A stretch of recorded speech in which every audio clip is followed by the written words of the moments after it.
Zhao Yuan gradually stirred from his slumber, slowly opening his eyes. At first, his gaze was somewhat bewildered, but it gradually sharpened as he began to survey his surroundings. He found himself within an exceedingly dilapidated abode, where the walls were marred and crumbling, the floor uneven and pockmarked, cloaked in a thick layer of dust and cobwebs. What? Where am I? Zhao Yuan pondered, his heart brimming with confusion. His brow furrowed tightly as he endeavored to comprehend how he had come to be in such a strange place. In his past life, Zhao Yuan was the most formidable special forces commander of the Great Xia Kingdom. However, during a critical mission deep behind enemy lines, he sacrificed his life to ensure the safe evacuation of his comrades. Could it be that I have traversed into another realm? Zhao Yuan suddenly realized this possibility and prepared to absorb the memories of his new body. Yet, as time ticked away, he felt not a whisper of the original memories associated with this form. Is it possible that this is an untouched vessel, devoid of any awakened memories? Zhao Yuan mused silently. Sunlight streamed through the dilapidated door, casting a brilliant beam into the room. Gazing at the luminous shaft, Zhao Yuan murmured to himself, "Since there are no memories of the previous owner to guide me, I shall have to rely solely on my own instincts to navigate this unfamiliar world." Following the beam of light, Zhao Yuan cautiously pushed open the door and stepped outside to survey the village. The village was in a state of utter disrepair, with remnants of walls and debris scattered about, enveloped in an eerie silence. A sense of foreboding washed over Zhao Yuan, and he heightened his vigilance, scanning his surroundings. At that moment, a zombie suddenly lunged at him from a partially open door of a nearby house.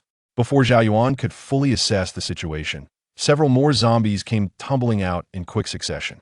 His heart raced with alarm, but he swiftly assessed the encroaching threat, crouching slightly and adopting a fighting stance. The foremost zombie, with its gaping maw and decaying arms flailing wildly, charged at him. Seizing the moment, Zhao Yuan deftly sidestepped the attack and delivered a powerful kick to the creature's chest. The force of his kick sent the zombie sprawling backward, colliding with another that was hot on its heels. Yet these zombies, impervious to pain, quickly scrambled back to their feet, continuing their relentless assault on Zhao Yuan.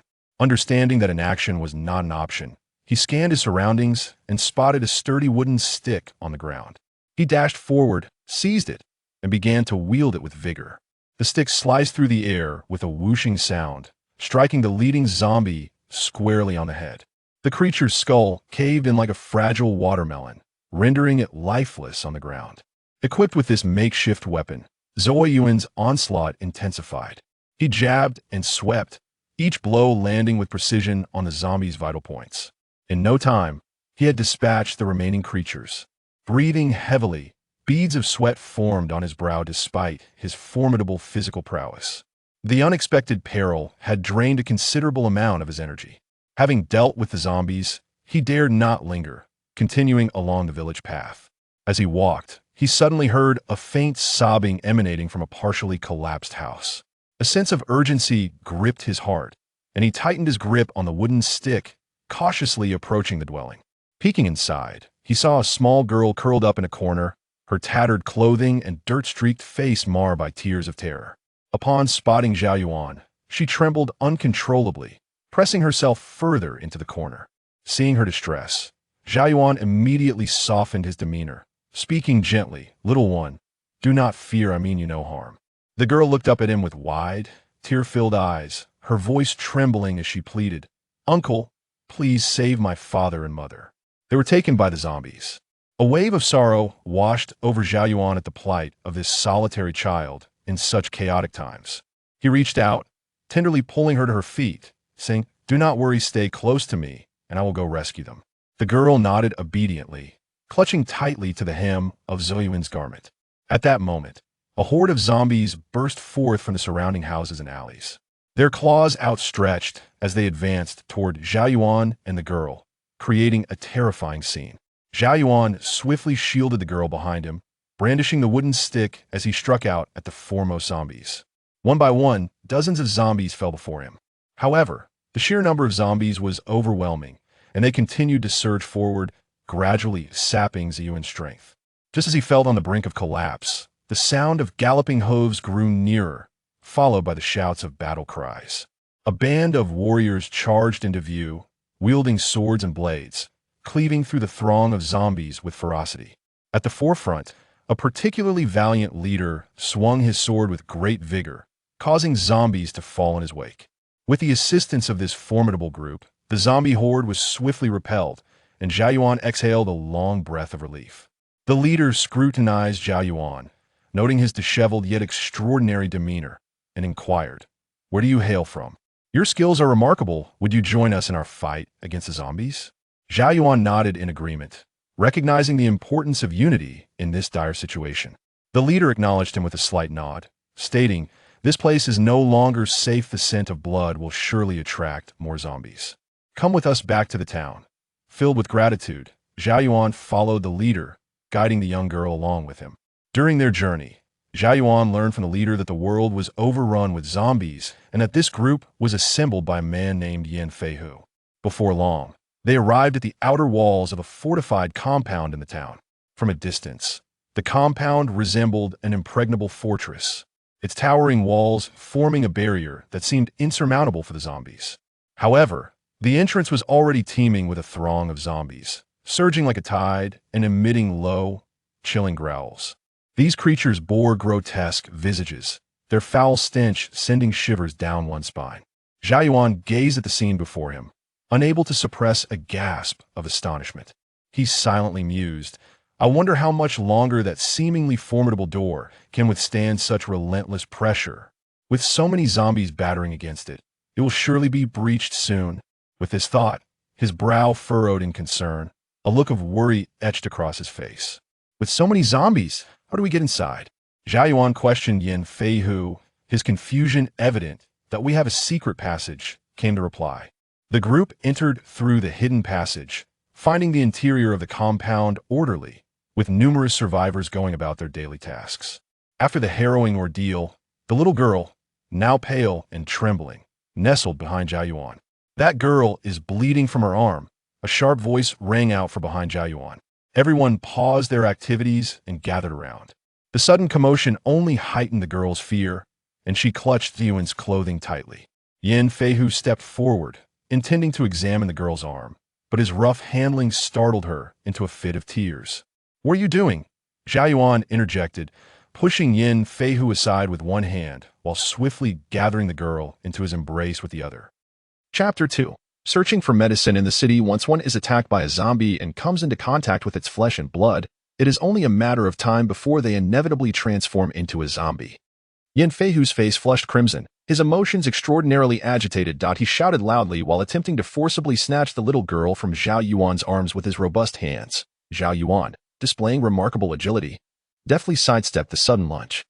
Moving as gracefully as a spirit cat, effortlessly evading Yin Feihu's grasp at that moment. Yin Feihu stood before him, his countenance twisted into a snarl, his eyes gleaming with ferocity, a stark contrast to his previously righteous demeanor. Observing Yin Feihu's unyielding resolve, Zhao Yuan spoke, "Let me examine her wounds."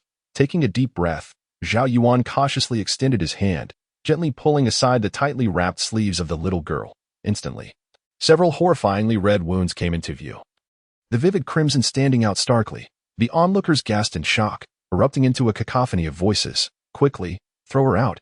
Hurry, if we delay any longer, it will be too late. She will soon turn into a zombie." Yin Feihu, his expression impassive, coldly replied, "Brother Zhao, you have seen the situation. We must prioritize the greater good. For the safety of us all, this little girl cannot remain here today." Zhao Yuan listened to the clamor around him. He felt as if he had turned to stone, grappling with profound inner turmoil. Deep down, he understood the possibility of the little girl becoming a zombie due to her injuries from the attack. Yet the notion of callously abandoning her beyond the courtyard wall struck him as unbearably cruel, something he could never accept. Is there truly no other way? Zhao Yuan's voice, laden with desperation, seemed powerless amidst the uproar. Yet it held a glimmer of hope. However, Yin Feihu's expression darkened further, the ruthlessness in his eyes unmistakable, showing no signs of wavering. "Brother Zhao, do not cling to false hopes. This is not the time for compassion. If you refuse to hand her over, do not blame us for our lack of courtesy." With a fierce shout, Yin Feihu rallied those who had previously been vociferous, and they surged forward. Zhao Yuan, witnessing the pack of wolves closing in, felt a wave of desolation wash over him. He clutched the little girl tightly, his gaze sharpening with intensity. In a swift motion, he evaded the first few attackers' grasps with ghostly agility. Those who had presumed their numbers would easily overpower Zhao Yuan were taken aback by his remarkable dexterity, unable to even graze the hem of his clothing. Yin Feihu's fury escalated, relying on his brute strength. He unleashed a powerful strike towards Zhao Yuan. Zhao Yuan merely tilted to the side, effortlessly dodging the blow, then with a gentle push of his elbow, sent Yin Feihu stumbling several steps back. The onlookers exchanged glances, astonished that the seemingly amicable Zhao Yuan possessed such formidable skills. Do not force my hand, Zhao Yuan shouted, his voice tinged with helplessness and anger. I do not wish to engage in conflict with you. But you cannot treat an injured child with such cruelty. Yet, Yin Feihu and his companions showed no intention of backing down. After a brief hesitation, they closed in once more. Zhao Yuan realized that fear had consumed their minds. Rendering any further dialogue futile, he shielded the little girl, while deftly avoiding their assaults. I cannot bear to witness a vibrant life being forsaken. Even if there exists but a sliver of hope, I will strive to save her. Yin Feihu, panting heavily, glared at Zhao Yuan, wanting to speak but failing to find the words. Zhao Yuan sighed softly, continuing, I understand that after today, we may not be able to coexist. But I do not blame you. After all, we are all just trying to survive. I will take her and leave. Upon hearing Zhao Yuan's words, there was not a flicker of emotion in Yin Feihu's eyes. The atmosphere grew unbearably heavy. Zhao Yuan cast a glance at them, then tightened his embrace around the little girl, turning towards the underground passage. Yin Feihu stared at Zhao Yuan's retreating figure, lost in thought for a long while. Boss, has he lost his mind? Giving up a stable life for a little girl? One of Yin Feihu's subordinates mocked that it's not a little girl. It's a zombie, another subordinate chimed in. Zhao Yuan, helplessly cradling the little girl, navigated through the underground passage, the flickering flame of hope extinguished in the cold, damp air. The town was infested with zombies, and Zhao Yuan knew that while the mountains offered temporary refuge, they lacked medical supplies to treat the girl's wounds. If the injuries worsened, her transformation into a zombie would merely be a matter of time. For the sake of the girl's fragile life, he gritted his teeth and resolved to venture into the city in search of medicine. As they journeyed, Zhao Yuan carefully avoided the hordes of zombies, only emerging at night. The city loomed ahead, yet the closer they drew, the more perilous the surroundings became. Zombies roamed the streets, interspersed with unsettling howls. Utilizing his agility and vast experience, Zhao Yuan maneuvered through the ruins of the city with the little girl, seeking pharmacies or hospitals that might harbor medical supplies. He cautiously led the girl to a long-abandoned hospital, permeated with a foul stench. Progressing slowly through the hospital's corridors, every step was taken with utmost care, fearing that even the slightest sound might attract unforeseen danger. Just then, a cacophony of heavy footsteps shattered the silence. The sound approached rapidly, as if countless feet were trampling the ground simultaneously. Zhao Yuan's heart raced. Without a moment's hesitation, he pulled the little girl and darted into a nearby dilapidated ward, peering through a narrow crack in the door. He saw a group of weary survivors armed with various makeshift weapons, their expressions tense and alert as they approached. Leading the group was a tall man, his gaze sharp as a hawk, constantly scanning the surroundings while quietly advising his companions to remain vigilant. As Zhao Yuan observed the survivors drawing nearer, he hesitated. Should he step out and greet them? After all, they were all pitiful souls struggling to survive in this apocalyptic world. Perhaps mutual assistance would yield better outcomes. After a brief moment of contemplation, he decided to step out of the ward, cradling the little girl. Upon their appearance before the survivors, the already tense group instantly erupted in alarm. Raising their weapons towards Zhao Yuan and the girl, their faces filled with suspicion and hostility. Zhao Yuan quickly raised his hands to signal his benign intentions, urgently explaining, "Friends, please do not misunderstand. I am merely here seeking medicine for this injured child. I have no other intentions." However, the tall man remained unconvinced by Zhao Yuan's sincerity. He scrutinized Zhao Yuan and the little girl, a deep skepticism reflected in his eyes, as he coldly retorted, "What have you found?" Zhao Yuan, feeling the weight of the man's suspicion and hostility, sighed in resignation. "We have just begun. We have not yet found anything." The tall man instructed a slightly frail companion beside him, "Go search them." Chapter 3. A band of thieves. The thin man, revealing a fierce demeanor, approached Zhao Yuan, preparing to search him. In that instant, The previously silent space erupted into a piercing scream, as if a taboo had been broken. Tightening the hearts of all present, the thin man's face turned as pale as a sheet, his features contorted in agony. As if being crushed by an invisible hand, he screamed in terror and pain. Struggling desperately to break free from Zhao Yuan's iron grip, but the hold was unyielding. Regardless of the thin man's pleas, Zhao Yuan remained as impassive as a statue, his eyes ablaze with fury. Unyielding in his grasp, after what felt like an eternity, Zhao Yuan slowly released his grip, his blazing gaze locked onto the tall man before him as he gritted his teeth and said, "Humph, now I see clearly. You are nothing but a band of heartless thieves." Upon hearing this, the tall man's expression darkened, and he retorted defiantly, "In a world overrun by zombies, the law of the jungle prevails."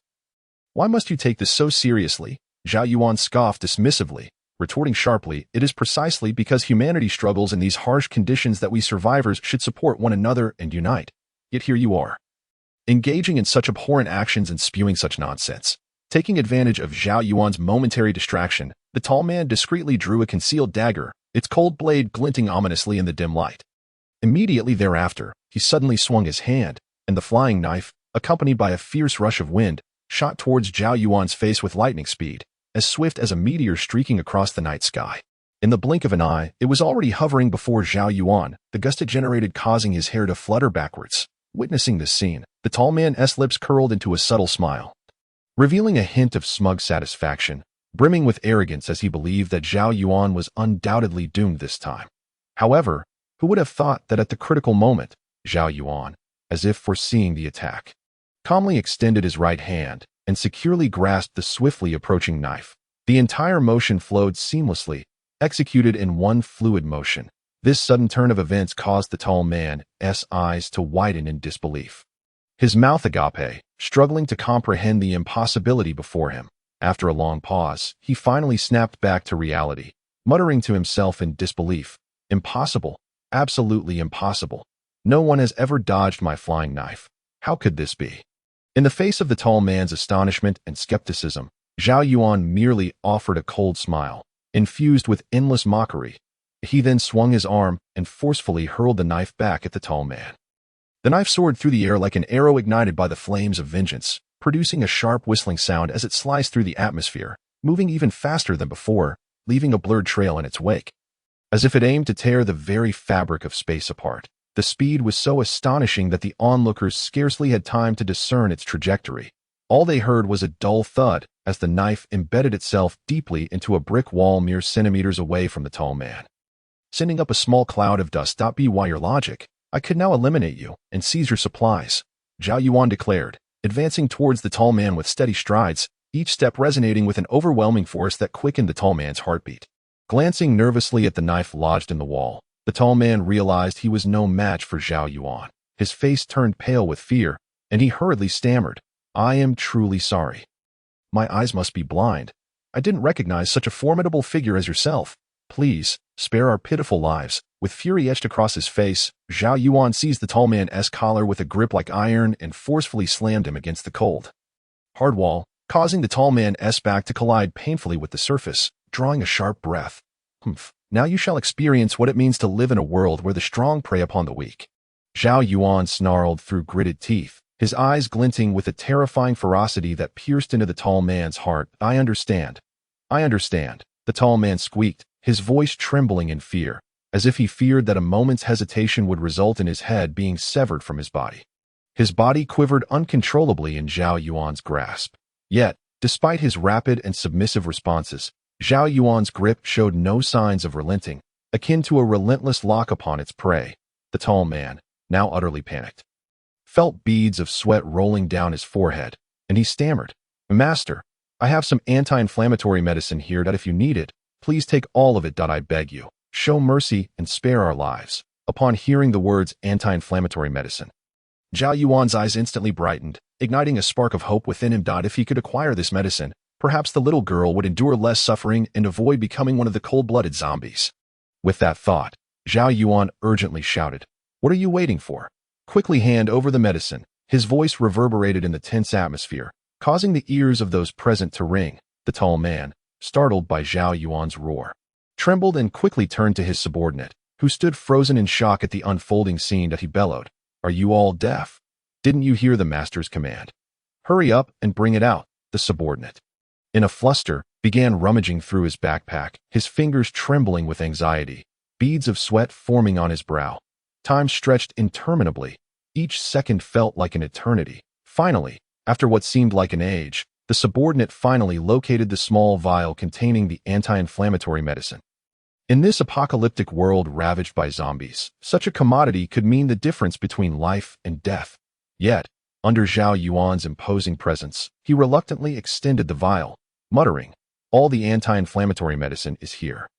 Zhao Yuan took the vial, scrutinizing it carefully. Once he confirmed its authenticity, he slowly released his grip on the tall man's collar. "You may leave, but should you dare to repeat such actions in the future, I shall not show you mercy." Zhao Yuan waved them off, his tone imbued with an undeniable authority. Just as Zhao Yuan was about to exhale in relief, the distant sound of low growls from the stairwell at the end of the corridor echoed ominously. Initially faint, it soon grew louder, resembling the thunder of an approaching army. In no time, a horde of zombies appeared before them, their ragged clothing stained with blood and decay, exuding a nauseating stench. Their empty, lifeless eyes radiated a chilling silence as they staggered towards the group, enveloping the corridor in a suffocating aura of death. Zhao Yuan made a split-second decision, loudly directing everyone to run towards the infirmary. While he resolutely chose to guard the entrance, his silhouette embodying unwavering determination, like an insurmountable mountain standing between the group and impending doom that leads to certain death, running there is futile. The tall man questioned in confusion, his voice tinged with panic as he glanced back at the advancing zombies, instinctively retreating. "Outside the infirmary, there's a tree we can escape through," Zhao Yuan explained rapidly, his words clear yet urgent. Just as he finished speaking, the tall man turned to flee into the infirmary. Zhao Yuan, quick on his feet, grabbed the tall man firmly, his gaze resolute and unyielding. "If you possess even a shred of conscience, take this little girl and escape." He handed over the vial containing the anti-inflammatory medicine. The tall man hesitated, a myriad of emotions flashing through his eyes, surprise, hesitation, but soon nodded without a second thought. He swiftly bent down and lifted the little girl, darting like a gust of wind into the infirmary. The narrow corridor had transformed into a death trap, a place where Zhao Yuan could scarcely maneuver. The zombies, clawing and snapping, drew closer, their sheer numbers sending chills down his spine. Yet, faced with the relentless advance of the undead, Zhao Yuan had no choice but to confront them head-on, engaging in a fierce struggle. He inhaled deeply, his feet pounding against the ground as he charged towards the foremost zombie, his fist crashing into its face. The creature's head snapped back, yet it displayed no sign of pain. Continuing its relentless approach, Zhao Yuan followed up with a powerful kick, propelling the zombie backward, which collided with others behind it, reminiscent of a line of dominoes falling in succession, the sound echoing harshly in the tense silence of the corridor. Every punch and kick drained Zhao Yuan of immense energy, his breath quickening, beads of sweat cascading down his forehead, his clothes soaked through. Yet he showed no inclination to retreat, his gaze firmly fixed on the advancing zombies. Guarding the door to the room that held the hope of survival. As moments ticked by, the intensity of the confrontation left Zhao Yuan utterly exhausted, his legs feeling as if weighed down by lead. His arms beginning to tremble. He calculated that the tall man and his group should have successfully escaped by now. With that thought, he gritted his teeth and summoned his strength to deliver a powerful kick to the nearest approaching zombie. The force was staggering, sending the creature flying backward, momentarily halting the horde's advance. Seizing the opportunity, Zhao Yuan sprinted towards the infirmary door. However, upon reaching it, he discovered that it had been barricaded from within. Immovable despite his vigorous efforts to push and shove against it, as unyielding as a merciless wall, cruelly separating him from the hope of survival. Meanwhile, the zombies that had just fallen began to rise unsteadily, their once empty eyes now glinting with a terrifying light, low growls escaping their lips as they advanced towards Zhao Yuan, the scene resembling a nightmare as the shadow of death loomed over him once more. Chapter 4. A Turn of Fate. Boss, aren't we leaving this little girl behind? In the hospital room, a frail man gazed in bewilderment at the towering figure beside him, his eyes betraying a hint of compassion. The tall man, upon hearing this, turned his expressionless face towards him, his gaze coldly fixated on the injured hand of a young girl, where the wound had already begun to darken, ominously suggesting signs of decay. With a disdainful huff, he remarked, That wound is clearly the result of a zombie bite. It won't be long before she transforms into one of them. Carrying such a burden will only slow our pace and heighten the danger. Enough of this nonsense. Hurry and move those beds and cabinets to barricade the door. With that, the tall man disregarded the frail one and swiftly made his way to the window, peering outside. He indeed spotted a towering tree reaching towards the heavens. Without hesitation, he leaped over the windowsill, nimbly grasping the trunk, and rapidly descended to the ground floor as if traversing flat terrain. As his feet touched the earth, the tension that had hung over him began to ease, but he soon recalled something and muttered curses under his breath. Damn it, if you fancy yourself a hero, then today I shall grant you that wish. Let you and those repulsive zombies perish here together. A sinister smile crept across his face at this thought. At that moment, several of his subordinates also descended the tree. The tall man shot a fierce glare at the ward above, as if he could still see the pitiful girl gazing helplessly in their direction. Yet, he felt no pity. He simply gestured for his subordinates to follow him and swiftly led them away, disappearing at the end of the street. At the same time, Zhao Yuan was acutely aware that continuing with the previously devised escape plan was no longer feasible. Thus, he decisively dashed into an adjacent ward, hoping to temporarily evade the merciless zombies. Once inside, he quickly set to work, hauling various heavy objects to barricade the door against any potential intruders. Having accomplished this, he dared not linger, racing to the window to survey the surrounding terrain. To his dismay, he found nothing but an endless expanse of emptiness beyond the glass. Just then, Zhao Yuan caught sight of the tall figure at the street corner. To his fury and shock, he realized that the little girl was nowhere in sight. Watching them fade into the distance until they vanished from view, Zhao Yuan gritted his teeth in anger, his eyes seeming to blaze with fire. Clenching his fist so tightly that his nails dug painfully into his palms, he slammed his fist against the hard wall. These heartless beasts are no different from the soulless zombies, Zhao Yuan bellowed in a fit of rage. Meanwhile, the door of the ward was being violently battered by the zombies, the sound echoing like thunder. Not far away, the door of the room housing the little girl was similarly besieged, the noises rising and falling in a dreadful rhythm. Taking a deep breath, Zhao Yuan struggled to contain his anger and cautiously peered out the window, scrutinizing his surroundings with renewed vigilance. Suddenly, he noticed a narrow ledge, barely 3 fingers wide, extending just below his window. It resembled a precarious bridge, directly connecting to the window of the little girl's ward. After a quick estimation, he realized that the distance was approximately several meters, standing atop an 8-story building. He understood that one misstep could lead to a catastrophic fall. Even for the seasoned Zhao Yuan, this daunting challenge filled him with uncertainty, and he could not guarantee the success of such a perilous maneuver. Just 2 meters away, however, stood a downspout, extending straight down to the ground, appearing as a lifeline of hope. That it seemed as though fate had crafted this perfect escape route for him. Yet, destiny had a cruel sense of humor. At that moment, the rickety door could no longer withstand the relentless pressure and began to tremble violently, its swaying growing more pronounced with each passing moment. Zhao Yuan realized he had no time for hesitation. The choice between life and death loomed before him like an oppressive shackle. Without further thought, he gritted his teeth and climbed out the window, cautiously placing a foot onto the narrow ledge. Each step he took felt like a heart-stopping adventure. His heartbeat quickened, beads of sweat trickled down his forehead, and his legs trembled involuntarily. Despite this, he steeled himself against the rising tide of fear and uncertainty, slowly inching forward. Incredibly, through sheer determination and remarkable courage, Zhao Yuan miraculously reached the window outside the little girl's ward. Just as he was filled with joy and reached out to grasp the ledge, a putrid, decaying hand suddenly emerged from within the window. In that instant, Zhao Yuan's heart lurched as if struck by a hammer. Peering inside, he was horrified to find the room was now teeming with grotesque zombies. Faced with such a terrifying sight, a wave of despair washed over him, obliterating all the strength and courage he had mustered.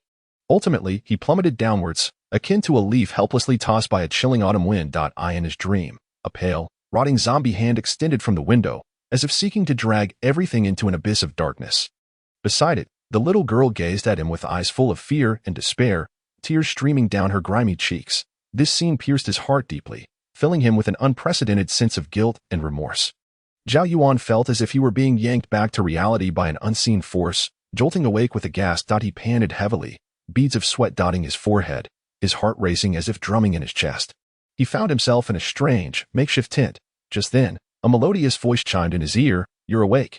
Startled, Zhao Yuan instinctively turned his head. In that moment, a strikingly exquisite face, seemingly sculpted by a master craftsman, came into view. Faced with such beauty, Zhao Yuan merely responded coldly. How did I end up here? His tone was frigid, devoid of emotion, as if the woman before him were nothing more than an inanimate object. Yet, the woman did not seem perturbed by his aloofness. Instead, she maintained her graceful smile and gently explained, "This is our refuge. When Dolly and the others went out searching for supplies yesterday, they fortuitously found you unconscious by the roadside and, fearing for your safety, kindly brought you back with them." Chapter 5. The refuge. Zhao Yuan attempted to rise, but as soon as he moved, a sharp, excruciating pain shot through his calf. The woman rushed to support him. Concern etched on her face as she softly said, "Please, don't move too much. Your leg is quite severely injured. We discovered it was fractured when we brought you back yesterday. But don't worry. We have someone here who knows medicine and has already provided basic treatment. With some proper care, you should recover in no time." Upon hearing this, Zhao Yuan felt a slight sense of relief. He looked at the woman's sincere expression, momentarily at a loss for words. In this apocalyptic world, having experienced so much indifference and betrayal, he had instinctively begun to guard himself against others. Yet, this woman and the people she spoke of seemed different from the survivors he had encountered before. "Thank you. And to those who brought me back," he said hesitantly, his gratitude still laced with a touch of stiffness. The woman beamed at his words, waving her hand dismissively as she replied gently, "Oh dear, in these times, everyone has it tough. It's only natural for us to help one another. There is no need for thanks. By the way, my name is Zhou Xinyan. May I ask how you would like to be addressed?" Zhao Yuan's expression remained impassive as he curtly replied, "Zhao Yuan," his tone as cold as ice. Zhou Xinyan appeared unfazed by his lack of warmth. She eagerly extended her hand, smiling brightly as she said, "Zhao Yuan, it's a pleasure to meet you. Welcome to our big family." However, Zhao Yuan remained unresponsive to Zhou Xinyan's friendly gesture, not even glancing her way, and simply asked, "Where is this place?" Zhou Xinyan paused for a moment, then quickly regained her composure, smiling as she explained, "This is our refuge. Essentially, it's a family formed by us survivors. Here, we have over 20 individuals who, like you and me, have been fortunate enough to survive." Zhao Yuan listened quietly, as if the events unfolding around him were entirely unrelated to his own existence. Zhou Xinyan, with an air of subtlety, discerned Zhao Yuan's coldness and wariness. For the subsequent days, she made it a daily ritual to deliver food to Zhao Yuan's tent. Today, as she entered the tent, her face still adorned with that warm smile, she gently placed the food on a small table beside her.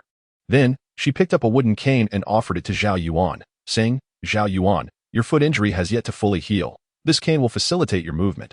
Zhao Yuan glanced at the cane, a flicker of emotion passing through his eyes, and he reached out to accept it, murmuring, "Thank you." This expression of gratitude bore a sincerity that was more profound than before. Zhou Xinyan's heart soared at this, and she replied with a smile, "No need for formality. What matters most is that you recover swiftly." In the days that followed, Zhao Yuan began to explore the refuge camp with the aid of the cane.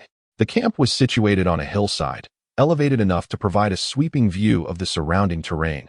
From within the camp, one could easily detect any disturbances in the vicinity. Several tents were arranged in an orderly manner, with a larger open area in the center where everyone gathered for communication, alongside a rudimentary stove for cooking. One day, as Zhao Yuan stood atop the slope gazing into the distance, Zhou Xinyan approached and cheerfully inquired, "Zhao Yuan, what are you observing?" Zhao Yuan turned slightly, looked at her, and replied, "I am assessing the surrounding terrain.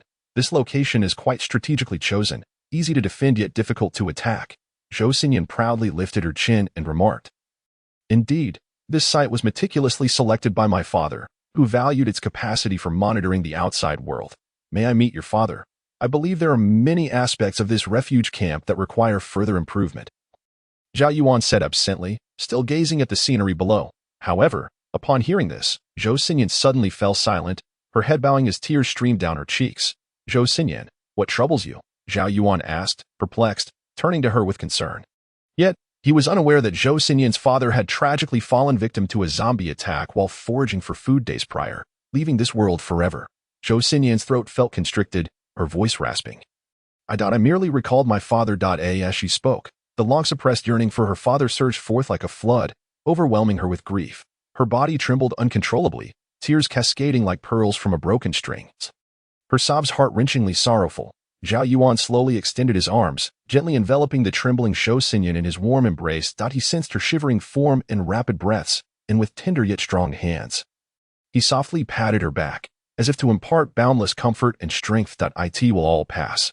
Everything will be all right, Zhao Yuan whispered, his voice deep and magnetic, akin to a gentle spring breeze soothing Zhou Xinyan's wounded heart. In that fleeting moment, an unspoken affection ignited between them, swiftly ascending to a profound connection. As the sun began to set, the orange-red glow enveloped them like a golden veil, casting a warm light upon their faces. Meanwhile, at the foot of the hill, an old pickup truck was slowly making its way along the winding mountain road towards the refuge camp. The wheels crunched over the gravel, shattering the surrounding tranquility. As it drew nearer, it became evident that the back of the black pickup was empty, indicating that Zhang Dali and his companions had returned without any significant supplies. The pickup came to a halt in the open area of the camp.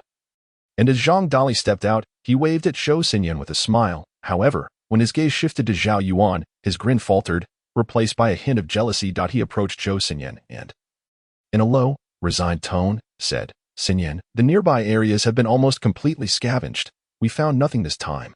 Zhang Dali, true to his name, was a towering figure, his robust physique a testament to his immense strength. "We can only search farther afield," Zhao Yuan interjected. His words ignited a firestorm within Zhang Dali, whose expression shifted dramatically, his previously calm demeanor now flushed with anger. "You speak so lightly. The further we go, the more zombies we will encounter. The dangers there are beyond what ordinary people can fathom. Anyone can spout ideas like you. It's easy. I see your injuries have healed well enough. Instead of hiding behind a woman and talking big, why not act like a man and go down the mountain to find supplies? At least then, you might contribute something to our camp." In response to Zhang Dali's harsh rebuke, Zhao Yuan remained remarkably composed. He merely furrowed his brow slightly and replied unhurriedly, "I have long entertained this thought. Indeed, venturing further poses risks, but if we can unite and adhere strictly to a unified command, it is not an insurmountable task." "Follow orders?" Zhang Dali echoed skeptically, his eyes wide with disbelief. As if unable to process what he had just heard, he then raised his voice, questioning, "Are you suggesting that we all must obediently follow your lead?" "I have experience in dealing with various emergencies while out in the field," Zhao Yuan asserted confidently. However, before he could finish, he was abruptly interrupted by Zhang Dali. "Enough." Zhang Dali raised his hand like a shield, blocking Zhao Yuan's mouth. "Spare me. If you truly had experience, you wouldn't be lying here like a lifeless dog waiting for rescue.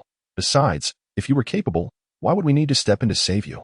Zhou Xinyan, unable to endure Zhang Dali's merciless words any longer, quickly reached out to pull his hand down, reproaching him gently. "Dali. Xinyan, don't stop me," Zhang Dali retorted, his agitation only intensifying. "I can't stand weaklings like him, who only know how to talk big. They are adept at charming women, but when it comes to real survival skills and protecting this refuge camp, they are all talk and no action." Zhao Yuan shook his head with a sigh, feeling a sense of helplessness. Yet, this subtle gesture did not escape the notice of the fervently agitated Zhang Dali. "Hey, don't you dare back down. Let's settle this with a contest of strength. I'll give you one hand. If you can beat me, then I'll acknowledge you as a true man. What do you say? Are you brave enough to try?" As he spoke, he provocatively swung his powerful arms. As if victory were already assured, the previously boisterous atmosphere fell into an abrupt silence, the tension palpable as all eyes turned towards the trio, the crowd instinctively drawing closer. Among them stood an elderly man with a head of white hair and a kind demeanor. His gaze fixed intently on the towering Zhang Dali. With a tone filled with earnest concern, he urged, "Dali, how could Zhao Yuan possibly be your match, even if you give him one hand? I fear he would still not stand a chance against you and might end up grievously injured. I suggest we let this matter rest." The old man's eyes reflected deep worry, as if he feared the consequences of such a lopsided confrontation. "Dali." Zhou Xinyan stepped forward, her gentle voice a soothing breeze against Zhang Dali's ear. "How could he possibly be your opponent? Come on, don't act like a child throwing a tantrum. Our priority now is to devise a solid plan for the next steps. This is serious business." Hearing Zhou Xinyan's calming words, Zhang Dali's agitation began to cool, as if doused with cold water. He took a deep breath, striving to regain his composure, then turned to Zhao Yuan, fixing him with a steely gaze. "Humph. Before you possess sufficient ability, it's best to refrain from merely talking big. True confidence is built upon a foundation of strength." However, at that moment, an unexpected turn of events unfolded. Zhao Yuan, with an air of nonchalance, responded, "Oh, is that so? How about this? I will engage you with one hand, and if by some stroke of luck I prevail. From now on, every time you embark on a mission, you must heed my commands. So, do you dare to accept the challenge? As soon as these words left his lips, it was as if a bomb had detonated within the crowd. The onlookers were rendered speechless, their mouths agape as if they could fit an egg inside. Even Zhou Xinyan, who was known for her composure, widened her beautiful eyes in disbelief, clearly taken aback by Zhao Yuan's audacious proclamation. Meanwhile, Zhao Yuan maintained his calm demeanor, gazing at Zhang Dali as if victory was already firmly within his grasp. The invisible challenge slowly unfurling before Zhang Dali. What did you say? Zhang Dali exclaimed, his eyes wide with astonishment, scarcely able to believe what he had just heard. You actually want to fight me with one hand? His voice involuntarily rose by several octaves due to sheer shock. Indeed, just one hand. If you think that is insufficient, I could even allow you to use both, Zhao Yuan replied with a relaxed expression. A hint of confidence gracing his smile. At that moment, Zhou Xinyan, who had been in a state of shock, gradually regained her composure. She glanced at Zhao Yuan, then turned her gaze towards Zhang Dali, finally gently calling out, Zhao Yuan. Her soft voice was like a gentle breeze, attempting to awaken Zhao Yuan from his hubris. Yet, Zhao Yuan remained oblivious to Zhou Xinyan's plea, his focus locked onto Zhang Dali. Zhang Dali, with unwavering determination, declared, Very well, then it's settled. As long as you can defeat me, from this day forth, we will all follow your lead. However, I do not require you to fight with one hand. Let us engage in a true and fair contest today.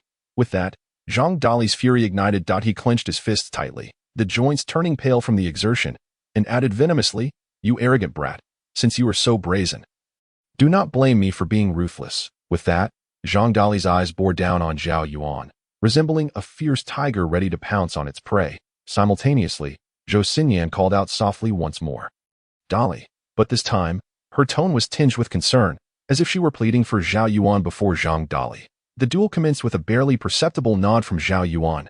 Zhang Dali, like a bolt of lightning, charged forward with the ferocity of a raging tiger, propelled by an overwhelming force, moving at an astonishing speed straight towards Zhao Yuan.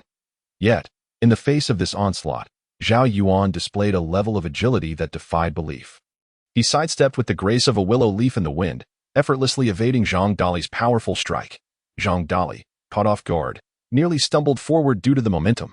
Once steadied, he turned back, surprise etched on his face, exclaiming, I didn't expect your footwork to be so nimble. Zhao Yuan, unfazed, replied nonchalantly, Equally unexpected is your strength. It is remarkably formidable. Before his words had fully dissipated, Zhang Dali surged into action once more. This time, he approached Zhao Yuan with a more cautious strategy, sidling closer rather than charging headlong. Clearly, after his earlier failed attempt, he recognized that his opponent was no ordinary foe and required a more cunning approach to defeat. Gradually, Zhang Dali closed the distance between them. When they were merely a meter apart, he suddenly focused intently and unleashed his strength, firmly grasping Zhao Yuan's arm. In that instant, time seemed to freeze. The scene resembled a fierce Mongolian wrestling match. Without hesitation, Zhang Dali unleashed all his might in an attempt to execute a devastating throw. However, just as he believed victory was within reach, an overwhelming force unexpectedly pressed against his waist, and no matter how hard he strained, that power remained steadfast, rendering his waist immobile. How is this possible? Zhang Dali thought incredulously, casting a sideways glance at the hand firmly against his waist, silently pondering. How can he effortlessly counter my entire strength with just one hand? This is utterly unfathomable. At that moment, Zhao Yuan's other hand swiftly slipped free from Zhang Dali's grasp like a serpent. He then gently pushed forward with both hands, a seemingly effortless motion that concealed tremendous power, sending Zhang Dali flying several meters away as if he were a kite severed from its string. Yet Zhang Dali was undeterred. He quickly regained his stance, adopting the posture of a standard rugby player, charging at Zhao Yuan like a furious bull, unrelenting in his pursuit. At that instant, Zhang Dali, bolstered by his imposing physique, seemed capable of demolishing any obstacle in his path. Neither sturdy walls nor heavy boulders could withstand his immense momentum. And Zhao Yuan was no exception. Faced with Zhang Dali's ferocious charge, Zhao Yuan chose not to confront him head-on. He deftly dodged to the side, skillfully evading repeated assaults from Zhang Dali. The latter, akin to a mad beast, relentlessly circled Zhao Yuan, his eyes ablaze with fury, desperate to seize even the slightest flaw to launch a devastating blow that would send Zhao Yuan reeling out of sight. The atmosphere was thick with tension, eliciting beads of cold sweat from onlookers. Thus, the two engaged in countless exchanges, time seemingly suspended in their fierce battle. Amidst the charged atmosphere, Zhao Yuan, who had been intently observing for a weakness, suddenly perceived a fleeting opportunity. In a flash, he reached out with lightning speed, lightly tapping the back of Zhang Dali's neck. Instantly, an overwhelming force coursed through Zhang Dali's body, leaving him tingling all over. His legs rendered weak and unsteady, as if he had been struck by a powerful electric shock. Simultaneously, a calm and gentle voice echoed in his ear. Dali, you've just returned today, and after such a tiring journey. You must be exhausted. Let us call it a day. We can resume our sparring when you are fully recharged. How does that sound? Upon hearing this, Zhang Dali, struggling to suppress his discomfort, slowly lifted his head to follow the voice. Zhao Yuan regarded him with genuine concern, his eyes reflecting sincerity and worry. Faced with such heartfelt attentiveness from Zhao Yuan, Zhang Dali felt a surge of emotion, yet his inherent stubbornness prevented him from yielding easily. Thus, he gritted his teeth and straightened up, declaring, "Thank you for your mercy, but you need not lower yourself to give me an out. I acknowledge my inferiority in this contest and accept my defeat with grace. I, Zhang Dali, will abide by your leadership from this day forward." Chapter 7. The first mission. Through his formidable prowess, Zhao Yuan had firmly established his authority within the refuge, earning the respect and obedience of all. Now, as the preparations for their inaugural remote supply retrieval mission were complete, he meticulously organized the 6 participants into 3 action teams based on their physical conditions and specialties. He and the exceptionally strong Zhang Dali formed the outer support team. Tasked with addressing any unforeseen dangers, 2 agile individuals, selected for their nimbleness despite their slight builds, were designated as the search team, dedicated to scouring for supplies, and the remaining 2, well-versed in mechanics, comprised the mobile unit. Ready for any eventualities. On the eve of their departure, Zhang Dali burst into Zhao Yuan's tent, and before Zhao Yuan could utter a word, he impatiently exclaimed, "But you are the leader now, Xinyan. I will never concede easily." Zhao Yuan calmly motioned for Zhang Dali to sit down, raising an eyebrow slightly. "Is that what you came to discuss? I thought you were going to critique tomorrow's plan. I promised to follow your lead during the mission." Zhang Dali replied resolutely, yet in the next breath, he resembled an impetuous youth, deflating. "But my feelings for Xinyan are no trivial matter. I intend to compete with you fairly. Do not think that just because I am not your equal in strength, I will meekly back down." Zhao Yuan chuckled softly, patting Zhang Dali on the shoulder. "You should express that directly to Xinyan. Coming here to assert your claim is of no use. I know she likes you. But as long as you are not married, I have the right to pursue her." With that, Zhang Dali huffed and stormed out of the tent. No sooner had he stepped outside than Zhou Xinyan entered. Pulling the tent zipper shut behind her, her voice urgent as she questioned, "What did Dali want with you? Isn't it all about you?" Zhao Yuan replied, wrapping his arms around Zhou Xinyan. "For me?" Zhou Xinyan asked, her face a picture of confusion as she gazed up at him. "Stop teasing. Just tell me. The pungent odor that pervades the tent, have you not noticed it?"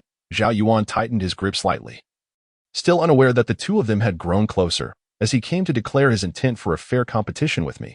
Zhou Xinyan immediately stood up. "I will go and clarify things with him.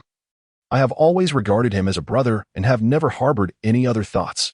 Zhao Yuan quickly embraced her again. "Do not act impulsively. Dali is rather straightforward, and if you rush to explain now, it may backfire. I will find an appropriate moment to slowly enlighten him." Zhou Xinyan nodded gently, lost in thought. "We must pay more attention to our interactions in the future to avoid misunderstandings. Have I inadvertently done something to mislead him before?" Turning to Zhao Yuan, she noticed his eyelids beginning to droop, fatigue overtaking him. "Don't fall asleep," she urged, shaking him gently. "Stay and talk with me a little longer." Zhao Yuan rolled over and held her tightly, mumbling. As the saying goes, the speaker may have no intention while the listener may take it to heart.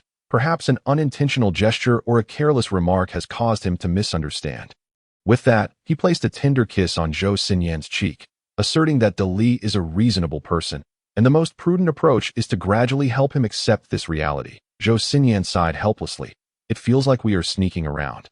I suppose we have no choice but to proceed this way for now." The following morning, Zhao Yuan gathered the 5 who were about to embark on their journey, unfurling a simple map and decisively pointing to the clearly marked route. "We will act according to plan. Get in the vehicle and let us go." Zhou Xinyan hurried over, instinctively reaching out to embrace him, only to be halted by a glance from Zhao Yuan, immediately freezing in her motion. "We must be exceedingly cautious this time." The supplies are minor, but your safety is of utmost importance. Zhou Xinyan's eyes glistened with unshed tears. Zhang Dali interjected sarcastically from the side. Xinyan, with his skills, even if we don't return. He LLB unscathed. You should concern yourself more with us who lack such abilities. Zhou Xinyan deliberately emphasized the word brother. Dali Ji, you must also pay attention to your safety, or else your future sister-in-law will be quite worried. Just leave the worrying to me. Zhang Dali nimbly jumped onto the pickup truck, calling out loudly, Boss, hurry up and get in. Zhao Yuan and Zhou Xinyan exchanged a knowing smile before climbing into the vehicle. The pickup truck sped down the countryside road, Yuan Ji gripping the steering wheel steadily, skillfully maneuvering the vehicle. Zhang Dali leaned out from the back seat. Do you really think you've been a race car driver? Yuan Ji rolled his eyes in annoyance. Dali Ji, I've told you this 300 times. I actually won the National Racing Championship. Had it not been for the sudden zombie outbreak, I might have even claimed a world title. Zhang Dali looked doubtful as he withdrew. Do you all believe him? Before his words could settle, Yuan Ji suddenly shouted in terror. Oh no. Zombies! His hands began to tremble uncontrollably, causing the vehicle to sway violently. Zhao Yuan reacted swiftly, reaching out to steady Yuan Ji's hands while lowering his voice, calmly yet firmly instructing. Steady now, push through. Upon entering the city, zombies were visible everywhere, and as they passed a certain spot, Zhang Dali excitedly exclaimed while tapping on the window. Boss, this is where I saved you. You were unconscious at the time. If it weren't for my keen eyesight, you would have already turned into a zombie. His words dripped with pride. Zhao Yuan studied the map intently and sincerely remarked, I am grateful to you. I will remember this kindness and repay it tenfold in the future. Yuan Ji, turn left, then go straight. Although there were numerous zombies along the way, they were mostly scattered, and Zhao Yuan's group didn't encounter any hordes. Soon, the pickup arrived at the edge of a large bridge. Zhao Yuan gazed at the map, pondering. This was the farthest point you all reached before, right? Yuan Ji frowned, gesturing toward the opposite bank. Yes. The other side is teeming with hordes of zombies. We are unarmed. Crossing over would be tantamount to seeking death. Then we shall cross the river and begin our search from the nearby buildings. Zhao Yuan instructed Yuan Ji, reminding him to turn off the engine once they crossed to avoid making too much noise. He then turned to the search team, his expression serious, this time. We are primarily looking for food and medicine. Do not get greedy for other items. Just take notes, and we can return for them later if needed. The pickup truck slowly drove onto the bridge. The entire city enveloped in a chilling silence, broken only by the roar of the engine echoing in the emptiness. Upon reaching the entrance of the building, the group worked together to push the vehicle aside to minimize noise. Zhang Dali brandished a massive axe, leaping from the truck with a fierce demeanor. The doors and locks before him seemed as fragile as paper, yielding effortlessly to his might. The others followed cautiously behind. While Zhao Yuan took the rear, vigilantly observing the surroundings to protect the team, they began their search in a large supermarket on the first basement level. Suddenly, Zhao Yuan lowered his voice, speaking with a tense urgency. There may be survivors here. Look, the shelves are neatly arranged. They must have used them to barricade against the zombies when the electric doors lost power. Zhang Dali nodded silently, yet confusion lingered. If they were blocking zombies, how come there isn't a single corpse in sight?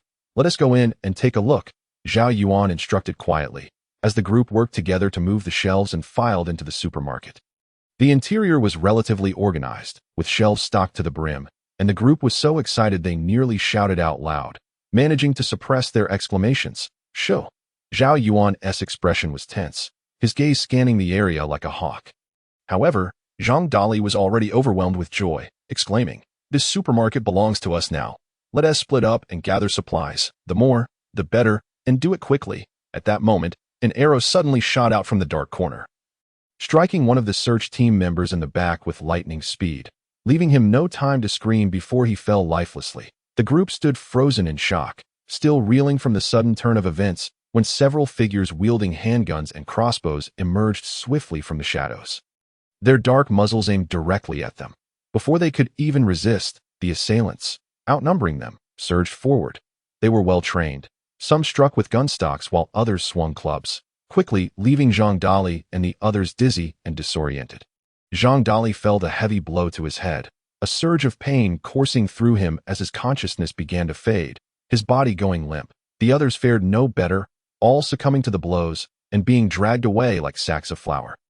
When Zhang Dali and the others finally regained consciousness, they found themselves bound and helpless against the railings on the rooftop. Zhang Dali felt groggy, forcing himself to stay alert, scanning the surroundings until he realized Zhao Yuan was missing, which oddly brought him some comfort. Where is the other one hiding? A scar-faced man bellowed angrily. Zhang Dali glared fiercely at him, roaring in frustration. We bear no grudge against you. How dare you shoot our people without discrimination? The scar-faced man scoffed, slowly pacing toward Zhang Dali, and suddenly unleashed a powerful punch that landed squarely on Zhang Dali's face. Zhang Dali immediately tasted blood, a warm rush flooding his mouth, as he spat out a mouthful of crimson. You trespassed on our territory and sought to steal our supplies. How can you claim there is no enmity? The scar-faced man spat vehemently. Chapter 8. Eradicating the lair. The scar-faced man's roar shook the rooftop. And although Zhang Dali's face was bloodied from the beating, he defiantly widened his eyes and spat blood in retort. In this apocalyptic world, do you still treat this place as your personal vault? Supplies should be taken by those with the capability. The scar-faced man glared at Zhang Dali, his eyes filled with murderous intent, as if he were ready to devour him. Meanwhile, Zhao Yuan, like a specter of the night, stealthily approached the rooftop entrance. Peering through the crack in the door, the scene before him tightened his brow. The enemy had encircled his companions, their firepower forming an impenetrable web, and a direct assault would be tantamount to seeking death. Just then, the sound of shuffling feet echoed from below, a horde of zombies gathering at the staircase, seemingly drawn by the commotion on the rooftop. Zhao Yuan's mind raced, and he quickly devised a plan. He silently retreated to the stairwell, finding a vantage point to conceal himself. As the zombie horde drew near, Zhao Yuan sprang into action, delivering a powerful kick to a rickety shelf nearby. The shelf crashed to the ground with a thunderous noise, instantly riling the zombie horde, who surged toward the rooftop with a cacophony of growls. The noise startled the rooftop group, and the scar-faced man's expression shifted dramatically as he hastily ordered two of his men to investigate. However, as those two reached the staircase, the zombies pounced upon them, claws outstretched. In an instant, gunfire erupted on the rooftop, forcing the enemy's firepower to be divided as they had to fend off the zombies while keeping an eye on the bound Zhang Dali and his companions. Seizing the chaos, Zhao Yuan darted up to the rooftop from another side. Amid the crossfire and the roars of the zombies, he skillfully maneuvered, getting close to his companions, and with a flash of his dagger, he swiftly cut the ropes binding Zhang Dali. Zhang Dali shook off the numbness in his arms, his eyes sparkling with surprise and trust. I knew you could be counted on. Zhao Yuan had no time to respond, quickly helping the others free themselves. However, the zombies continued to gather, and the situation grew increasingly frantic. The scar-faced man, realizing Zhao Yuan's actions, erupted in a furious roar. Forget about those filthy zombies. Take them down first.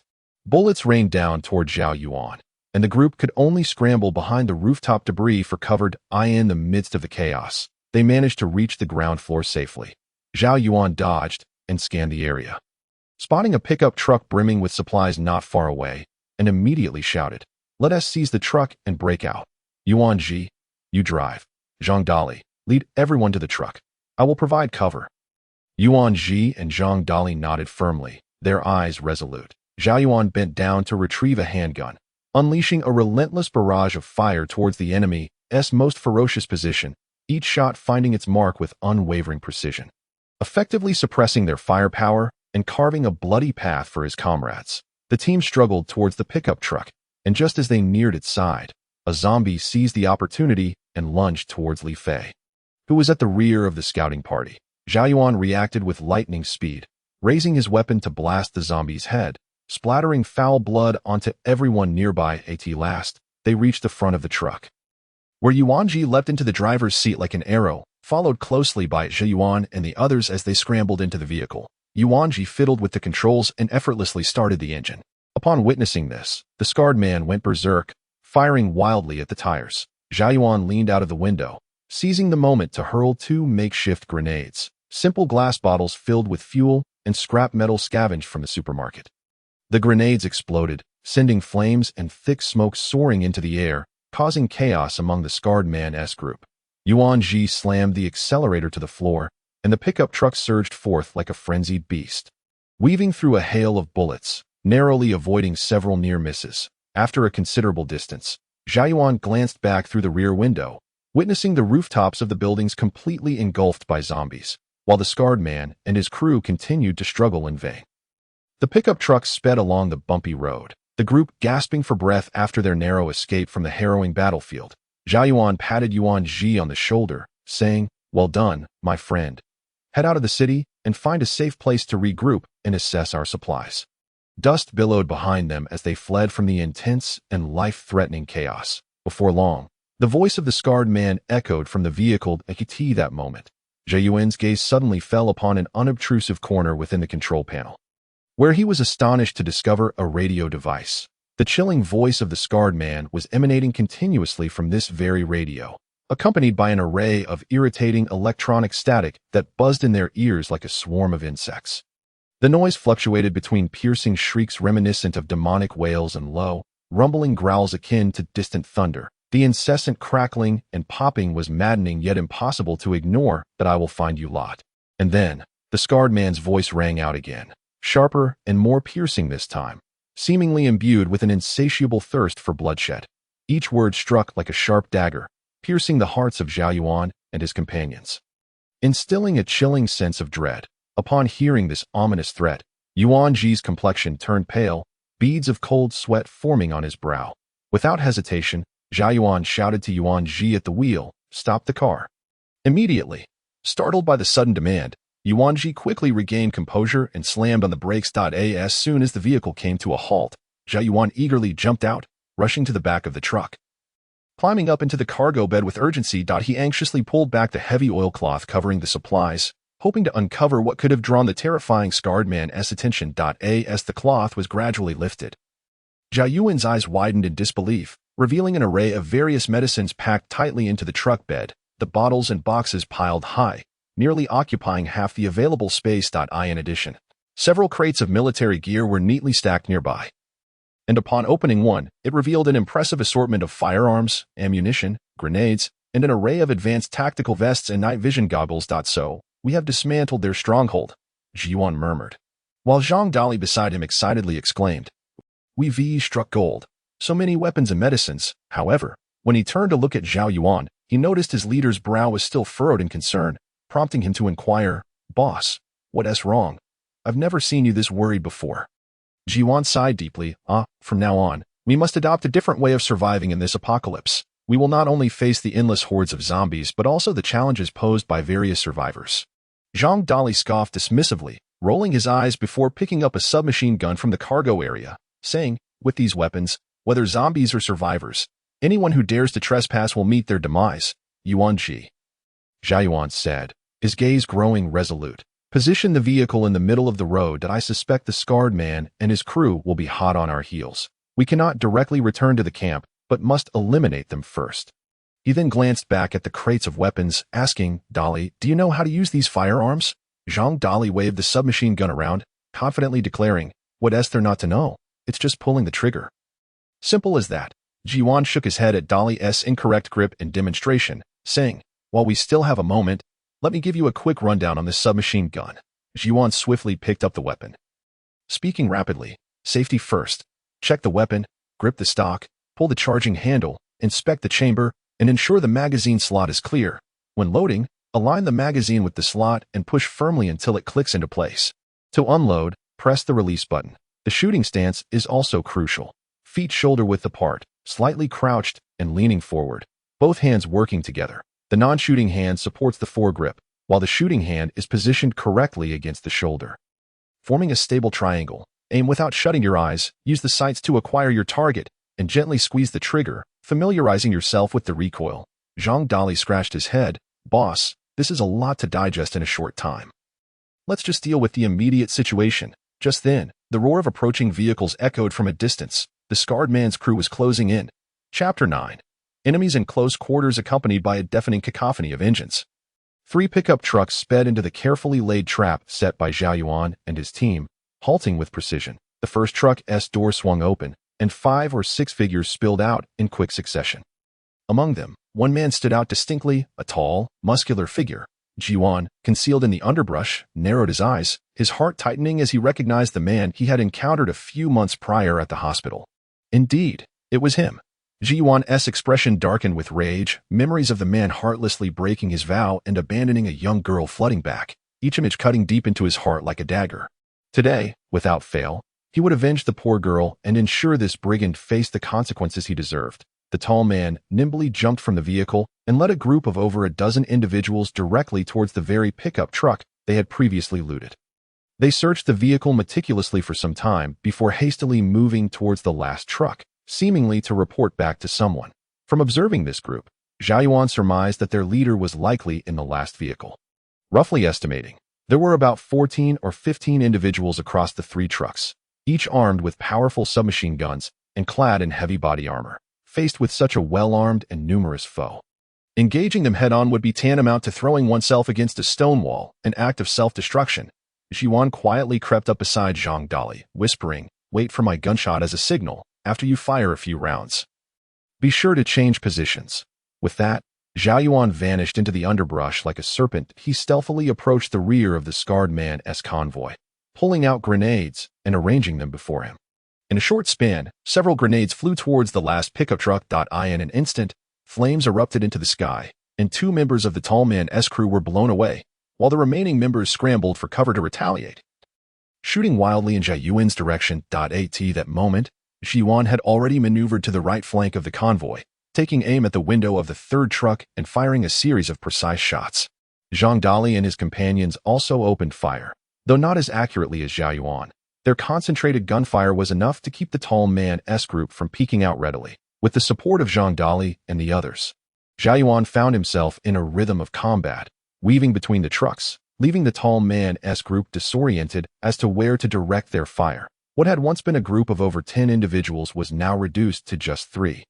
Their faces pale with fear, they were likely facing the most formidable adversary they had encountered, each gunshot sending shivers down their spines as they feared they could be the next to fall. The tall man, noticing that his leader's truck had fallen silent and realizing the enemy was inscrutable, slowly rose from cover, gun raised, while the remaining 2 followed suit, surrendering with hands raised. "Heroes, you must have some misunderstanding. I bear no ill will towards you, and dare not make enemies of such esteemed figures. I implore you, spare us. We promise never to return to this place again," the tall man pleaded, his voice echoing eerily familiar to Zhao Yuan from their previous encounter at the hospital. "Drop your weapons and raise your hands where I can see them," Zhao Yuan commanded from the underbrush. "Dali, go tie them up." Zhang Dali and his companions quickly sprang into action, rushing to the tall man's side. Seeing their compliance, Zhao Yuan finally lowered his weapon and slowly emerged. The tall man, upon encountering Zhao Yuan, appeared flustered. And just as he was about to speak, Zhao Yuan swiftly advanced, seizing his collar with a fierce grip, gritting his teeth as he declared, "Today is your day of reckoning. Do you remember the little girl you abandoned in the hospital?" Beads of sweat, as large as beans, instantly broke out on the tall man's forehead. His gaze darted around as he stammered, "Hero, that was a matter of circumstance. I had no choice. Spare me the excuses." Zhao Yuan forcefully shoved him, causing the tall man to stagger and nearly fall. Zhang Dali, standing nearby, discerned the situation and whispered to Zhao Yuan. Upon understanding the backstory, his eyes widened with fury. "Boss, such scum should not be spared. It's a waste of resources. Just eliminate him." Zhao Yuan paced around them, his mind consumed by the haunting image of the little girl surrounded by zombies in that room, her tear-streaked face etched into his memory. Suddenly, a gunshot shattered the tense silence, and the tall man's forehead exploded, blood splattering onto the faces of the 2 men beside him as his body collapsed stiffly. In an instant, the 2 men crumpled to the ground, trembling and pleading for mercy. Brother, this has nothing to do with us. We were forced into this. Please spare our lives." Their voices, now distorted by fear and tears, echoed in the air. Zhao Yuan's expression darkened like a stormy sea as he stepped forward, slowly drawing a dagger from his waist, its cold gleam dancing before the terrified eyes of the 2 men. They trembled, shutting their eyes tightly, quaking as they begged, "We swear to tell the truth. We would never dare deceive you. Just ask whatever you wish to know." Zhao Yuan pointed the dagger towards a distant 3rd vehicle, his voice icy. "Is your boss the scar-faced man inside that vehicle?" The 2 men nodded vigorously, speaking in unison. Yes, it's the scar-faced man, but he's merely a squad leader." Zhao Yuan felt a heavy weight settle in his chest, an ominous premonition rising within him, taking a deep breath to quell his unease. He fixed a fiery gaze upon his captives and said, "Tell me everything you know. If there's even a hint of falsehood, my dagger shows no mercy." The plump captive spoke first, his voice quivering with a sob. Unable to stop shaking. B brother.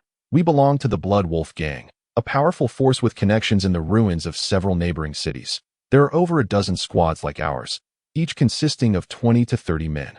Armed with guns and artillery of all kinds, he glanced nervously at Zhao Yuan's expression before hastily lowering his gaze. The lanky one eagerly added, speaking rapidly like a machine gun. Yes, their military base is their stronghold.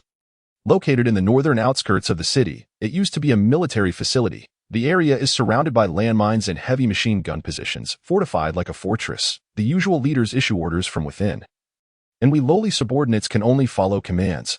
Listening intently, Zhao Yuan furrowed his brows, deep in thought. He raised his eyes, locking them onto the two men, and suddenly kicked the plump captive hard on the shoulder.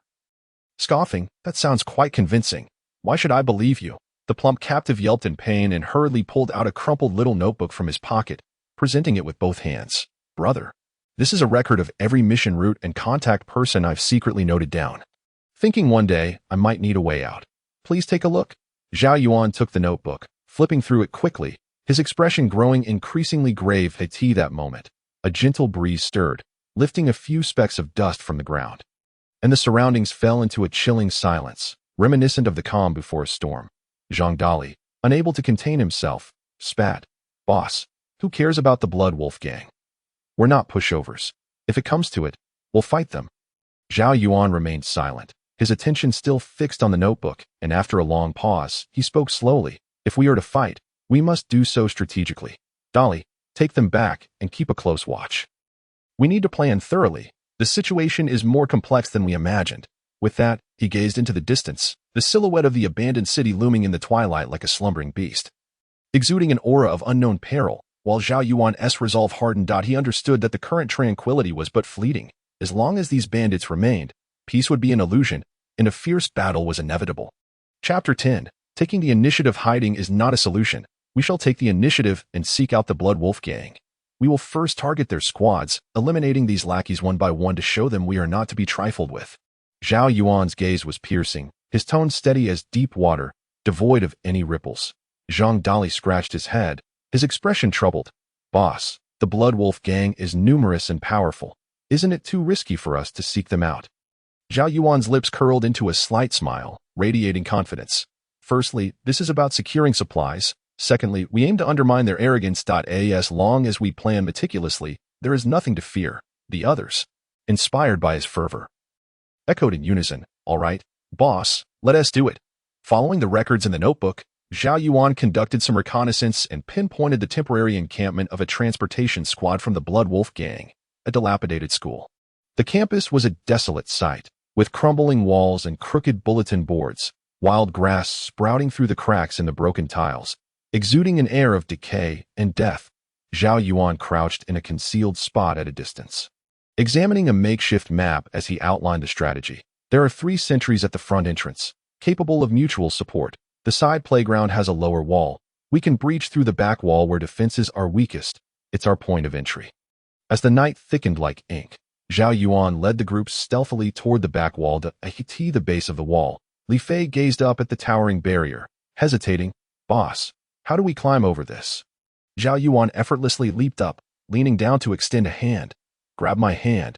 Just as the group steadied themselves, a chilling sound echoed from nearby, reminiscent of something sinister rising from the depths of hell. A sound that seemed neither human nor beast, reverberating hauntingly in the empty, silent corridor, akin to ghostly whispers that sent shivers down their spines. The youngest member of the team, Wang Qing, turned pale as a sheet upon hearing this terrifying noise, his lips quivering as if he wished to scream, yet his throat felt constricted, producing no sound. In that moment, Zhao Yuan acted swiftly, rushing forward to cover Wang Qing's mouth. Pulling him close, he then whispered into Wang Qing's ear. Steady yet calm. Don't panic. Keep calm. It's probably just a zombie. Everyone, remain alert. Before his words had fully registered, a grotesquely twisted zombie emerged from around the corner, its tattered clothing barely clinging to its form. The moment it caught the scent of living flesh, its previously slow gait transformed into a frantic rush, lunging at the group like a ravenous wolf. Wang Qing, now completely lost in panic, instinctively raised his firearm, ready to pull the trigger. Don't shoot. That will attract more zombies. Yet, before Zhao Yuan's warning could finish, Wang Qing fired without hesitation. A gunshot rang out, and a bullet struck the zombie squarely in the head. In an instant, blood sprayed, brain matter exploded, and the zombie's body thudded heavily to the ground. However, none anticipated that this seemingly ordinary shot would unleash a veritable swarm of zombies, as countless undead figures surged forth from the classrooms, roaring deafeningly, staggering and rushing towards the group in a relentless tide. Faced with such a perilous situation, Zhao Yuan decisively shouted, "Everyone, pay attention. Fire while retreating, move towards the staircase," as his command echoed. The group swiftly responded, raising their weapons to form a tight defensive line. Bullets rained down like a torrential downpour onto the encroaching horde of zombies. Yet, despite their valiant efforts, the sheer number of zombies was overwhelming. An avalanche of despair that threatened to engulf them entirely. In the critical moment, Zhao Yuan spotted a supply room nearby. He kicked the door open and shouted, "Get in quickly." The group rushed into the room, barricading the door with tables and chairs. The zombies outside battered against the door, the wooden panels creaking under the strain. "This won't do. We need a way to break out," Zhang Dali panted. Zhao Yuan scanned the supply room, his gaze landing on several buckets of paint and some discarded metal pipes, inspiration striking him. "Let's pour the paint at the entrance and use the metal pipes to create a makeshift igniter to incinerate these creatures." Li Fei hesitated, worry etched on his face. "Boss, is this really a good idea? What if the fire gets out of control and burns us instead?" Zhao Yuan approached Li Fei, firmly patting his shoulder in reassurance. "Relax, brother. As long as we can control the flames, there won't be any problems. Time is of the essence. Everyone, let us move." Upon hearing Zhao Yuan's words, the group ceased their hesitations and sprang into action. Before long, a roaring fire ignited at the entrance, illuminating the dark space with a fierce glow. The once ferocious zombies were instantly engulfed by the raging flames, writhing in agony as they emitted haunting cries that echoed through the air. As the flames continued to spread, the onslaught of the zombies gradually weakened. However, at that moment, Zhang Dali, who had been wearing a tense expression, suddenly muttered a curse under his breath. "This is bad. We're in trouble." Almost simultaneously, a cacophony of hurried footsteps echoed around them, as if countless feet were pounding the ground. It turned out that members of the Blood Wolf gang had silently encircled them from various concealed corners. In the face of this sudden turn of events, Zhao Yuan exhibited an extraordinary calmness. He swiftly scanned the surroundings with his eyes, then pointed decisively to the corner of the staircase nearby, shouting loudly, "Quick! Everyone run over there. That position will obstruct their line of sight, making it difficult for them to spot us." Upon hearing his command, the group hurriedly dashed towards the staircase corner. Just as they reached their designated position and steadied themselves, they were met with the sudden sound of bullets raining down like a storm, countless rounds wildly firing towards the corner. Zhao Yuan pressed himself tightly against the wall, straining to listen to the intermittent sounds of gunfire from outside, while shouting, "Everyone, do not fire back blindly. Wait for my command." Thus, under Zhao Yuan's direction, they lay in wait, quietly biding their time for the optimal moment. Finally, as the enemy drew closer, Zhao Yuan seized his chance, abruptly producing 2 grenades from his pocket and hurling them with all his strength. 2 deafening explosions followed, accompanied by thick smoke and a powerful shockwave that sent the enemy scattering chaotically. Taking advantage of the chaos, Zhao Yuan led the charge, engaging the remaining enemies in close combat. Agile and nimble, he weaved through the hail of bullets, his marksmanship impeccable, knocking down several foes with unerring accuracy. Zhang Dali and the others coordinated seamlessly, and the corridor was soon filled with the sounds of battle cries and pained groans. Just as the conflict reached a stalemate, the leader of the Blood Wolf gang's squad emerged. A lean and sharp-eyed man, he clutched 2 handguns, unleashing a torrent of fire upon their arrival. "Those who dare to invade my territory shall perish." Dense bullets whistled through the air, producing a chilling sound as they tore past. Zhao Yuan, quick on his feet, dodged left and right, using the surrounding cover to shield himself from lethal attacks. Each bullet seemed to narrowly miss him, creating waves of scorching air in its wake.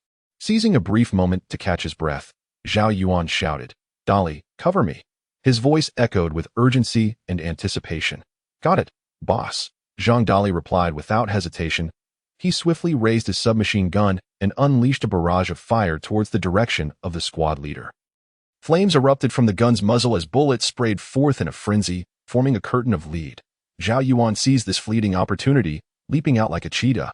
His speed was remarkable, and in the blink of an eye, he had vaulted from cover. However, the squad leader was no slouch. Seeing Zhao Yuan's attempt to break through, He disregarded his subordinates and lunged at Zhao Yuan in a desperate bid to intercept him. Just as the two were locked in this standoff, Zhao Yuan keenly observed the moment the leader changed his magazine.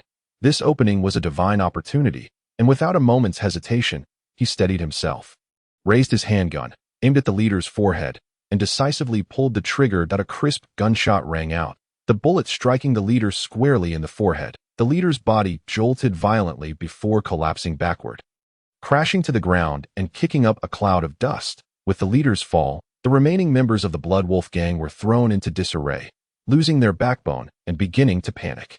On one hand, they feared that continued resistance would provoke a more ferocious retaliation, and on the other, they dreaded incurring Zhao Yuan's wrath. Weighing the pros and cons, they all raised their weapons in surrender.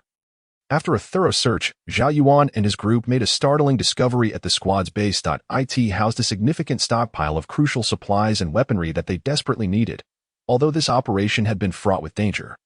The eventual rewards were beyond their wildest expectations. Gazing at the mountain of spoils before them, the faces of everyone shone with ecstatic smiles. Chapter 11. The Justice Alliance. With Zhao Yuan's resolute decision to launch an attack against the notorious Blood Wolf gang, the survival paradigm adhered to by those seeking refuge in the camp was on the brink of a transformative upheaval. Zhao Yuan mercilessly released the two captives he had previously apprehended, his expression stern as he commanded them to return to their gang and relay the message. From this day forth, we, the Justice Alliance, declare war on your gang for the sake of all ordinary citizens in this post-apocalyptic world. The two captives exchanged fearful and bewildered glances, but under Zhao Yuan's formidable presence and authority, they could only nod submissively before fleeing the scene like scared dogs, watching their disheveled figures fade from sight. Zhao Yuan took a deep breath, slowly turning to face the anxious yet expectant residents of the refuge camp behind him. His gaze was resolute and fervent as he proclaimed, "Ladies and gentlemen, we have long sought a semblance of peace and tranquility in this desolate and perilous world. Yet, the vile Blood Wolf gang brazenly exploits their numerical superiority and superior weaponry to monopolize scarce resources, ruthlessly oppressing innocent civilians. From this day forth, we can no longer remain passive or submissive. We must rise up and bravely resist all these injustices and inequities, even if the road ahead is fraught with thorns and dangers. Even if our enemies are formidable enough to instill fear, we must steadfastly defend our dignity and rights." Today marks the official establishment of the Justice Alliance. Zhou Xinyan was the first to applaud, her eyes filled with admiration for Zhao Yuan. However, amidst the bustling crowd, an elderly man, wrinkled and over 70 years of age, furrowed his brow with concern. He slowly made his way through the crowd, approached the front, and with a gaze full of doubt and confusion, reproachfully asked Zhao Yuan, "Isn't our current situation tolerable? Why provoke the Blood Wolf gang? Isn't that just courting trouble?" Upon hearing the voice, Zhao Yuan withdrew his gaze from the distance and turned to meet the crowd. He noticed many others wearing expressions akin to that of the elderly man, evidently sharing the same confusion and concern. Whispers of agreement rippled through the crowd as they exchanged murmurs. Just then, a thunderous roar cut through the air. "Be quiet. Let Zhao Yuan finish speaking." It was Zhang Dali stepping forward to speak. His authority within the refuge camp was well established, and as his command rang out, the previously noisy scene fell into an immediate hush, with everyone obediently closing their mouths. Once the crowd quieted down, Zhao Yuan cleared his throat and raised his voice. "What you may not realize is that the Blood Wolf gang is no ordinary foe. They are a band of deranged, ruthless brigands. The supplies stored in nearby towns have all been forcibly seized by these ruffians. If we continue to sit idly by, taking no action, what will we do when our current supplies run out? Even if we miraculously acquire some provisions, with the Blood Wolf gang's squad marauding daily, it will be impossible for us to maintain a foothold in this land." At this point, Zhao Yuan's emotions surged as he raised one hand high, waving it vigorously as if leading a fervent pre-battle rally, then shouted, "To survive, to protect ourselves and our families, we have no choice but to resolutely take up arms and rise against all those who oppress the good and prey upon the innocent." After his impassioned address, the entire refuge camp was filled with a fighting spirit. In this chaotic world of the apocalypse, besieged by endless zombies and marauding bandits, only through resistance could the innocent be salvaged. The establishment of the Justice Alliance marked the initial formation of a force led by Zhao Yuan, recognizing that the Blood Wolf gang was well-equipped and that a direct confrontation would not be prudent. Zhao Yuan pondered briefly and devised a plan. The first order of business was to sabotage the mountain road leading to the refuge camp. Under the cover of night, he and several agile team members stealthily ventured out. They planted explosives at key locations along the mountain path, and with a series of muffled explosions, boulders tumbled down. The dirt road collapsed, rendering the previously passable route treacherous. Now, the Blood Wolf gang's convoy would find it impossible to march in unimpeded. With the transportation issue resolved, Zhao Yuan proceeded to train his team. Flexibility and adaptability were crucial for overcoming their disadvantages, so he imparted all he knew about guerrilla warfare, from how to conceal themselves and stealthily scout, to setting up simple yet lethal traps and utilizing the terrain to strike swiftly before retreating. The team listened intently, their eyes sparkling with eagerness. During the day, they practiced repeatedly in the surrounding wasteland, simulating various scenarios of encountering enemies, while at night they gathered to review and strategize, their camaraderie growing stronger by the day. Meanwhile, the campaign to promote the Justice League was advancing with great urgency. Zhao Yuan selected several articulate and affable team members, dispatching them in groups to various corners where survivors had gathered. Armed with a modest supply of resources, they distributed these as tokens of goodwill to the destitute and freezing populace. While passionately recounting the Justice League's determination and courage in opposing the Blood Wolf gang, painting a vision of a world free from oppression where everyone could unite to survive. Initially, many survivors harbored doubts, for in this apocalyptic era, trust had become a rare luxury. Yet, as tangible aid was delivered on multiple occasions, an increasing number of individuals began to feel compelled to join. Upon learning that the mountain roads had been destroyed, the Blood Wolf gang, humiliated and enraged, could only march on foot to besiege the Justice League. However, as soon as they entered the vicinity of the Justice League, they were met with relentless harassment from guerrilla squads.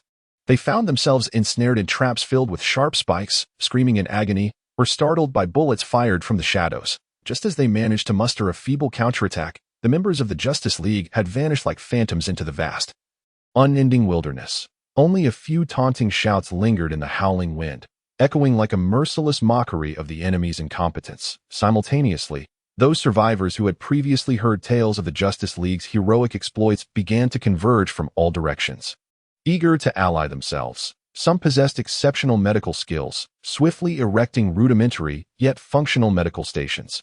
Others were adept at various mechanical repairs, ingeniously transforming discarded materials and components into more effective and powerful weaponry. Thus, with a continuous influx of fresh blood, the Justice League, already a formidable force, grew even stronger. Not only did they successfully defend their makeshift sanctuary, but they also began to take the initiative, courageously launching attacks on towns still under the brutal dominion of the Blood Wolf gang. Each operation ignited like a blazing torch, kindling a wildfire of rebellion in the sunless apocalypse, illuminating the dawn of hope in the hearts of the people. Chapter 12. The zombie onslaught within the military camp on the northern outskirts of the city. The various leaders of the Blood Wolf gang hurriedly gathered from all directions, clad in matching black attire. They exuded vigor, their presence enveloped in a palpable aura of menace. Initially, the atmosphere was lively, filled with animated chatter. Some boasted about the alluring women they had recently captured, while others furrowed their brows, lamenting the overwhelming burden of gang tasks, the cacophony threatening to lift the roof off. A heavy, powerful tread approached, resonating like a thunderous bell. In an instant, the room fell silent, as if a hand had clutched their throats. All eyes fixated on the entrance, the leader of the Blood Wolf gang. Lei Lang made his grand entrance, his imposing figure reminiscent of a towering iron pillar, striding in with an air of authority. His face was as stern as ice on a cold night, and his eyes were deep as abysses. A mere glance from him sent shivers down spines, silencing the camp into a hushed stillness, leaving only the sound of his steady, oppressive footsteps. Lei Lang made his way to the grand tiger-skin chair at the center of the hall and sat down leisurely. Narrowing his eyes slightly, he surveyed the gathered leaders with a piercing gaze. Behind him stood two elegantly poised women, their provocative attire starkly contrasting with the cold atmosphere, making them appear almost like wilting flowers. Further accentuating Lei Lang's formidable presence, to go. Lei Lang's lips parted slightly, his voice low yet sharp like a drawn blade, exuding an undeniable air of intimidation. The addressed burly man, to go, flinched and hurriedly stepped forward. Beads of sweat trickling down his forehead, his lips trembling. "Speak," What's the situation with your men and that league? Lei Lang idly toyed with an ornately crafted handgun, its metallic sheen glimmering ominously in the dim light.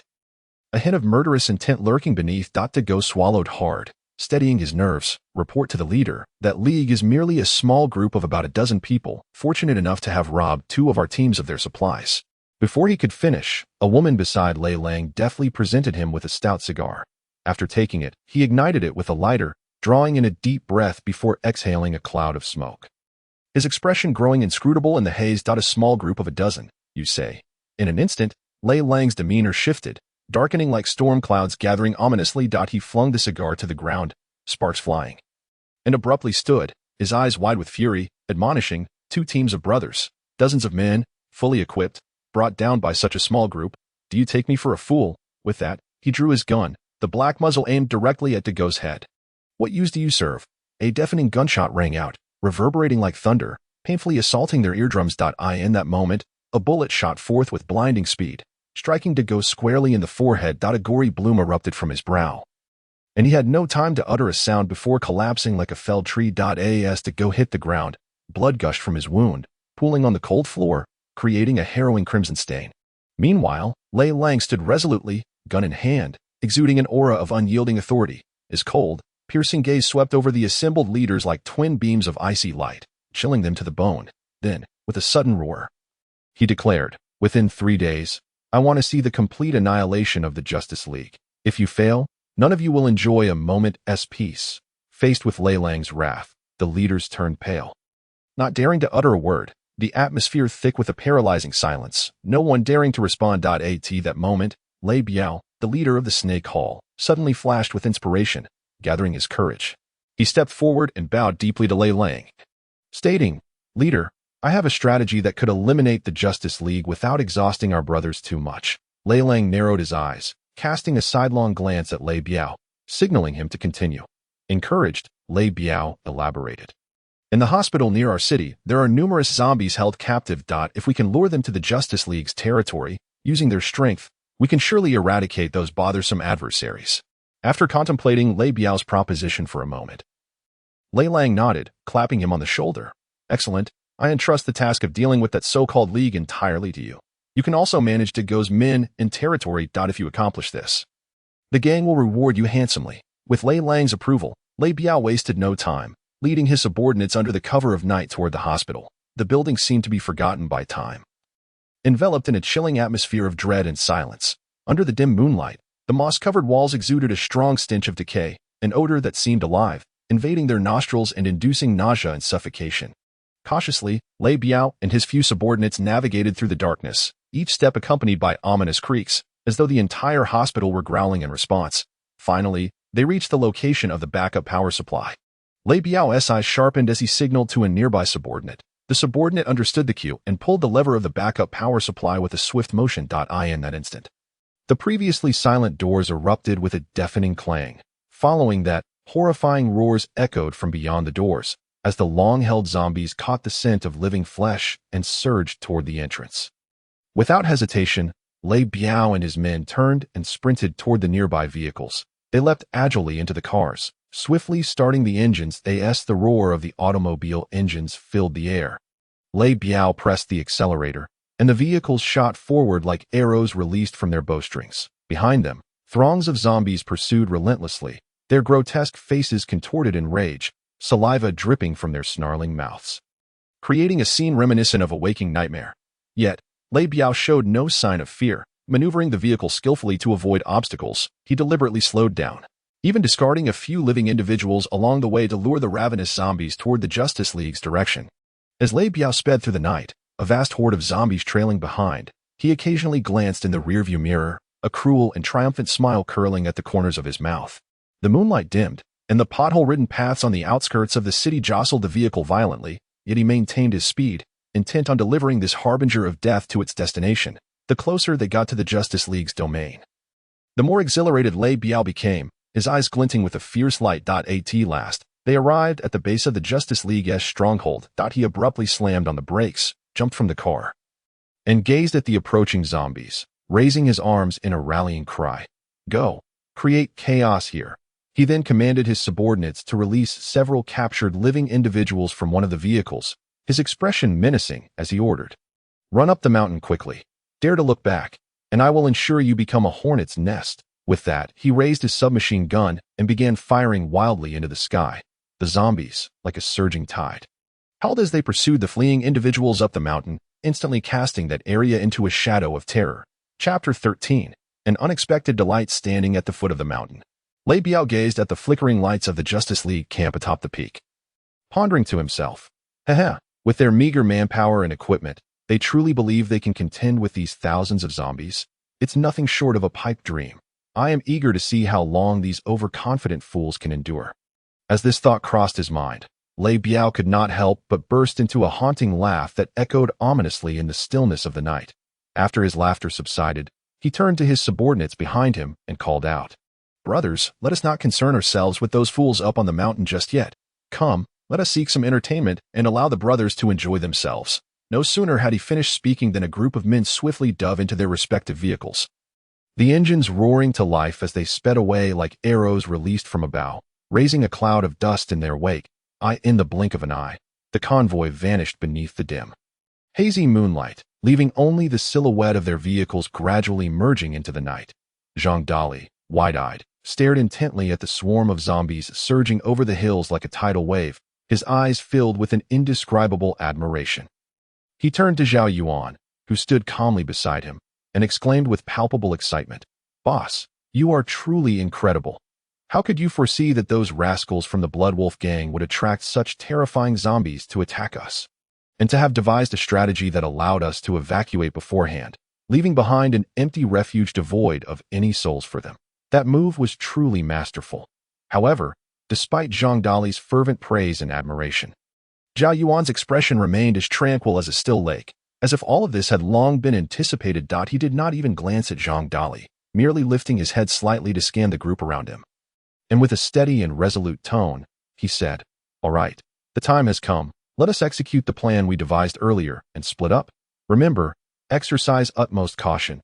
Do not let your guard down." As his words fell, Zhao Yuan lowered his gaze to the worried face of Zhou Xinyan, who was looking up at him with concern. At that moment, a gentle ripple of warmth suddenly stirred in the depths of his previously unperturbed eyes.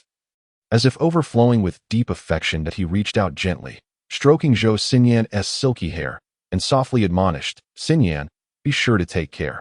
Rest assured, no matter what happens, I will always be silently watching over you, ensuring that you come to no harm." Upon hearing Zhao Yuan's heartfelt words, a warm surge enveloped Zhou Xinyan's heart. She could no longer mind the presence of others around, and unhesitatingly opened her arms to embrace Zhao Yuan tightly. At that moment, her delicate lips parted slightly, as if she wished to utter some tender words to him. However, before she could speak, the oblivious Zhang Dali rudely interrupted, shattering the romantic atmosphere between the two. "Oh dear, can you two not be so lovey-dovey, in broad daylight, embracing like this? What sort of decorum is that? Xinyan, you must open your eyes wide when choosing a boyfriend. Consider carefully that a man as outstanding as the boss is quite difficult to manage. In my opinion, he may not be as reliable as you think." Hearing Zhang Dali's tactless ramblings, Zhou Xinyan's cheeks flushed with anger, and she shot him an exasperated glare, just as she was about to retort. Zhao Yuan preemptively interrupted, "Enough, Dali. This is not the time for such discussions. Once we resolve this pressing matter, we can talk about it at leisure." After speaking, Zhao Yuan gently extended his right hand to pat Zhou Xinyan's frail shoulder, casting her a warm glance that held a hint of encouragement, signaling that she could release her hold on him. At that moment, Zhang Dali, who had been in a state of confusion, finally snapped back to reality. His round eyes widened in astonishment, his mouth agape as he struggled to comprehend. Once he regained his composure, he stammered in disbelief, You too? When did this happen? How come I had no inkling of it?" Without hesitation, Zhou Xinyan lifted her head, her gaze steady yet tinged with shyness, and swiftly replied in her melodious voice, "You're about to become an uncle. What? Zhang Dali was struck as if by lightning, completely dumbfounded. Unable to believe his ears, he rubbed them vigorously, confirming, "Did you just say I'm going to be an uncle? Does that mean the boss and you?" As he trailed off, a sudden realization dawned on him, his face turning crimson as the remainder of his words were swallowed back. Immediately after, he began to shake his head vigorously, muttering in disbelief, "No way. Absolutely not. How could you two do this, to keep such an important matter hidden so deeply? Even I was left in the dark. I have been daydreaming about how to pursue you, Xinyan, and now it seems my beautiful dreams have all shattered. Turning to mere illusions. As he spoke, Zhang Dali hung his head in dejection, his face a mask of disappointment and despair. Meanwhile, the previously composed Zhao Yuan was now equally taken aback, gazing at Zhou Xinyan with wide eyes filled with disbelief, urgently asking, Xinyan, is what you just said true? We have a child? Is this real? In response to Zhao Yuan's anxious inquiry, Zhou Xinyan merely nodded slightly, a gentle smile of happiness gracing her lips as she affirmed with a subtle nod. Suddenly, Zhang Dali's eyes sparkled with a bright and determined light as he declared loudly, I do not want to be just any uncle. Upon hearing this, Zhao Yuan and Zhou Xinyan exchanged puzzled and tense glances. Concern etched on their faces as they wondered if Zhang Dali would utter something shocking due to his special feelings for Zhou Xinyan. Just then, Zhang Dali continued, I want to be the godfather of this child. I refuse to settle for being just an ordinary uncle. With that, he struck a comically earnest pose that evoked uncontrollable laughter from Zhao Yuan and Zhou Xinyan, who in unison responded, all right, then you shall be the godfather. Dali. However, Zhang Dali seemed unwilling to relent, continuing with a serious demeanor, but there's a condition. You two must hold a proper wedding ceremony tomorrow, or else I will not allow you to have a child out of wedlock. He nodded gravely, as if this matter were an established fact, completely disregarding the esteemed Zhao Yuan standing before him. Then, as if recalling something, Zhang Dali added hastily, and Zhou Xinyan's original task for tonight is cancelled. How could I allow my godson or goddaughter to accompany their mother on dangerous ventures? Absolutely not. After hearing Zhang Dali's words, Zhao Yuan and Zhou Xinyan exchanged knowing glances, a shared smile of understanding illuminating their faces. Zhang Dali's innocent nature and sincere emotions enveloped them in a warmth akin to familial care. Zhao Yuan softly inquired of Zhou Xinyan, are you still up for tonight's task? Zhou Xinyan nodded resolutely. Chapter 14. A dangerous gambit. The convoy led by Lei Biao raced along the winding mountain road, stirring up clouds of dust. As the vehicles rounded a perilous bend, they were met with the sight of a car parked by the roadside. The vehicle stood there in isolation, surrounded by a few grotesque, decaying zombies that roamed about. They clawed at the car, frantically battering the windows while emitting low, guttural growls. The driver, one of Lei Biao's subordinates, remained remarkably composed. Such scenarios were already commonplace for them. He tightened his grip on the steering wheel, unhesitatingly pressing the accelerator to speed past. However, just as the vehicles were about to align, another sharp-eyed subordinate in the passenger seat suddenly widened his eyes and shouted, Boss, there are people in that car. Upon hearing this, Lei Biao paused, then swiftly slapped the subordinate across the face, his anger boiling over as he bellowed, What the hell are you panicking for? Does that car just magically appear here on its own? The slapped subordinate cradled his stinging cheek, feeling aggrieved, yet he lowered his head and timidly continued, I saw clearly. It seems there are several women in the CAR.AT. This revelation. The previously furious Lei Biao's demeanor shifted dramatically. Akin to being injected with a dose of exhilaration, his eyes sparkling with excitement. As he extended his hand to gently caress the face of the subordinate he had just struck, he urgently exclaimed, Why the hell didn't you say so earlier? Hurry up and stop the car. I want to go back and take a good look. Lei Biao seized his submachine gun and shot accurately at the zombies. With a few bursts, the bullets erupted from the chamber, instantly shattering the zombie's forehead, sending blood and gore splattering everywhere, before it fell down lifelessly. After dispatching the zombies, Lei Biao exchanged glances with his subordinates, who promptly understood his silent command. Suddenly, a man leapt from the driver's seat to the roadside woods, his movements remarkably agile as he quickly vanished into the darkness of the trees. The subordinates then checked the vehicle, discovering 3 women inside. When the third woman, clad in white, was pulled from the car, Lei Biao couldn't help but stare in astonishment. The woman possessed an enchanting figure, her features exquisite as if painted. With eyes like stars, a delicate nose, cherry-like lips, and skin fairer than snow, her body perfectly proportioned, Lei Biao's gaze fixated on her, his eyes brimming with unabashed greed, secretly rejoicing. This woman is strikingly beautiful. Today is my lucky day. Lost in thought, saliva trickled from the corner of his mouth, yet he remained oblivious. What are you doing? Lei Biao bellowed, striding forward to deliver a hefty kick to his subordinate's rear. How can you be so rude to a beauty? After saying this, Lei Biao cautiously and gently supported the alluring woman, slowly helping her out of the car. He softly inquired, "My lady, may I ask where you intend to go?" Before him, the woman appeared delicate and pitiful, her beauty seemingly capable of melting hearts. She parted her ruby lips, yet before uttering a single word, she had already melted Lei Biao's restless heart. However, when she finally spoke, her tone was laced with wariness and suspicion. "Who are you exactly?" Immediately, she forcefully shook off Lei Biao's hand, her body trembling involuntarily as she huddled against the car door, seemingly seeking a semblance of safety.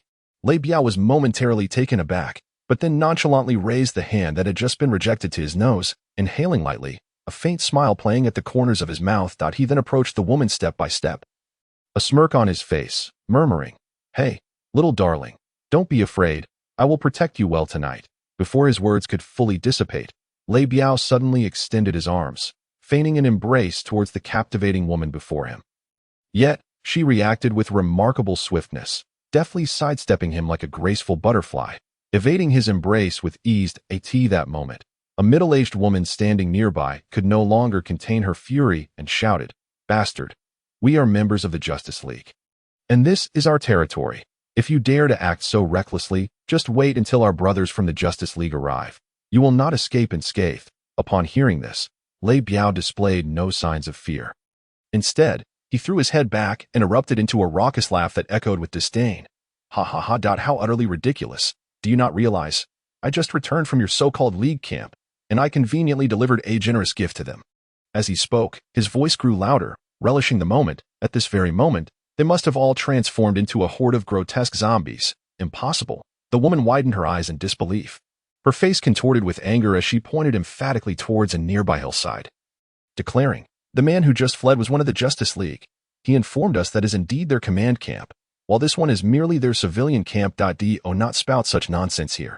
Her voice was clear and resonant, reverberating through the air. Although her statement was casual, it struck Lei Biao like a bolt of lightning, invigorating him with a surge of realization, as if he had unearthed a crucial clue. Without hesitation, he commanded, "Bring these 3 women to the car at once.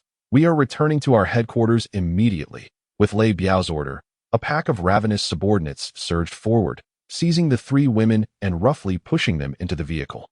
Not far away, Zhang Dali hid inside the car, beads of sweat forming on his forehead, his breath rapid and tense. He lowered his voice to ask, "Boss, will Xinyan and the others be in danger? Is this beauty trap too risky? What if something goes wrong?" Before he could finish, Zhao Yuan abruptly raised his hand, cutting him off decisively, his sharp gaze, keen as a hawk, fixated on Lei Biao's convoy, as if attempting to pierce through the vehicle's windows to uncover its secrets.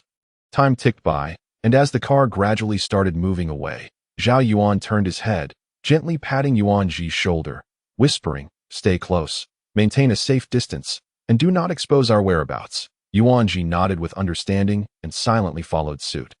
Meanwhile, Zhang Dali, seemingly unwilling to relent, eagerly pressed, "Boss, can you give us a clear assurance? What are the chances of success for this operation?" In response to Zhang Dali's rapid-fire inquiries, Zhao Yuan remained placid, even avoiding eye contact. As he directly turned to Li Fei behind him, asking, "Have Wang Cheng and the others kept up?" Li Fei nodded silently, confirming that Wang Cheng and the others had indeed followed the plan. With this affirmation, Zhao Yuan refocused his gaze, his eyes locked on the distant, receding vehicle as if fearing it would vanish from sight.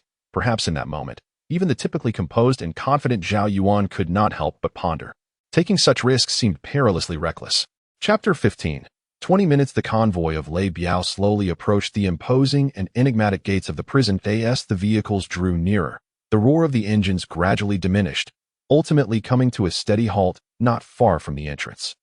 The prison loomed like a slumbering behemoth, its massive iron gates tightly shut, resembling an impenetrable barrier that completely isolated the outside world from within. The towering walls stood like giants, creating an overwhelming sense of oppression, while the continuous electric fencing above resembled a ravenous beast, ready to devour anything that dared to approach. This formidable defense of iron gates and high walls formed an insurmountable chasm, instilling fear in the hearts of onlookers. At that moment, several searchlights above the gates flickered to life, resembling vigilant eyes scanning the surrounding darkness, their intense beams intertwining to create a dazzling curtain of light, rendering any lurking shadow utterly exposed. Just then, a sharp-eyed subordinate stationed at the gate noticed the return of their leader. Lei Biao. He hurriedly ran to the entrance, skillfully operating the controls. With a dull thud, The massive iron gates began to open slowly. "Boss, we've figured out their headquarters. When do we begin our operation?" Zhang Dali eagerly inquired. Yuan Ji, filled with worry, also asked, "Yuan Ge, do you truly believe they will trust that we have another command camp? Would they really go all out to hunt us down?" Both of them exhibited deep-seated doubts and anxieties in their eyes. Zhao Yuan's expression remained tranquil, his brow slightly furrowed as he contemplated before responding. "Let us wait for 20 minutes. His gaze was resolute, as if these 20 minutes were pivotal in determining their success or failure. He continued, "If after 20 minutes they remain inactive, we will have no choice but to force our way in to rescue them." Upon hearing this, Zhang Dali instinctively touched the submachine gun in his grip, murmuring, 20 minutes. That I sincerely hope they remain safe during this time." His words revealed a genuine concern for Zhou Xinyan's safety. This heartfelt worry from Zhang Dali complicated Zhao Yuan's emotions, and after taking a deep breath, he spoke slowly. "Dali, when I seized this notebook from those two captives, I had already begun to strategize a response to the formidable Blood Wolf Gang. After careful study and analysis, I discovered that while the Blood Wolf Gang may appear formidable and invincible on the surface, their internal structure is, in fact, rotten to the core. Moreover, their members are rife with suspicion and engage in constant infighting. These weaknesses are precisely the openings we can exploit. As long as we seize the opportunity, breaking through one by one is not an insurmountable task. Yuan Ge, I believe in you." The typically reticent Li Fei suddenly spoke up. Zhao Yuan nodded silently, and the atmosphere in the vehicle grew unusually quiet as the four of them fixated on the distant, heavy iron gates. Inside the prison, Lei Biao commanded all his subordinates to assemble. Awaiting his orders, the woman in white, Zhou Xinyan, was brought into a room by Lei Biao. This lecherous man eager to possess her physically while also keen to probe the authenticity of her words. "My beauty," Lei Biao's inner turmoil was laid bare, as he sought to fulfill his first desire. "This night, if you comply with my wishes, I shall elevate you to the position of the Lady of the Poisonous Serpent's Hall by tomorrow." With that, Lei Biao lunged at Zhou Xinyan. Fortunately, Zhou Xinyan was quite agile and managed to evade him several times. "What do you take me for?" Zhou Xinyan retorted indignantly. "Some wild chicken from the mountains." Lei Biao replied while continuing his advance towards her. "No, I regard you as a phoenix from the heavens." Zhou Xinyan's eyes blazed with intensity as she fixed her gaze upon Lei Biao. In a moment of his distraction, she suddenly raised her right hand and, with all her might, struck his grotesque face. The sharp crack echoed through the room, resonating as if the very walls trembled. Simultaneously, Zhou Xinyan glared fiercely, her voice rising in a commanding shout. "Then get out." Taken aback, Lei Biao was left dazed by the unexpected slap, the fervent flames of desire within him extinguished as if doused with icy water. Leaving no trace behind, holding his face in shock, he stared at Zhou Xinyan, his heart's yearning shattered. After a prolonged moment, he regained his composure, slowly lowering his hand from his face, and walked over to a nearby table to retrieve a box of cigars. Extracting one and lighting it as the smoke curled upward, he squinted and inquired nonchalantly, "What connection do you have with that alliance?" Upon hearing Lei Biao's question, Zhou Xinyan's emotions flared even more, her fists clenched tightly, her body trembling slightly as she blurted out without a second thought, "If it weren't for you, I would have long become their lady of the alliance." Just as her words fell, her eyes began to redden, tears welling up as if they were on the verge of spilling over. "Bah." In response, Lei Biao disdainfully spat on the ground. With a cold laugh, he mocked, "That pathetic alliance consists of merely 20 or 30 individuals. What significance would it hold if you were their lady? Can it possibly compare to my poisonous serpent hall? Utterly delusional." "Who said so?" Zhou Xinyan's eyes widened in disbelief as she gazed at Lei Biao. In her crystalline, watery gaze, tears shimmered like dewdrops rolling on a morning lotus leaf, evoking a sense of pity. Biting her lip, she fought to suppress her tears and continued, "The people in their alliance have told me directly that they boast a formidable force of 300 to 400 individuals. With resources piled high, countless beyond measure, their arsenal of weapons is unimaginably vast. They solemnly promised to protect me and my family without fail. That it was precisely for this reason that I resolutely agreed to follow them up the mountain." At this point, Zhou Xinyan's voice became choked with emotion. "Do not weep, fair lady," Lei Biao assured, patting his chest. "You have been deceived by them." He then slowly approached Zhou Xinyan, one hand stealthily resting on her delicate shoulder. "I do not believe you. Who knows which of you is lying?" Zhou Xinyan brushed aside his hand, exclaiming, "You all only boast of your strengths before me, but I will no longer trust any of your claims." Unless I witness it with my own eyes. In her eyes, that so-called righteous alliance appeared more alluring than himself. How could he swallow this indignity? He was determined to let Zhou Xinyan witness firsthand that his poisonous serpent Hall was the true sovereign of this territory. And that paltry alliance of 20 or 30 could be likened to ants in comparison. He would shatter her fantasies about them. Let it be so. Lei Biao's temper flared, and he bellowed in anger. That so-called alliance of yours, with merely 20 or 30 people, will be eradicated today before your very eyes. Chapter 16. Self-inflicted wounds cannot be lived through. Upon hearing that the righteous alliance still had remnants at large, Lei Biao was instantly consumed by fury. His enraged shout seemed capable of shattering the very air around him. Infuriating. How dare there be any survivors? Immediately set forth to obliterate those remnants, at his command. His subordinates acted without a moment's hesitation, swiftly mobilizing. Meanwhile, Zhao Yuan and several others were gripped by anxiety, each moment feeling as prolonged as a year. An atmosphere of tension hanging heavily over the entire carriage like a dark cloud. No one dared to speak, sitting in silence, their hearts pounding with unease. Just then, a dull sound echoed as the prison gates creaked open once more. Following this, a procession of vehicles emerged, barreling forth with an imposing presence. Witnessing this scene, Zhao Yuan and the others felt the weight that had been hanging over them gradually lift. Zhao Yuan took a deep breath, releasing it slowly, as if attempting to dispel the accumulated pressure of the preceding days. He turned to Pat Li Fei, who sat behind him, saying meaningfully, "From here on, we rely on your search team."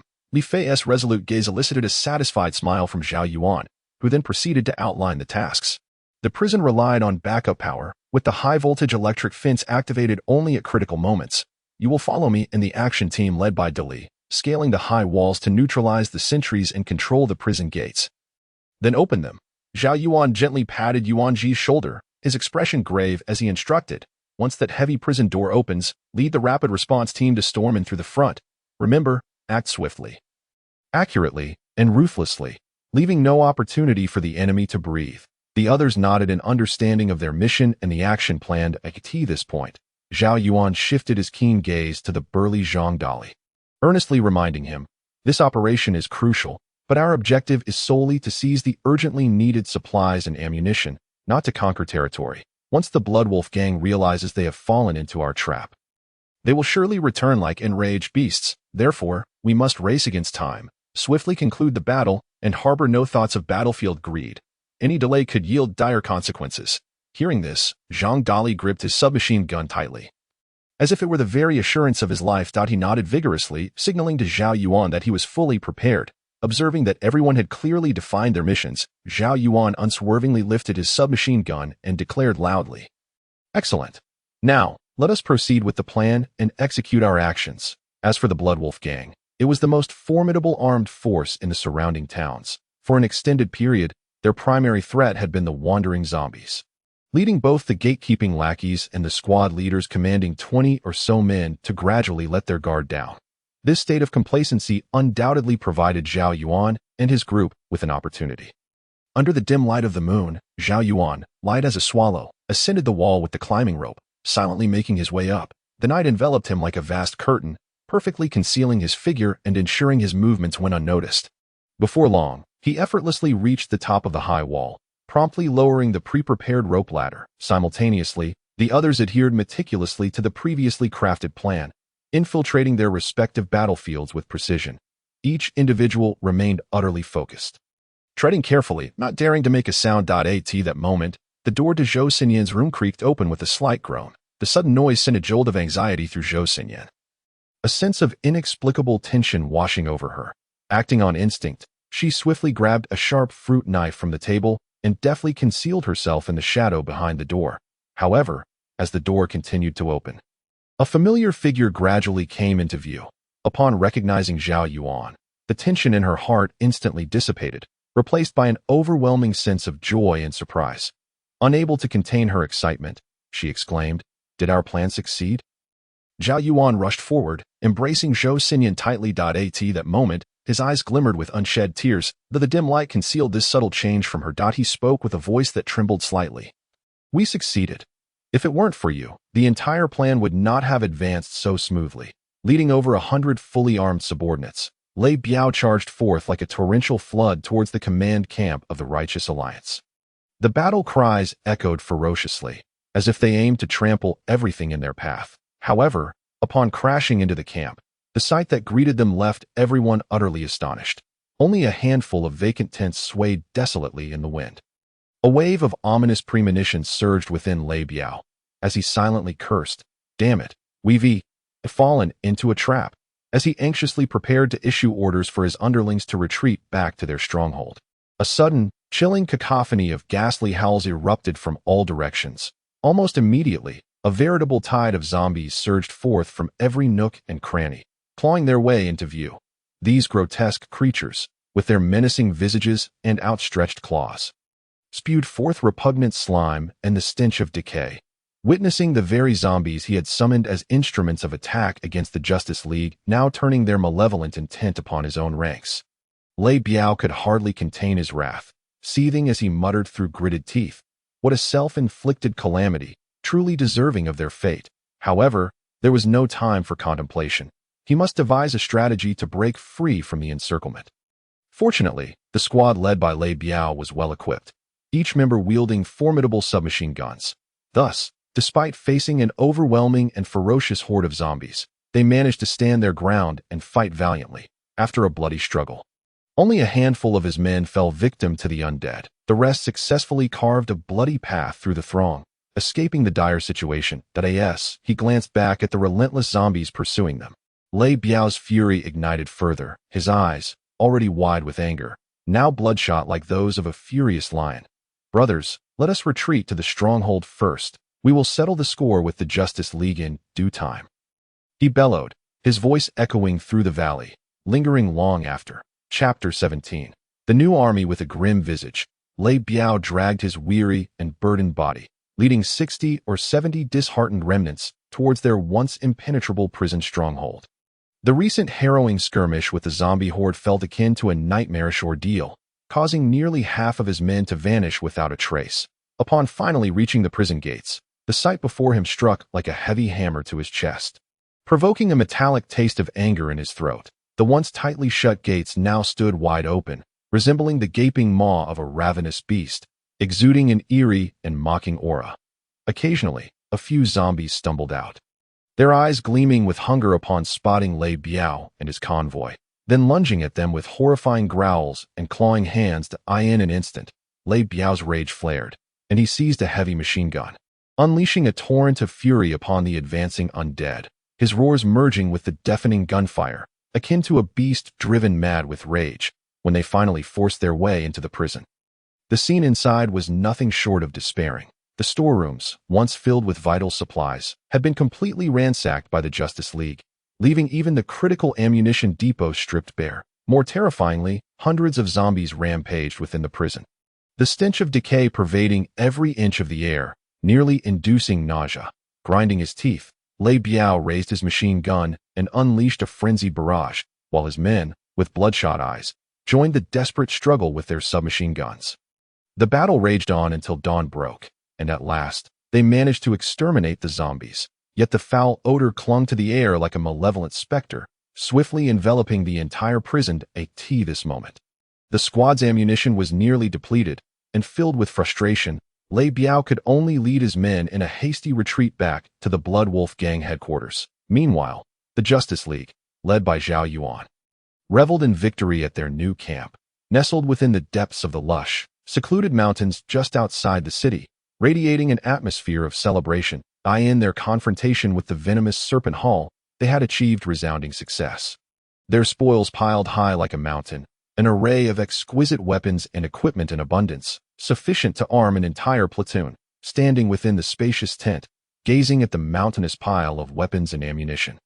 Zhao Yuan's eyes sparkled with fervent dreams and aspirations for the future. This moment, expanding their ranks was of paramount importance. Clenching his fist, he spoke with a calm, yet resolute tone. Beside him, Zhang Dali was flushed with excitement, his eyes gleaming as he exclaimed, "With this trove of resources, establishing a formidable and battle-hardened army will be a piece of cake." Hearing this, Yuan Ji hurriedly stepped forward, his urgency palpable as he asked, "Brother Yuan, we now have over 50 members. When can we storm the city and wipe out that bunch from the Blood Wolf Gang?" Upon hearing this, the crowd gathered around, each eager to prove themselves, ready to heed Zhao Yuan's command and assault the Blood Wolf Gang's lair. However, Zhao Yuan furrowed his brow slightly, fully aware that his men lacked systematic military training. While they might hold their own against ordinary bandits like the Blood Wolf Gang, encountering a more organized and professional force would expose their shortcomings immediately. We must forge a well-trained professional army, Zhao Yuan declared, his gaze sharp as he surveyed the crowd. The Justice League is a collective of righteous individuals, those who harbor compassion for the people. However, a professional army is akin to giving the League wings to soar, breaking through obstacles and allowing the light of justice to shine upon more common folk. Zhang Dali was the first to step forward in agreement, thumping his chest as he declared, "Boss, though I may not fully grasp your words, I trust you. You point east, and I won't stray west. Just tell us what to do." Yuan Ji, Li Fei, and the others nodded in unison, their eyes brimming with trust and obedience. Zhao Yuan looked upon them with gratitude. It was a blessing to have such like-minded companions in this apocalyptic world. "Now, let us casually discuss and brainstorm what name our army should bear," Zhao Yuan suggested lightly. Instantly, the group's enthusiasm surged. Sparking a lively discussion, Zhang Dali shouted, "Let us call ourselves the Fierce Lion Army. When we go into battle, we must be as fierce and fearless as lions hunting, instilling fear in our enemies." Yuan Ji shook his head gently. "Too straightforward, lacking depth. I propose Eagle Guardians. The eagle soars in the sky, commanding the scene from above. Our army must also possess the capability to control the battlefield and protect the people." Li Fei slapped his thigh. Eager as he suggested, "How about the wave breakers? In this world, challenges and dangers abound like surging waves. We must charge forward, breaking through the tides." Each person presented their ideas, and the tent buzzed with excitement like boiling water. Zhao Yuan maintained a smile, quietly absorbing the myriad of inventive thoughts while contemplating. Although these suggestions were commendable, they all lacked a certain essence. As the voices began to dwindle, Zhao Yuan cleared his throat and proclaimed, "Everyone's ideas are brilliant, yet I have a thought of my own. We find ourselves in an apocalyptic world, engulfed in darkness, where the people suffer in anguish. Our army must serve as a blazing fire, incinerating the darkness and bringing forth warmth, hope, and fearless strength. With the flame of crimson burning bright, we can consume decay and illuminate the path ahead. Let us name ourselves the Crimson Flame Army." As his words resonated, the crowd fell momentarily silent, only for Zhang Dali to suddenly slam his hand on the table, exclaiming, "Brilliant, boss, that's exactly the right sentiment. Crimson Flame Army, it sounds invigorating. Those evildoers will surely tremble at the mere mention." Yuan Ji, Li Fei, and the others joined in the applause, filling the tent with praises for the name Crimson Flame Army, solidifying it henceforth, while the group basked in the joy of naming their new army. Zhang Dali abruptly shouted, "Boss, I propose we combine your wedding with the establishment ceremony of the Crimson Flame Army, a double celebration. How exhilarating! In the future, whenever we discuss the formation of our army, we can also reminisce about your wedding." As soon as the words left his mouth, the tent fell into a profound silence, the kind where even a pin dropping could be heard. Everyone's hearts sank, silently berating Dali for his thoughtlessness, stealing glances at Zhao Yuan, anticipating his wrath. After all, in these chaotic times, forming a new army was fraught with challenges. Who had the luxury for weddings? To their surprise, Zhao Yuan was taken aback at first, but soon smiled broadly, his expression lighting up with genuine joy. "Dali, that's a splendid idea." The group was left agape, their jaws nearly dropping to the ground. While Zhou Xinyan stared at him wide-eyed in astonishment, Zhao Yuan reached for Zhou Xinyan's hand, gently squeezing it, his gaze soft yet resolute. "We traverse this harsh world, risking our lives, all in pursuit of a better life and to protect those dear to us. Now that the Crimson Flame Army is established, it symbolizes new hope for our future. Our wedding marks the beginning of a new life. Combining the two is indeed fitting." Hearing this, Zhou Xinyan's eyes glistened with unshed tears as she nodded earnestly. The tension and worry that had gripped the group dissipated in an instant, replaced by fervent cheers. "All right, boss, we shall make grand preparations starting tomorrow," Zhang Dali exclaimed, practically bouncing on his feet with excitement. That night, the camp was ablaze with lights. Everyone busily organized the wedding venue, while polishing the fresh Crimson Flame Army flag. As dawn broke, the camp transformed into a vibrant spectacle, with red flags fluttering and colorful streamers dancing in the wind. Chapter 18. The Three Rules in the Northern Outskirts. Within the lair of the Blood Wolf gang, Lei Biao sat dejectedly in a corner of the hall, resembling a defeated rooster, his spirit utterly crushed. He hung his head low, his face a mask of despondency and regret. At that moment, Lei Lang strode in, tossing a fine cigar toward Lei Biao, his brow furrowed as he voiced his discontent. Victory and defeat are commonplace in warfare. Look at you now, wallowing in despair. It's a disgrace to our Lei family. Yet, Lei Biao seemed impervious to these words, continuing to stare downwards in silence.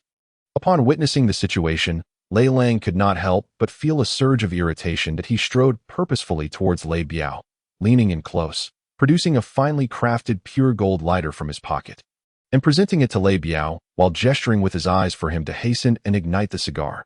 Humph, it is merely the loss of a territory. What significance does it hold? Like a man, lift your head high. Lei Lang suddenly raised his voice, bellowing at Lei Biao. The sound of this furious reprimand, Lei Biao trembled.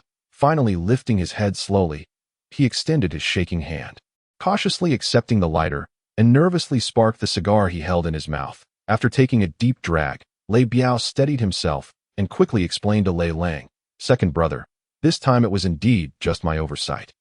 I never anticipated that those scoundrels would dare to exploit our weakness and launch a surprise attack on our stronghold. But rest assured, if I encounter those despicable Alliance fellows again, I am confident I can capture them all without sparing a single one." As he spoke, he furtively glanced at Lei Lang's expression, finding it not overly displeased, which brought him a small measure of comfort. He continued, "Second brother, please allocate another batch of fine weaponry for me. With ample firepower at our disposal, I assure you I can completely eradicate that wretched Alliance this time.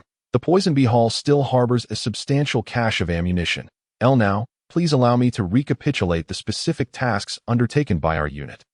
Zhao Yuan's voice resonated like a mighty bell, reverberating through the AI. Li Fei stood rigidly upright, akin to a proud pine tree, and responded with the same grave and earnest tone.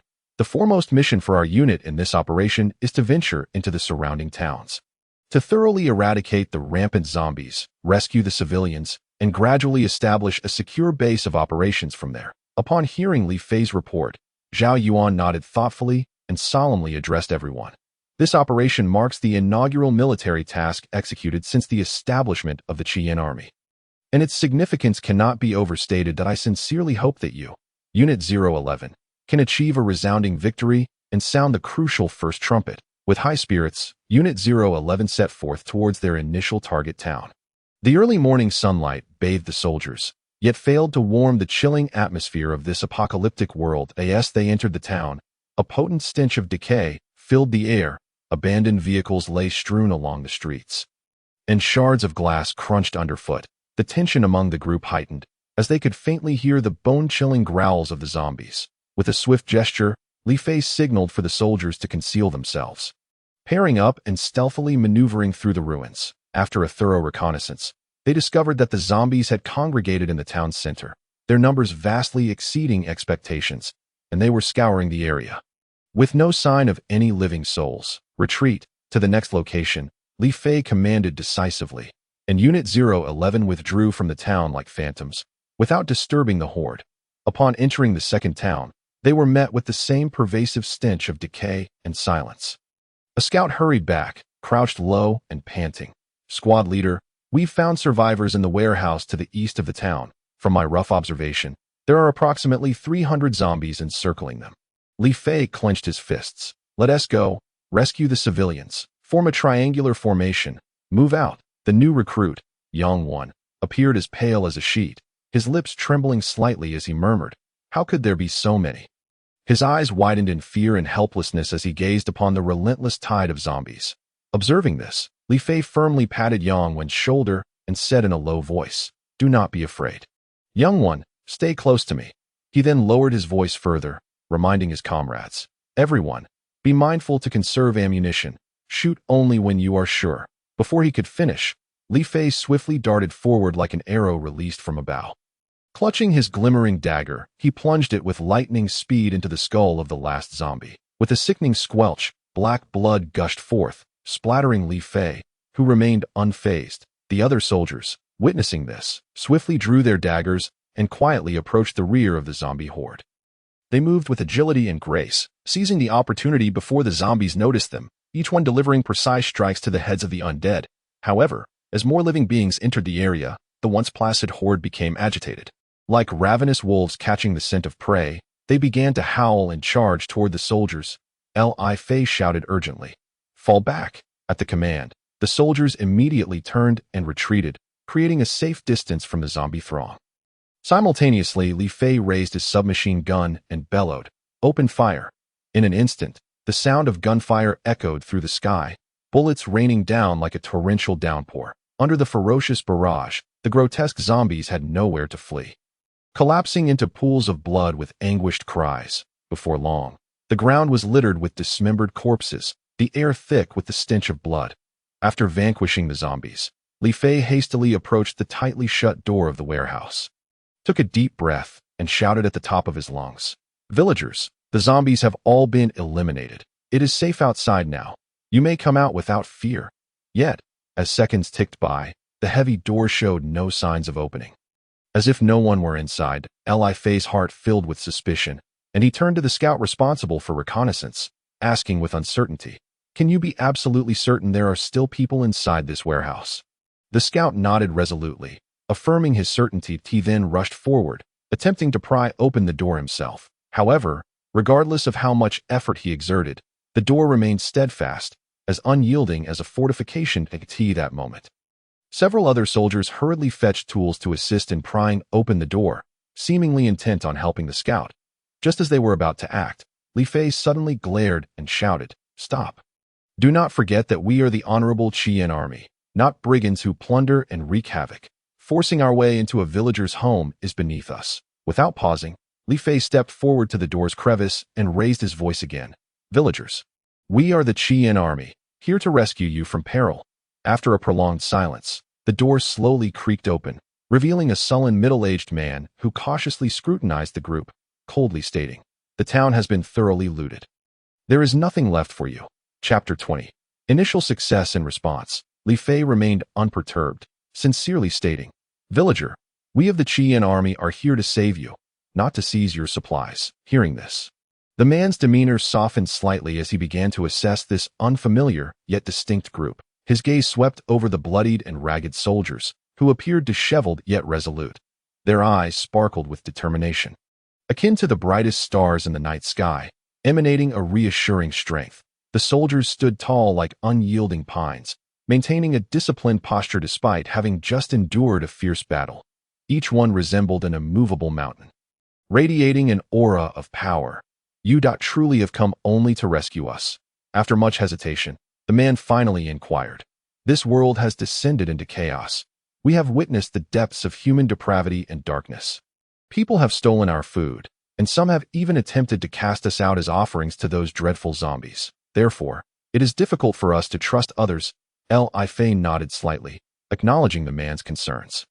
He inhaled deeply and declared with unwavering conviction, "Villager, rest assured, since our establishment, the Qian army has vowed to safeguard the safety of the populace and to assist everyone in rebuilding their cherished homeland." The man fell silent, the atmosphere thick with tension. Time seemed to freeze in that moment, and the surroundings were enveloped in stillness. After a lengthy pause, the man slowly stepped aside, allowing passage, and quietly said, "Then come in and rest. You have all worked hard." However, upon the man's invitation, the soldiers stood like statues, motionless. It was only upon Li Fei's decisive command that they orderly advanced into the warehouse. Once inside, the soldiers of the Qian army discovered the cramped conditions. With over 30 survivors appearing gaunt and terrified, children cowered behind the adults, timidly observing these blood-soaked strangers, while the elderly sighed in despair, their futures shrouded in uncertainty. Li Fei instructed the soldiers to sit down momentarily while he approached the crowd, seeking to further reassure them. "Dear villagers, I understand your doubts. That is perfectly okay. The days ahead are long, and we will show you our intentions." Li Fei's voice rang out, yet the only responses were a few skeptical glances. An elderly woman could not contain herself and murmured, "You speak so eloquently, but who knows how long you can last?" Upon hearing this, many nodded in agreement. Unperturbed, Li Fei promptly directed the soldiers to distribute the supplies they had brought. During the distribution, a child began to wail out of hunger, and Yang Wen quietly broke off half of his rations, offering them to the little one. The child hesitated for a moment, but then accepted the food eagerly. While the child's mother looked at Yang Wen with gratitude, her weariness somewhat alleviated. After a brief rest, Li Fei, accompanied by several soldiers, commenced a reconnaissance of the surrounding area, searching for usable building materials to fortify the warehouse. They salvaged wooden planks and steel beams from the ruins, shoulder to shoulder, bringing them back. The hesitant survivor approached to help, and Li Fei greeted him with a smile. "With your assistance, Uncle, we can complete this task even faster." Through their combined efforts, the warehouse soon boasted an additional layer of sturdy defenses. At night, zombies would occasionally roam outside, howling and instilling fear. The Qian army divided into shifts, with the safest positions reserved for the civilians. One night, an elderly gentleman arose from his slumber and, upon seeing the soldier on duty standing tall and resolute, could not help but be moved. He returned and quietly remarked to those nearby, "These youngsters seem to possess a certain reliability." The following day, Li Fei resolved to establish a defensive perimeter for the town, thereby providing the community with a spacious area for activity while simultaneously reducing the risk of a zombie attack. The soldiers gathered construction materials and commenced the building of the town's protective walls. During the process, one soldier accidentally sustained a cut from a sharp stone, yet after a brief bandaging, he continued his labor. Observing their unwavering dedication, the survivors gradually felt compelled to assist, and several young men joined in, thereby strengthening their ranks. A week passed, and the defensive walls of the town were completed. The Red Flame Army also set up rudimentary traps around the perimeter to fend off the zombies, while the warehouse was transformed into the barracks for the 011 Tage Company. Although the challenge of repelling the zombies was ultimately surmounted, it was soon followed by the pressing and dire issue of dwindling food supplies. Faced with such a predicament, Li Fei was consumed with anxiety and swiftly called everyone together to discuss strategies for addressing the crisis. After much contemplation, the consensus was that the immediate priority should be to send personnel out to seek the necessary supplies for survival. Upon hearing this news, two valiant soldiers stepped forward without hesitation, expressing their willingness to undertake this formidable task. However, Li Fei insisted that an experienced veteran lead the green recruit, Yang Wen, on this mission. Just before their departure, Li Fei, with a grave expression, earnestly cautioned them. "This undertaking is fraught with unknown risks. Your safety must take precedence. Should you find no resources, do not press on unnecessarily. Return immediately once darkness falls." Thus, the veteran and Yang Wen embarked on this perilous journey. Laden with the hopes of their comrades on the winding paths of the town, they were surrounded by aimless zombies, a sight that sent shivers down their spines. Most locations that might have held supplies had already been ravaged by others. Yet, fortune appeared to favor this courageous duo. Just as despair began to creep in, their keen observational skills led them to discover an exceedingly concealed cellar entrance. With hearts full of trepidation, they cautiously descended into the cellar, only to find it brimming with an assortment of canned goods and a substantial quantity of rice and flour. This discovery was akin to a long-awaited rain after a drought, filling them with exuberance. Without a moment to lose, they swiftly loaded the invaluable supplies into their vehicle. When they finally returned to the town after enduring numerous hardships, the survivors erupted in jubilation, their cheers echoing like thunder. Among them, a particularly fervent woman grasped Yang Wen's hand, tears brimming in her eyes, repeatedly exclaiming, "Good children, you have worked so hard." With a slight increase in supplies, the Red Flame Army began meticulously planning how to cultivate the barren land, with the aim of planting resilient crops to further ensure the survival needs of the community. Thus, on a sunlit morning, the soldiers, full of vigor, led many survivors to the long-neglected land. Initially, both soldiers and survivors appeared somewhat clumsy and inexperienced in the art of farming. However, this did not dampen their spirits or enthusiasm. Hope and aspiration radiated from each face. Days turned into weeks, and during this time, the Red Flame Army not only dedicated themselves to the cultivation of the land, but also actively assisted the townsfolk in repairing dilapidated houses, digging deep wells for clean water, and improving various living facilities. Whenever a horde of zombies struck, the soldiers of the Red Flame Army always rushed to the front lines without hesitation, erecting an impenetrable barrier with their steadfast bodies. willing to sacrifice their lives to protect the innocent civilians behind them. Gradually, the atmosphere of the town transformed into one of warmth and harmony. The once timid children no longer feared the soldiers in uniform. Instead, they frequently gathered around them to laugh and play.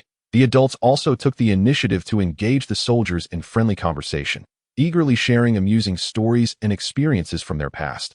Meanwhile, the commendable reputation of the Red Flame Army spread rapidly, drawing in scattered survivors from neighboring areas, all eager to join this vibrant and lively community. The 011th Company grew from a mere 10 members to 50 in this post-apocalyptic world. The seeds of trust sown by the Red Flame Army had burgeoned into a towering tree. Chapter 21. Lu Qingqing. After Li Fei had organized the daily affairs of the town, he turned towards a vehicle. Once they were settled, the driver skillfully ignited the engine, and with a roar, they sped towards the headquarters of the Red Flame Army. After 10 months of relentless effort and meticulous development, the situation had undergone a dramatic transformation. Not only was the 011th Company, led by Li Fei, gradually maturing and growing stronger, but the entire Red Flame Army was also flourishing in tandem. As the vehicle approached the foothills of the military headquarters, a myriad of watchtowers could be seen along the route. Expertly positioned and plentiful, some watchtowers were strategically placed at perilous intersections, offering a commanding view, while others were concealed within dense forests, nearly indistinguishable. These outposts communicated seamlessly with one another, forming an unbreakable defense line, akin to a vast protective net enveloping the entire mountain range. As the vehicle navigated the winding mountain roads, it finally reached the summit. The sight that met the onlookers was a far cry from what it once was. The modest tents that had previously dotted the landscape were now replaced by rows of new, orderly buildings. These structures were arranged with purpose. Some served as command centers, others as soldier barracks, and still others had been repurposed into warehouses or training grounds. From a distance, a scene of thriving prosperity unfolded. As the vehicle came to a halt, Li Fei, filled with urgency, flung open the door and leapt out. He then strode purposefully towards the military headquarters. "Report," Li Fei called out loudly as he stood before the entrance. That a voice from within responded, "Please, come in." After straightening his attire, Li Fei entered the building with confidence. Zhao Yuan, upon seeing Li Fei, was the first to speak. "You've worked hard, Li Company Commander. What brings you here that you couldn't communicate via the radio?" Li Fei, with a radiant smile, playfully replied, "It's been so long since I've seen our esteemed commander. I've been quite worried about you." Zhao Yuan chuckled at this, teasing, "When did you learn to be so charming with your words? Whatever happened to the honest little Li Fei we once knew?" As he spoke, he casually picked up a kettle from the table and poured a generous cup of water for Li Fei, pushing it towards him before inquiring, "All right, enough with the pretense. Tell me, what brings you here?" Li Fei appeared somewhat embarrassed, scratching the back of his head as he hesitantly replied, "Well, Commander, I genuinely have a request.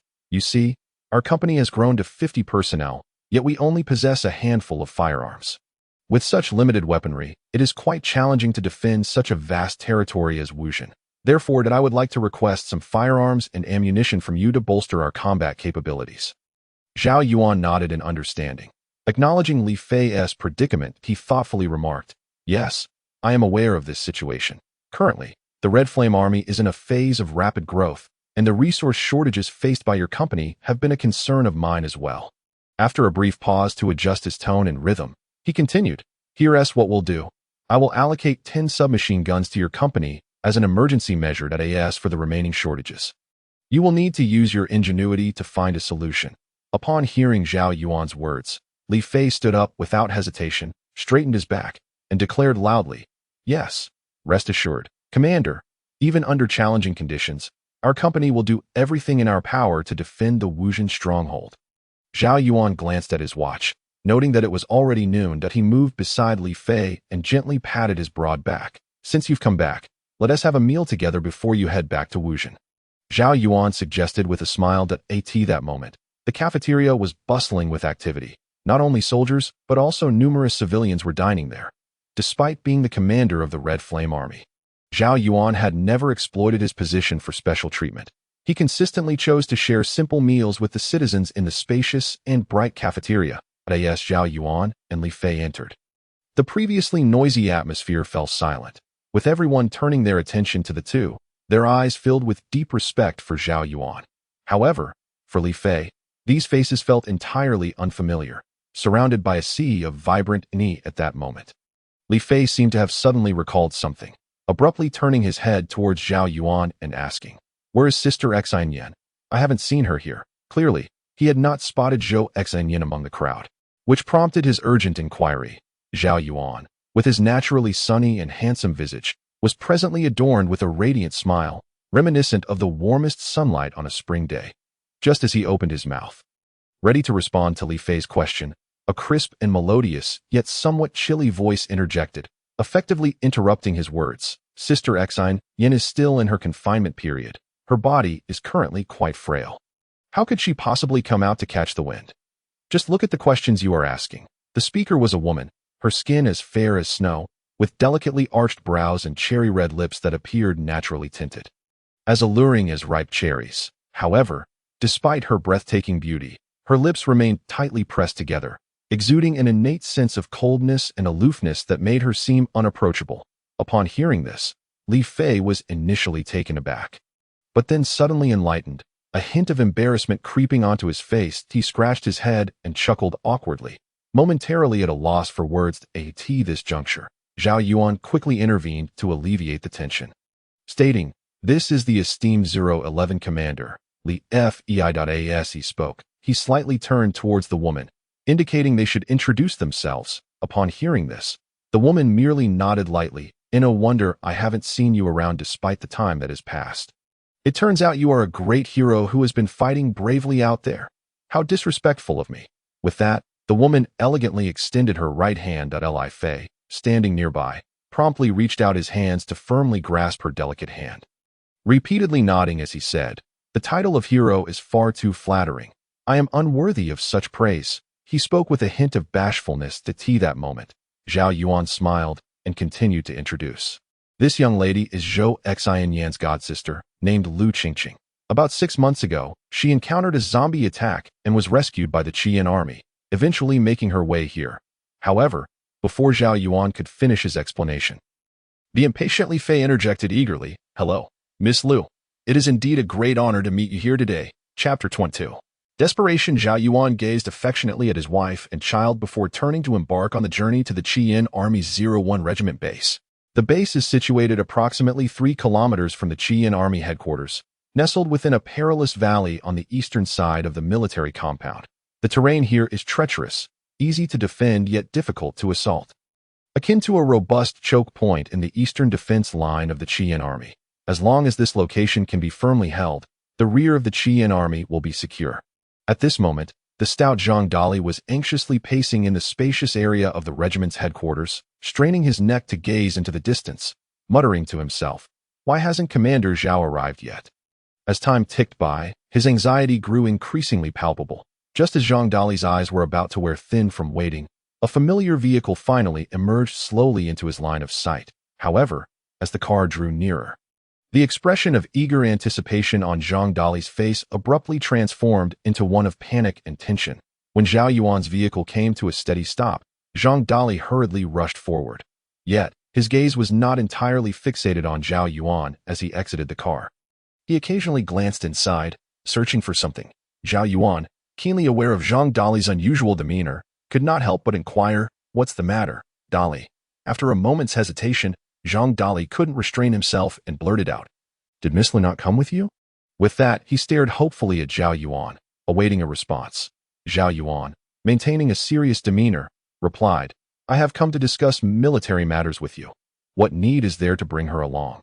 His words momentarily startled Zhang Dali, but he quickly collected himself, realizing that the current discussion was indeed about the pressing affairs concerning the Qian Army's development. Standing tall, Zhang Dali saluted Zhao Yuan and said, "Commander, you are right. I was momentarily confused. Let us head inside to discuss the current situation thoroughly."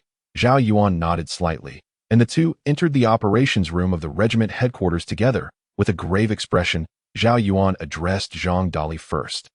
"Dali, our Qian army has significantly enhanced its strength during this period of development. The soldiers are training harder than ever, and their combat capabilities have reached a qualitative leap. However, we now face a dire predicament.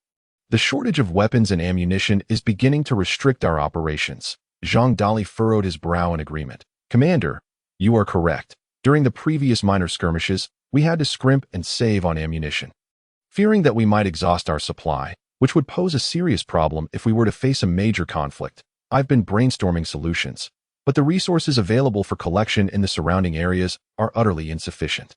Zhao Yuan raised his hand, pointing at the map on the table, and said solemnly, Having said that, he charged out of the stronghold with a group of elite subordinates, exuding a fierce aura as they pursued the direction in which Zhang Dali and the horde of zombies had vanished.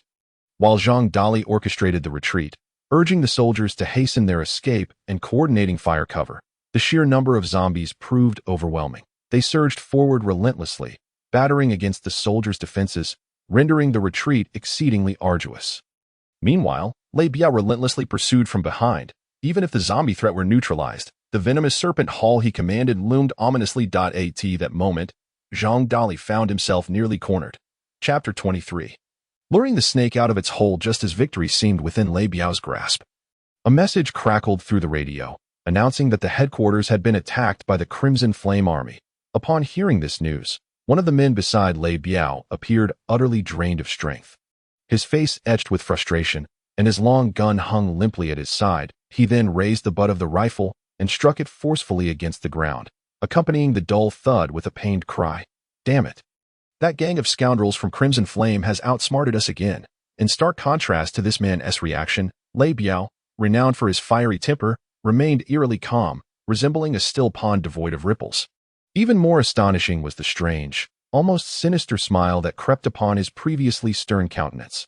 This unusual demeanor left the man momentarily stunned, his eyes wide with disbelief as he stammered, Titing. Tangzhu, what is going on?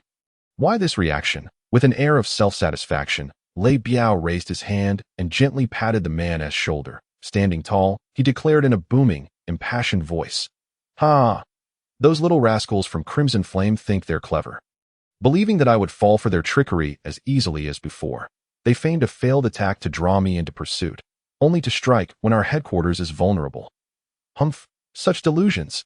As soon as he finished speaking, Lei Biao threw his head back and laughed uproariously, his laughter echoing through the surroundings as if to shake the very mountains.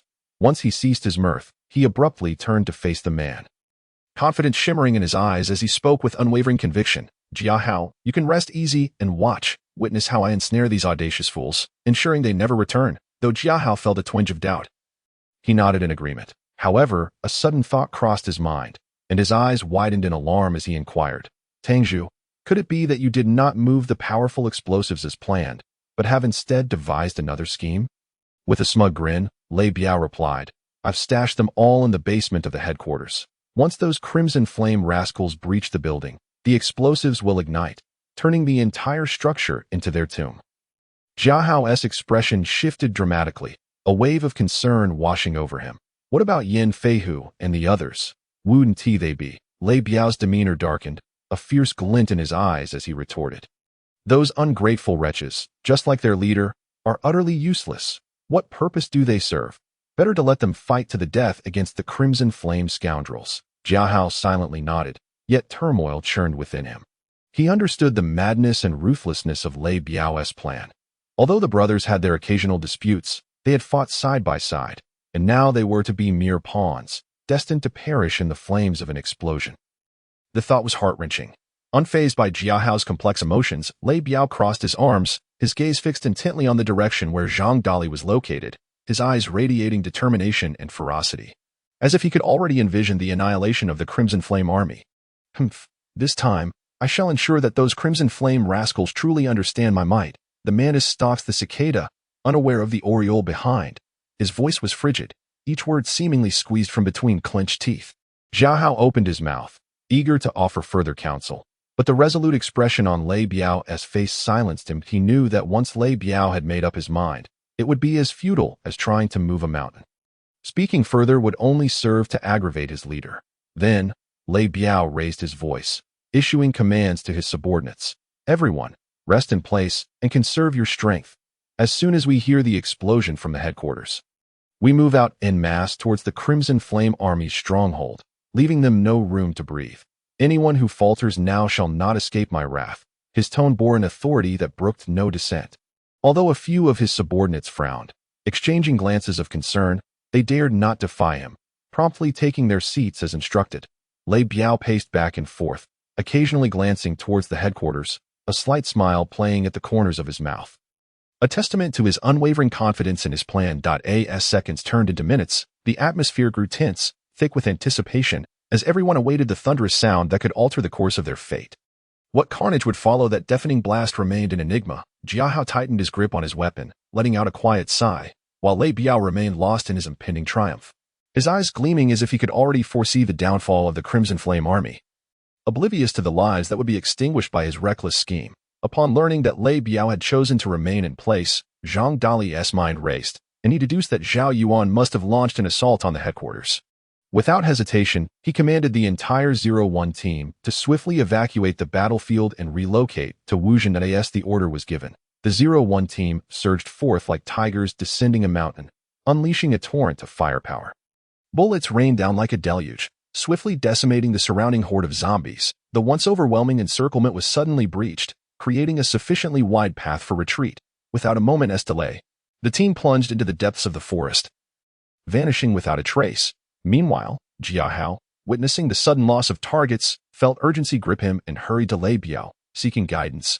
"Tangzhu, it seems the Crimson Flame scoundrels have successfully evaded the zombies. Should we pursue?" Lei Biao squinted slightly, gazing into the distant woods. After a moment of silence, he decisively waved his hand, saying, "No need to chase. They are but insignificant players, not worth our precious time. Our priority is to keep a close watch on the zombies' movements. We must not waste time entangled with them." Though Jiahao felt reluctant, he acquiesced to Lei Biao's directive and turned to relay the order. Minutes later, a deafening explosion reverberated throughout the city, shaking the very ground beneath them. Upon hearing this thunderous sound, Lei Biao's face lit up with ecstasy, and he shouted triumphantly, "Ha ha ha, Crimson Flame scoundrels, your doomsday has arrived. Here I come." With that, he raised his arm dramatically, leading his subordinates towards the Crimson Flame army's headquarters with fervor. Zhang Dali, upon hearing the earth-shattering noise emanating from the city, felt a tightening in his chest, a sense of foreboding enveloping him. He was acutely aware of Lei Biao's cunning and ruthlessness. This explosion was likely the culmination of one of his insidious plots, and those who had launched the attack, Zhao Yuan and his men, were likely in grave peril. Yet, as he surveyed the weary yet resolute faces of his 01 team, he realized that he could not recklessly return. They must first adhere to their plan. Zhang Dali summoned a soldier, whispering instructions into his ear. The soldier nodded vigorously, affirming, "Understood. I will ensure the task is completed." With a resounding reply, the soldier dashed towards the city, his brow furrowed, determination etched on his face. Gritting his teeth, he shouted, "Soldiers, hasten your pace." With a sweeping motion, he led the charge towards Wuzhen. Chapter 24. Utilizing others' forces. Yan Feihu, stationed at the Serpent Hall's headquarters, recalled the earlier incident when Lei Biao had hidden explosives in the basement without informing them, and his anger simmered within him. They had been with Lei Biao for some time now. Yet, as days turned into weeks, they gradually discerned that Lei Biao was not only ruthless but also exceedingly autocratic, making decisions solely based on his whims, disregarding the feelings and welfare of others. Despite this, they had remained steadfastly loyal. However, they never anticipated that Lei Biao would act so decisively, completely disregarding their lives. This revelation struck them like a bucket of ice water, chilling their hearts. "Brother, Lei Biao has gone too far. He actually left us here to guard the headquarters. Thank goodness you were astute enough to sense something amiss. Otherwise, we would still be foolishly risking our lives for him," one of the subordinates exclaimed. His voice low and filled with indignation, his eyes bulged with rage, and he forcefully shoved a bound captive towards Yan Feihu. Yan Feihu didn't even glance back, casually gesturing with his hand. The subordinate immediately understood the implication, and without hesitation, drew his pistol from his waist, aiming it at the forehead of the bound individual before firing a shot. With a sharp crack of the gunfire, the man collapsed, blood splattering across the ground. Yan Feihu furrowed his brow tightly, letting out a long sigh. Indeed, several months prior, when Lei Biao had repeatedly covertly moved supplies and weapons, I sensed that something was amiss. When he covertly stored that batch of explosives in the basement behind our backs, I became even more certain that Lei Biao intended to use us as cannon fodder. At this juncture, his gaze grew increasingly grave. "Brother, The subordinate beside him called softly, his face a mask of barely contained curiosity, as he lowered his voice cautiously to inquire. We have already divulged the entire plan to lure the Qian army into an assault, as well as the exact location of his highly secretive ammunition cache. What do you think they will appoint me as when we arrive there? Upon hearing the name Qian army, a flicker of barely perceptible light flashed in Yin Feihu's previously silent eyes. As if something from the depths of his memory had been instantaneously awakened, he then narrowed his eyes slightly, descending into a profound reminiscence of the past. Who would have thought that the fellow named Zhao Yuan could muster such a valiant and disciplined force amidst this ravaged, chaotic world of the apocalypse? It is truly remarkable.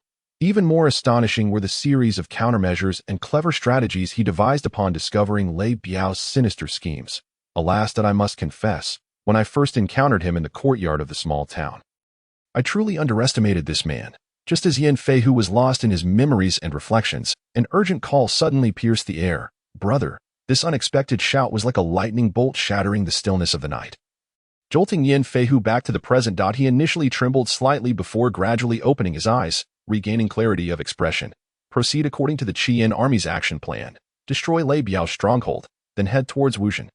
Zhao Yuan led the elite forces of the Qian army quietly towards the exceedingly secretive ammunition cache of Lei Biao. Along the way, everyone held their breath, fully aware of the significance of this crucial operation.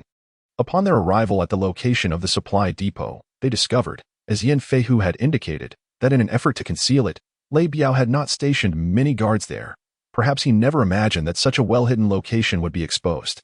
The Qian army faced little resistance, and easily took control of the ammunition depot. As they gazed at the mountain of supplies and the neatly arranged array of exquisite weaponry within the warehouse, excitement flickered in the eyes of the soldiers. These were invaluable resources in this apocalyptic world. With them, the Qian army would have a solid foundation for both self-preservation and the expansion of their power. "Brothers, stop dawdling.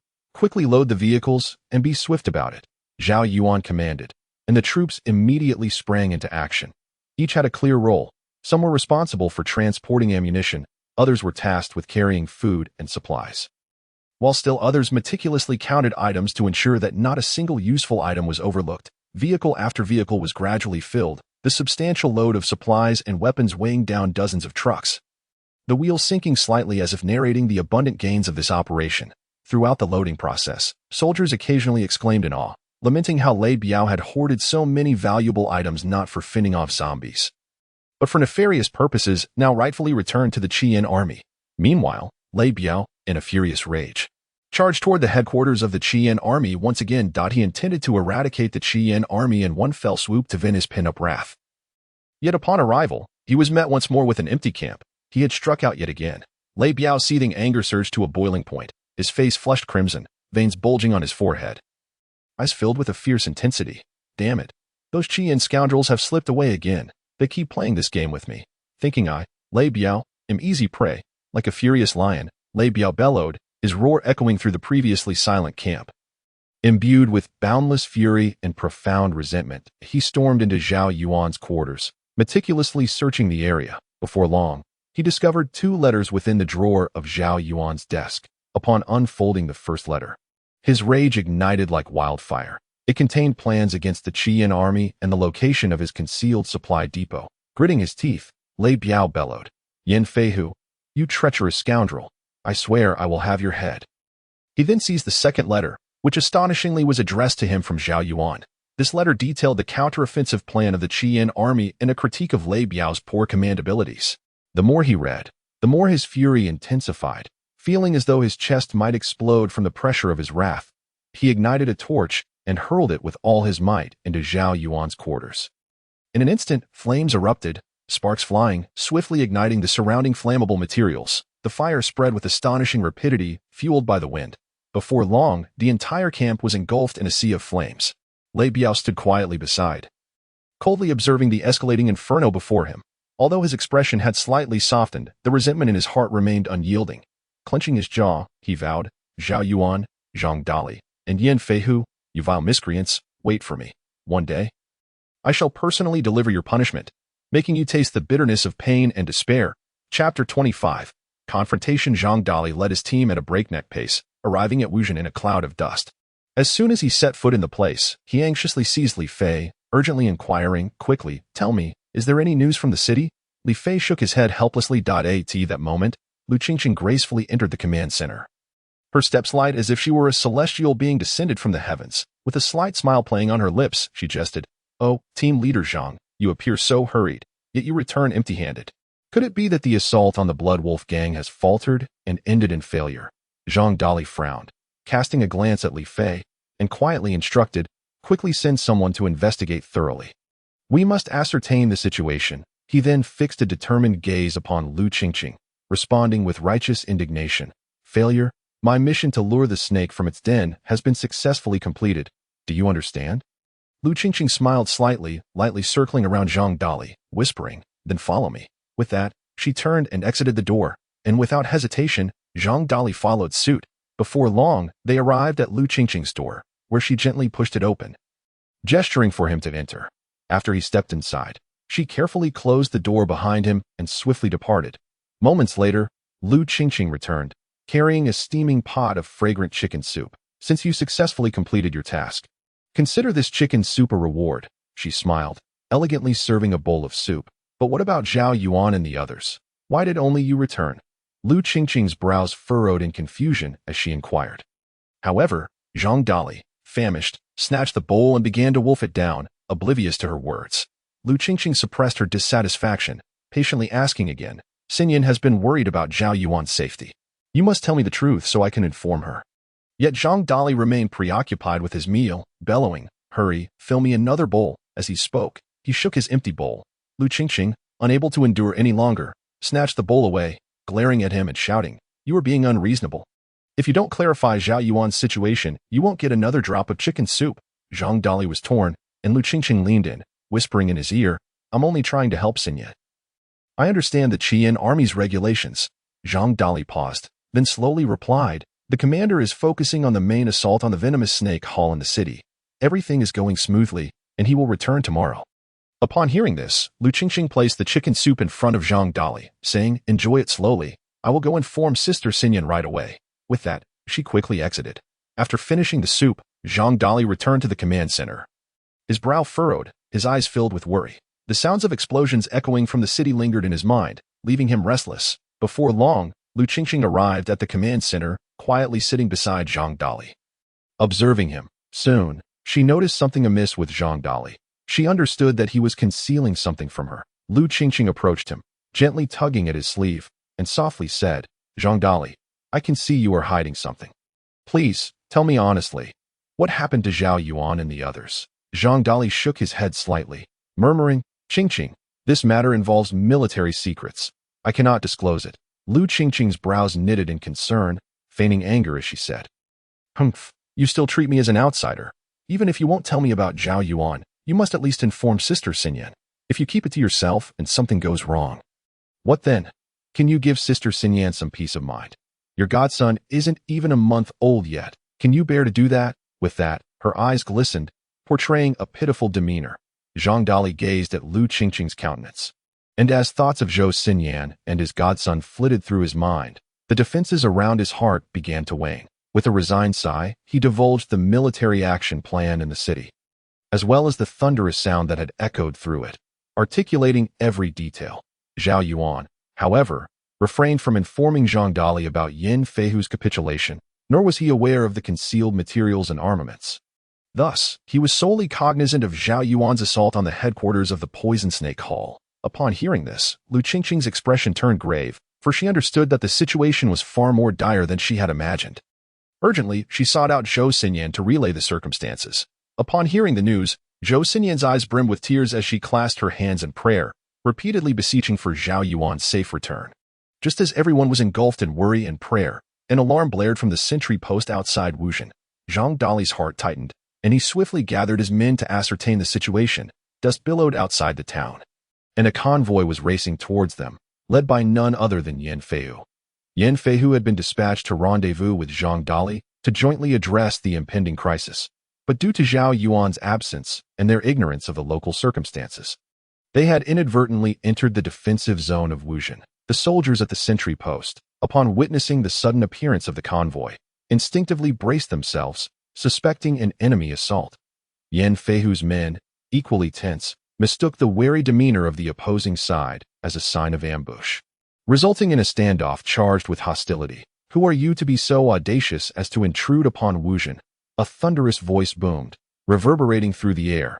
It was Zhang Dali, his eyes wide with fury, his right hand firmly gripping the cold steel of his submachine gun, as if ready to fire at any moment. Unyielding, Yan Feihu responded in kind. "You must be the renowned Qian army. I am Yan Feihu, here on the orders of Commander Zhao to ally with your esteemed forces. However, I am curious about the purpose behind your formidable display." Yet, Zhang Dali regarded Yan Feihu with skepticism, his voice rising once more. "The commander has never mentioned such a matter. Who can ascertain its truth? If you genuinely wish to ally with us, then return tomorrow. Should you dare take another step forward today, do not blame my gun for being merciless." With that, he subtly gestured to his soldiers, declaring, "Kill all trespassers without exception." Hearing this, Yan Feihu's subordinates bristled with indignation, muttering their grievances. "Humph, brother, is this the so-called hospitality of the Qian army? It is utterly outrageous. Do they consider us mere brigands?" Upon hearing these words, Yan Feihu furrowed his brow but quickly cleared his throat, raising his voice to address the growing tension. "Brothers, do not be angered. There may be some misunderstanding here. We have journeyed far and are wearied from the road. The dense jungles surrounding this town are hardly suitable for rest. I kindly ask you to allow us to enter the town for a day's respite. Tomorrow at dawn, we will present a full report to Commander Zhao."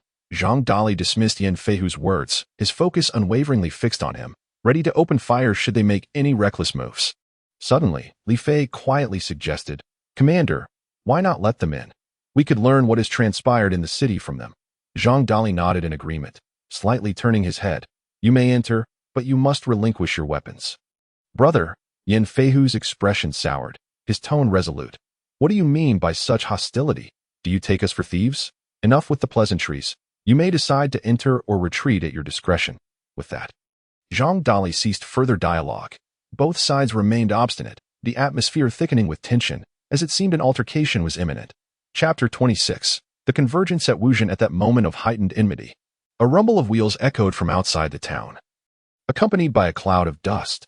All eyes turned towards the sound, revealing a convoy racing towards Wuzhen, substantial in size, with dozens of vehicles covered in thick tarpaulins, their contents unknown. Zhang Dali felt a surge of anxiety, pondering which faction might be behind this. Could it be reinforcements from the Bloodwolf gang? He steeled himself for battle.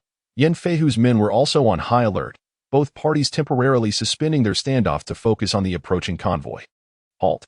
Zhao Yuan's voice rang out, resonant as a bell, cutting through the tension and reaching every ear present.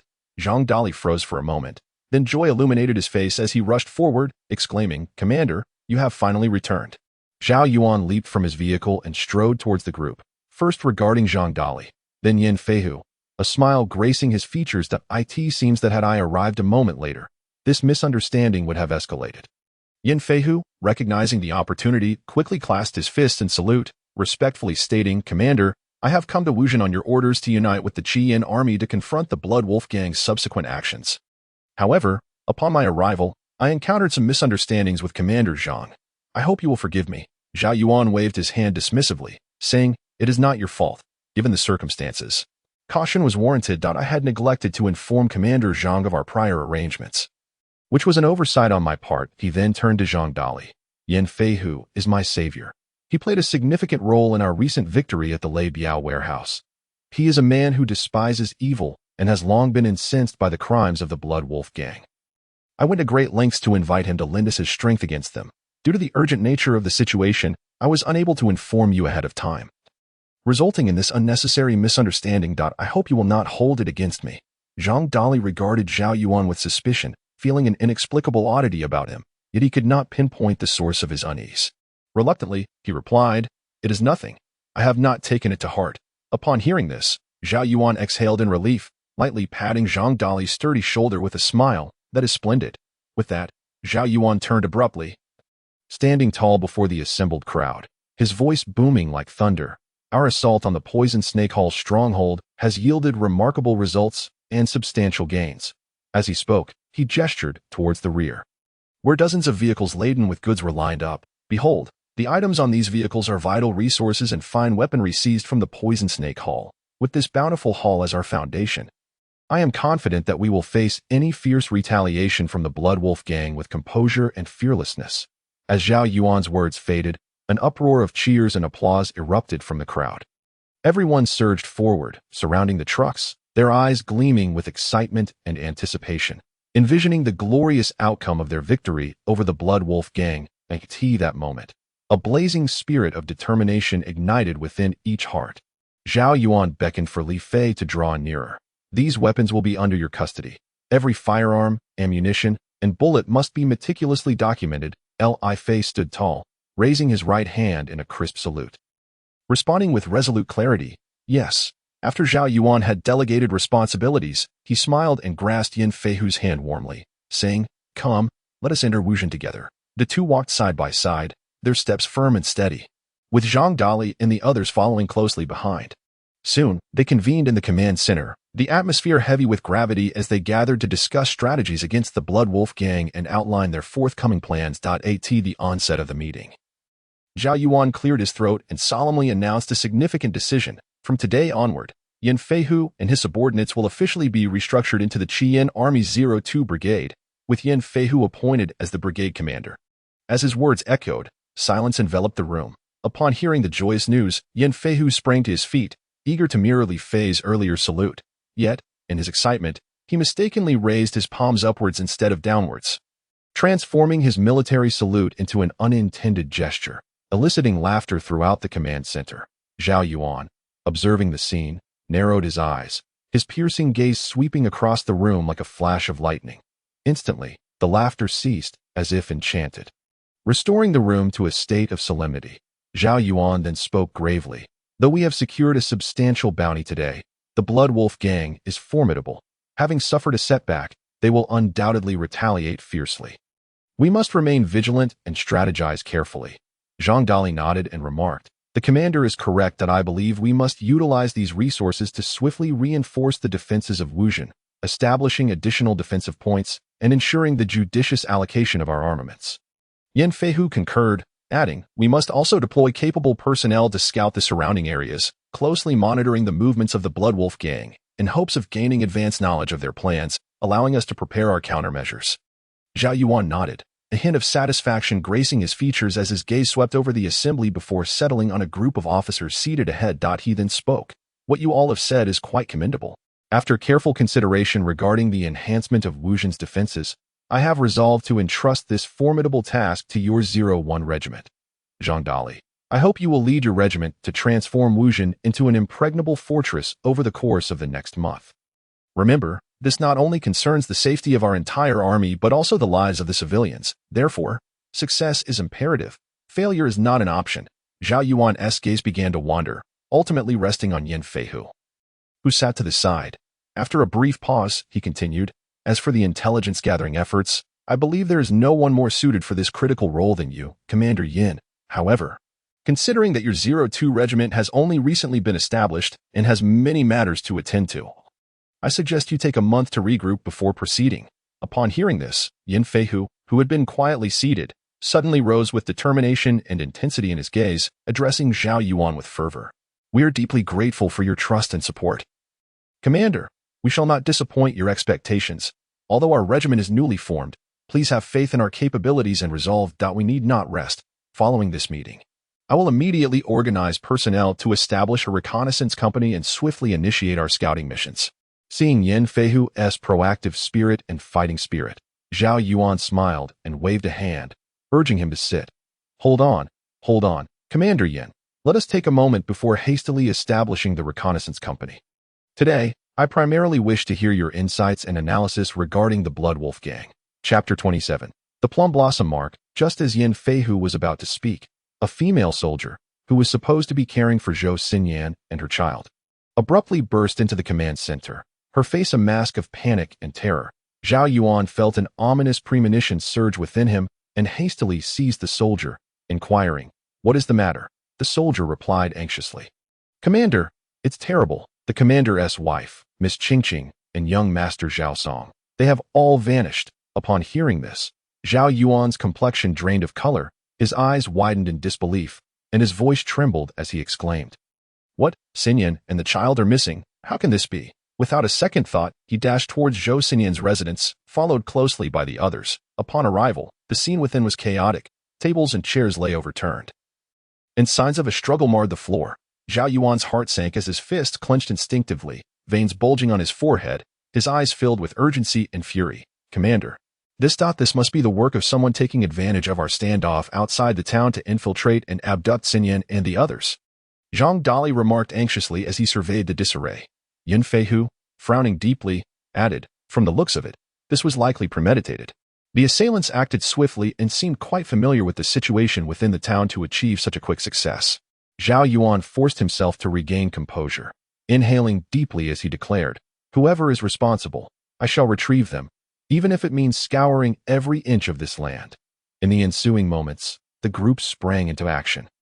Some began a meticulous search within the town, leaving no stone unturned in the hopes of uncovering useful clues. Others split up to pursue leads, hoping for fortuitous discoveries along the way. Before long, a soldier rushed in, clutching a piece of black fabric, exclaiming, Commander, we found this at the town's entrance. Zhao Yuan carefully accepted the fabric, his gaze locking onto the seemingly simple, yet ominously peculiar plum blossom mark upon it.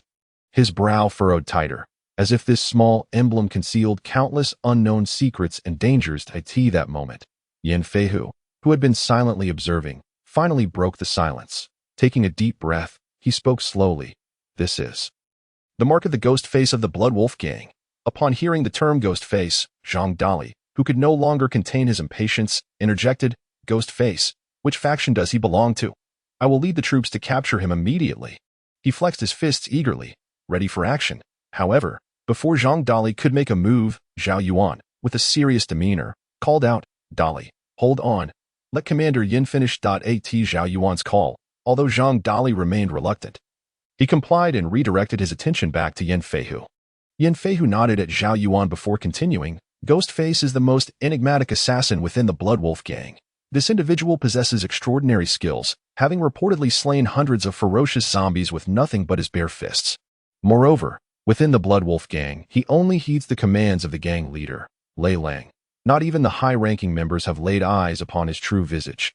Are you certain this is Ghostface's mark? Zhao Yuan pressed, suppressing his rising anger. Absolutely. Yin Feihu affirmed with a firm nod that it is said that Ghostface is exceedingly arrogant, always leaving behind a piece of black cloth marked with a plum blossom after each operation. The Blood Wolf gang is truly despicable, resorting to such underhanded tactics, Li Fei exclaimed in indignation. Zhao Yuan gritted his teeth, his eyes filled with resolve as he stated, since they dare to harm my family, they must be prepared to pay a heavy price. Zhang Dali, consumed by fury, bellowed, Commander, please give the order. Today, we shall let the Blood Wolf gang run rivers of blood. His eyes widened, his face flushed, veins protruding on his forehead, resembling an enraged lion. Zhao Yuan, however, remained calm, raising a hand to signal Zhang Dali to temper his fervor. Lowering his head slightly, he fell into a moment of contemplation. As time ticked by intense silence. All present held their breath, awaiting Zhao Yuan's decision. Finally, he raised his head and spoke slowly. The Crimson Flame Army shall henceforth be entrusted to you, Dali. I hereby formally appoint you as the Vice Commander of the Crimson Flame Army, granting you full authority over all its affairs. Though his voice was soft, each word landed heavily upon the hearts of those present. Zhao Yuan then regarded Zhang Dali with grave intensity, imparting, Dali, you must lead this army with great care. Always think twice before acting, and never act recklessly. After delivering this solemn advice, he patted Zhang Dali's broad shoulder. Hearing these words, the assembly fell into stunned silence.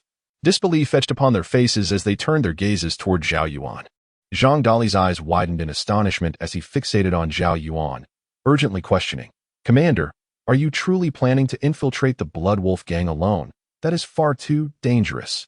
Yet, in response to Zhang Dali's inquiry, Zhao Yuan sealed his lips, refusing to elaborate, but reiterated with solemnity, ensure you lead the Crimson Flame Army well.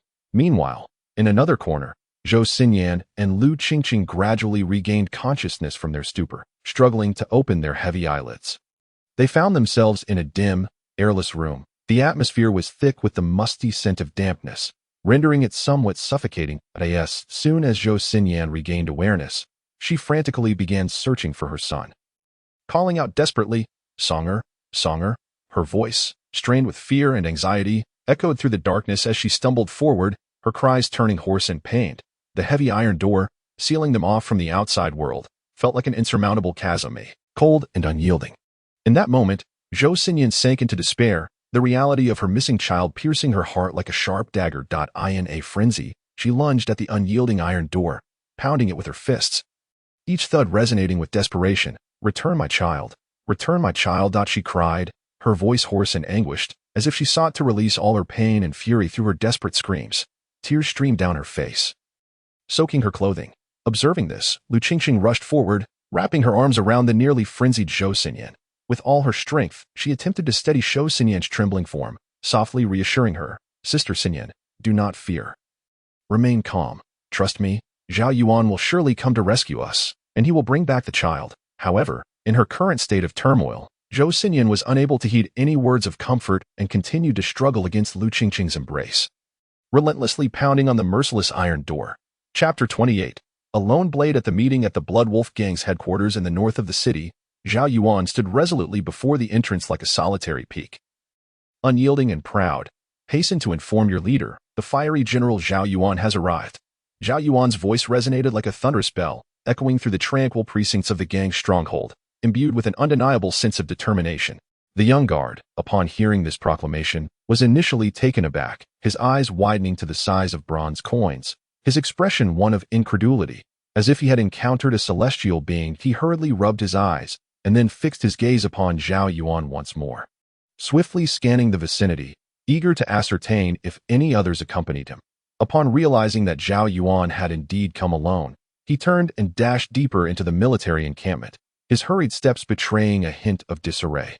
Upon learning of Zhao Yuan's solitary arrival, Lei Biao's lips curled into a subtle, knowing smile, and he promptly instructed his subordinates to escort Zhao Yuan to the hall.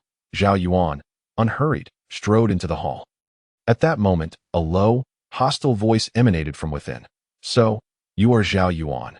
Zhao Yuan, alerted by the voice, immediately directed his piercing gaze towards its source.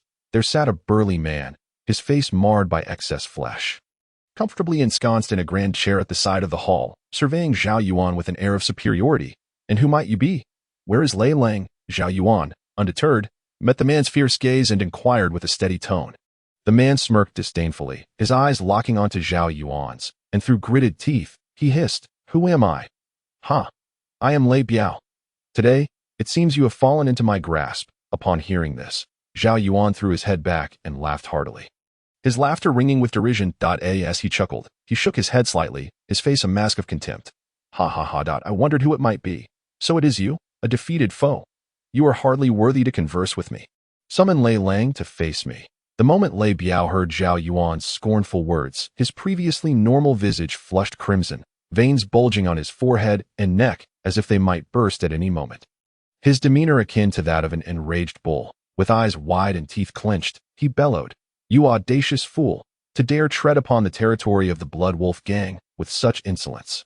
You shall soon learn the dire consequences of provoking us." Before he could finish his sentence, Lei Biao abruptly reached into his garment and, with blinding speed, produced a gleaming pistol, the dark muzzle aimed directly at Zhao Yuan.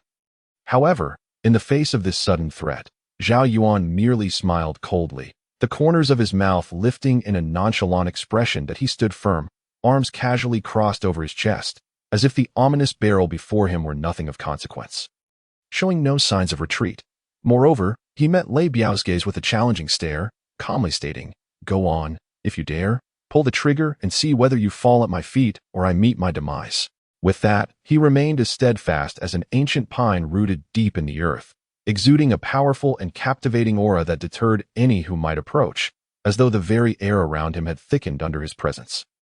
Lei Biao, witnessing this, felt his fury intensify, nearly consumed by rage, unable to contain his boiling anger any longer. With a resounding bang, the gun fired, echoing throughout the hall. Almost simultaneously, a blood-curdling scream filled the chamber. The cry came from Lei Biao, who clutched his right wrist, where a gleaming throwing knife was embedded, blood gushing forth and staining the ground crimson, reminiscent of a blooming flower of sin. Just then, the door burst open, and a throng of fierce-looking individuals surged into the room, each brandishing various weapons, their eyes gleaming with malice as they encircled Zhao Yuan, the scene resembling a pack of wolves closing in on their prey. "Kill him," Lei Biao shouted, his voice trembling with rage. Just as the two sides were poised for confrontation, a commanding voice resonated from the back of the hall. "Cease at once." All turned to see a man clad in a black robe.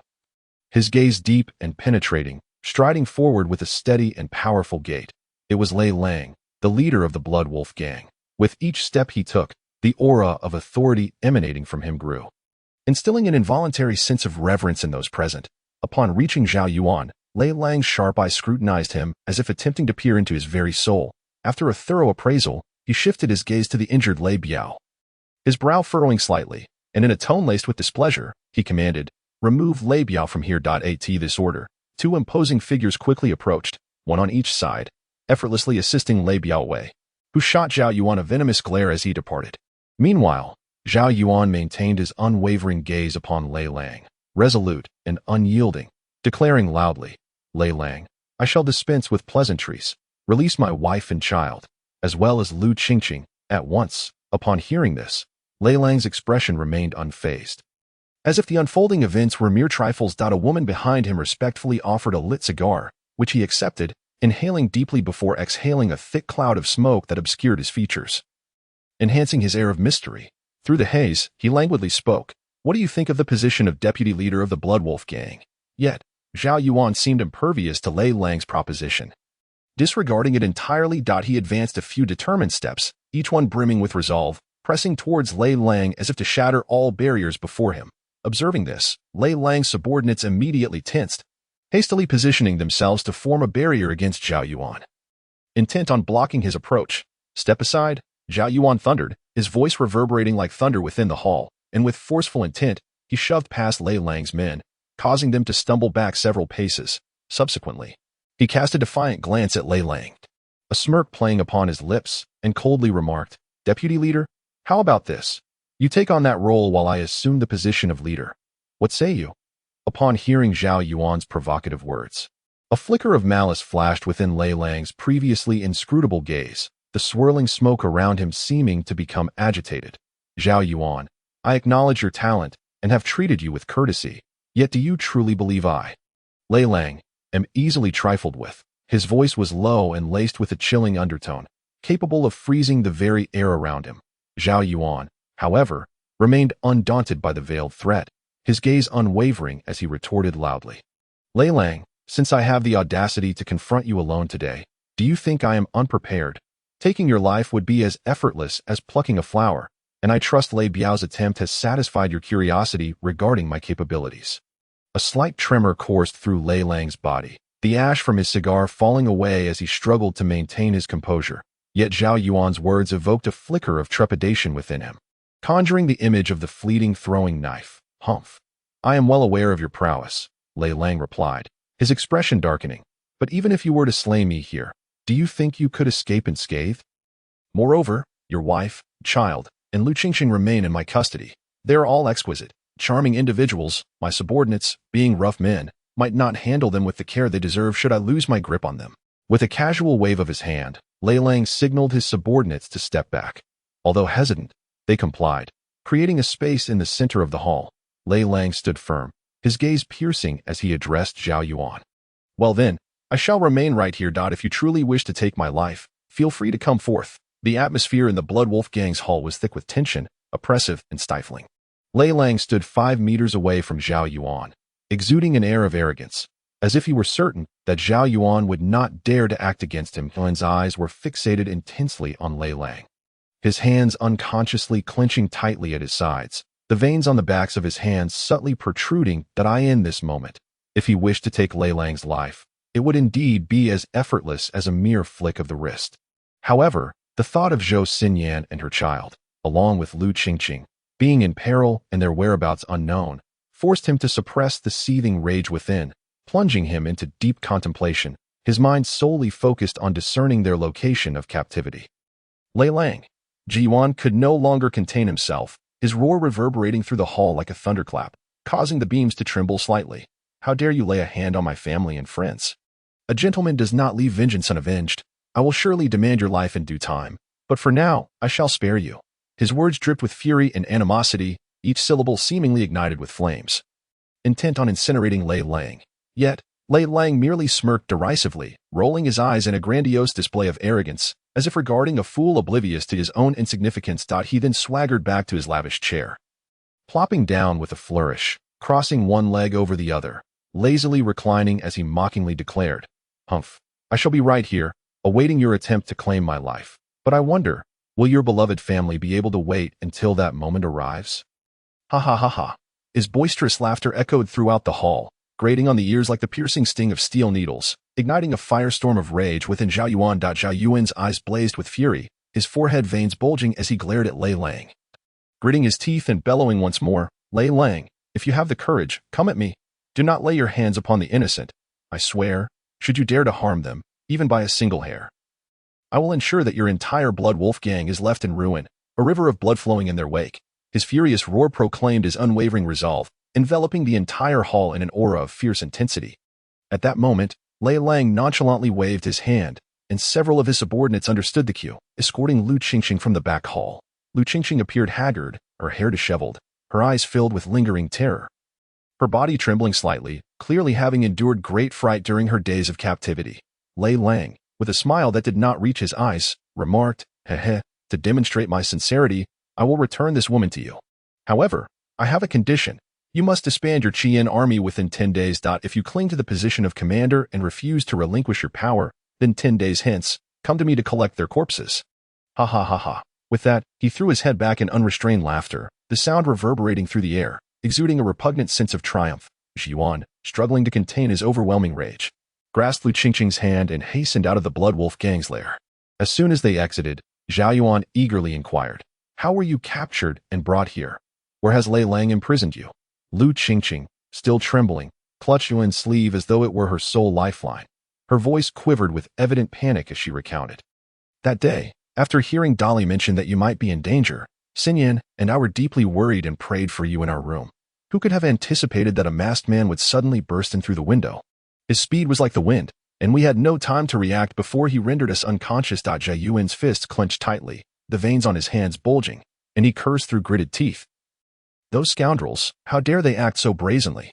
With tears welling in her eyes, Lu Qingqing continued, "When I groggily came to, I found myself locked in the Blood Wolf gang's dungeon. At first, Xinyan and I were imprisoned together. But soon after, they took her away, and I have no idea where they took her. As for young Master Zhao Song, I have not seen him at all, nor do I know where they have hidden him." As she spoke, large tears streamed down her cheeks, splattering onto the ground and creating tiny splashes. Zhao Yuan's heart ached for Lu Qingqing, filled with guilt and fury, his expression darkening with an ominous shadow. After a moment of contemplation, he resolutely declared, "Humph, regardless of their tricks, I will rescue both her and her child."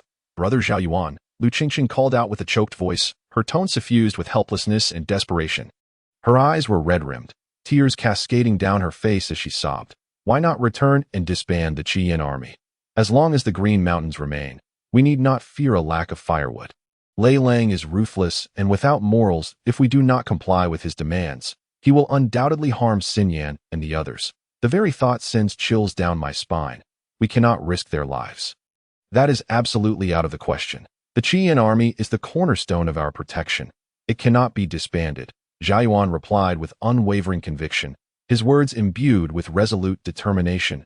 He understood that the Qian army had been forged through the blood and sweat of his brothers, serving as a vital force for the safety of the land and its people. That it could not be easily relinquished due to Lei Lang's threats, for doing so would betray the trust of his brothers and plunge the populace into peril. Lu Qingqing wiped her tears, but they flowed like pearls from a broken string, refusing to cease. She gazed at Zhao Yuan with a face full of worry, her brows knitted, her lips trembling. After hesitating several times, she finally spoke again. "We are well aware of Lei Lang's methods. He is merciless. If we do not comply with his demands, he will indeed harm Xinyan and the others. What shall we do? Every moment is torment for them. I fear we may not find a solution in time." As she spoke, her voice faltered, overwhelmed by emotion, and she looked at Zhao Yuan with eyes filled with worry and fear, as if seeking a glimmer of hope from him. Zhao Yuan, feeling equally distressed, sighed softly, extending his hand to gently pat Lu Qingqing's shoulder in a gesture of comfort, attempting to quell her frayed nerves. He spoke softly, "Do not fear. There is always a way out. I have come to the Blood Wolf gang to ascertain the layout of their stronghold. Tonight, I shall infiltrate it once more to search for Xinyan and her child. As long as they remain within the Blood Wolf gang, I will surely rescue them. You must have faith in me, Qingqing. With that, Zhao Yuan cautiously scanned his surroundings, ensuring there were no anomalies before grasping Lu Qingqing's hand and striding purposefully towards the street corner. Chapter 30. The night assault on the Blood Wolf gang. The night enveloped the world like a thick, inky liquid, saturating everything in darkness. This shroud of blackness felt as if it bore the weight of 1,000 burdens, pressing mercilessly upon the formidable and foreboding stronghold of the Blood Wolf gang. Dressed in a meticulously crafted black tactical suit, Zhao Yuan was enveloped entirely, his figure sleek and agile, akin to his second skin. In this boundless night, he moved like a specter from the underworld, silently weaving through the labyrinthine structures and narrow, shadowy corridors of the Blood Wolf gang. His footsteps were as light as a feather, making not a single sound upon landing. Each step he took was imbued with grace and agility, as if honed through countless rehearsals. The scattered debris on the ground posed no threat to him, for he had an almost instinctual ability to avoid them with precision. Earlier in the day, Zhao Yuan had meticulously scouted the area. The layout he had memorized now vividly replayed in his mind, akin to a detailed map, marking every passageway, every corner, and every potential hazard. Armed with this recollection, he approached the depths of the Blood Wolf gang stronghold with steady determination. However, just as he was about to reach a shadowy building, a faint yet unmistakable clicking sound pierced the air, the unmistakable sound of gun safeties being disengaged. Zhao Yuan's heart raced, and relying on years of combat instinct, he swiftly sidestepped, slipping into the nearby shadows like a streak of black lightning. Moments later, a throng of Blood Wolf gang members surged forth from all directions, weapons in hand, the dark muzzles of their guns gleaming with a cold, murderous intent in the dim light. Lei Lang, clad in a long black coat that billowed open to reveal a black shirt embroidered with a golden wolf head, strolled out from the crowd, a golden pistol gripped in his hand. His face wore a triumphant, arrogant smile, his lips curled upward in a self-assured smirk, as if the world lay within his grasp. His sharp gaze locked onto the direction where Zhao Yuan hid, and with a tone laced with disdain and mockery, he declared, "Zhao Yuan, oh Zhao Yuan, I anticipated you would foolishly wander into this meticulously woven web like a headless fly. Now, I offer you one last chance. Join the Blood Wolf gang, and I shall spare your life." Upon hearing this, Zhao Yuan's fury erupted, his eyes wide with rage, ablaze with an inferno of indignation and contempt. He bellowed at the top of his lungs, "Lei Lang, you heartless fiend, your hands are stained with the blood of countless innocents. Your misdeeds are beyond the pale," Zhao Yuan declared vehemently. "Even if I were to perish, I would never stoop to the level of despicable scoundrels like you." The once smug smile plastered across Lei Lang's face vanished in an instant upon hearing Zhao Yuan's righteous rebuke. His countenance turned ominously dark, twisted in rage, resembling a monstrous fiend risen from the depths of hell. "Very well," he thundered. "Since you are so obstinate and refuse to heed my warnings, do not blame me for my lack of mercy." With a fierce roar, Lei Lang gestured with a sweeping motion, issuing a command. "Open fire. Turn this fool into a sieve." In unison, the concealed henchmen brandished their firearms, the ominous muzzles aimed squarely at the isolated Zhao Yuan. The deafening crack of gunfire shattered the night's tranquility. Bullets rained down upon Jun's hiding place like a torrential downpour. His expression remained stoic, devoid of fear, as he swiftly drew forth two gleaming handguns from his waist. His movements as swift as lightning. Like a nimble cheetah, he darted with astonishing speed and agility, evading the onslaught of projectiles from every direction. Simultaneously, flames erupted from the barrels of his guns, each shot accompanied by his furious roars and bellows. In an instant, the air was filled with the relentless barrage of gunfire, and the once arrogant members of the Blood Wolf gang fell one by one into pools of their own blood, shrieking in agony. Yet, despite Jian's godlike marksmanship and nimble prowess, the sheer number of foes was overwhelming. They surged relentlessly from all directions, a swarm of bullets howling like locusts in their assault. Suddenly, a bullet grazed Zhao Yuan's left arm, carving a deep crimson line into his flesh, and fresh blood gushed forth, staining half of his sleeve in an instant. Moments later, another bullet mercilessly struck his right thigh, the tremendous impact causing him to stagger and drop to one knee. However, Zhao Yuan did not falter. He grit his teeth, veins bulging on his forehead, beads of sweat mingling with blood as they dripped onto the ground. Clutching his handgun with trembling hands, He continued to fire back at the approaching enemies without pause. Yet, the adversaries came like an inexhaustible tide, a deluge of bullets pouring down upon him relentlessly. Zhao Yuan was struck again and again, in the shoulder, in the abdomen. Blood gushed forth, soaking his dark combat attire in a deep crimson hue. His vision began to blur, his body swayed precariously, and the weight of his weapon grew heavier with each passing moment. In this life-and-death struggle, Zhao Yuan understood that he could not succumb. His family awaited his rescue. Despite his body being riddled with wounds, each breath laced with excruciating pain, his gaze remained resolute as steeled. He bore the agony with indomitable will, striving to rise once more to continue the fight. Yet, the pain in his legs brought him crashing back to the ground. At that moment, Lei Lang approached with a mocking laugh, casually swinging his golden handgun. "Look at you, Zhiwan. How can you still be so arrogant? If only you had heeded my advice, you wouldn't be in such a pitiful state." Zhiwan glared at Lei Lang, summoning his last reserves of strength to retort. "Lei Lang, don't celebrate too soon. Even if I meet my end here today, I will ensure you suffer." Lei Lang smirked disdainfully, a sneer curling at the corners of his mouth. "Humph. Even as death looms, you dare to defy me? Very well, I shall grant you a merciful farewell." With that, he raised his hand, the dark muzzle of the gun aimed directly at Zhao Yuan's head. At that critical juncture, a sharp gunshot rang out, shattering the tense silence. Lei Lang felt as though his right arm had been struck by a mighty hammer, causing it to tremble uncontrollably, nearly dropping the gun from his grasp.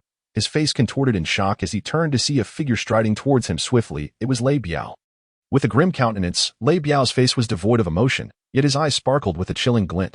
Lei Lang's expression shifted to one of grave concern upon seeing Lei Biao, his eyes widening in disbelief as he bellowed. "Lei Biao, what do you intend to do? Are you plotting a rebellion?" Unfazed by Lei Lang's accusations, Lei Biao maintained his calm demeanor, responding coldly, "I am here to take your place." The succinct declaration carried an air of unyielding power and determination. Without hesitation, Lei Biao squeezed the trigger again, and the muffled sound of another gunshot echoed as a bullet soared and struck Lei Lang squarely in the head. In that split second, Lei Lang had no time to react. Collapsing backward in a heavy thud, raising a cloud of dust as he fell, the Blood Wolf gang erupted into chaos, their previously assured advantage crumbling in an instant as their gazes shifted from the gravely wounded Zhiwan to Lei Biao. Confusion and shock etched across their faces. Zhiwan lay sprawled on the ground, the agony from his wounds nearly rendering him unconscious, yet the desire to survive and the thought of his family kept him clinging to consciousness. As he beheld Lei Biao's arrival, uncertainty clouded his mind, but he had no time to ponder. His strength had been exhausted in the battle, each breath igniting a fire of pain in his chest. Blood continued to seep from his wounds, staining the earth beneath him.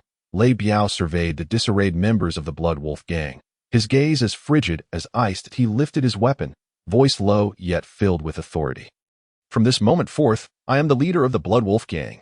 Those who wish to live will obey." Some members hesitated, still reeling from the unexpected turn of events, while others quickly capitulated.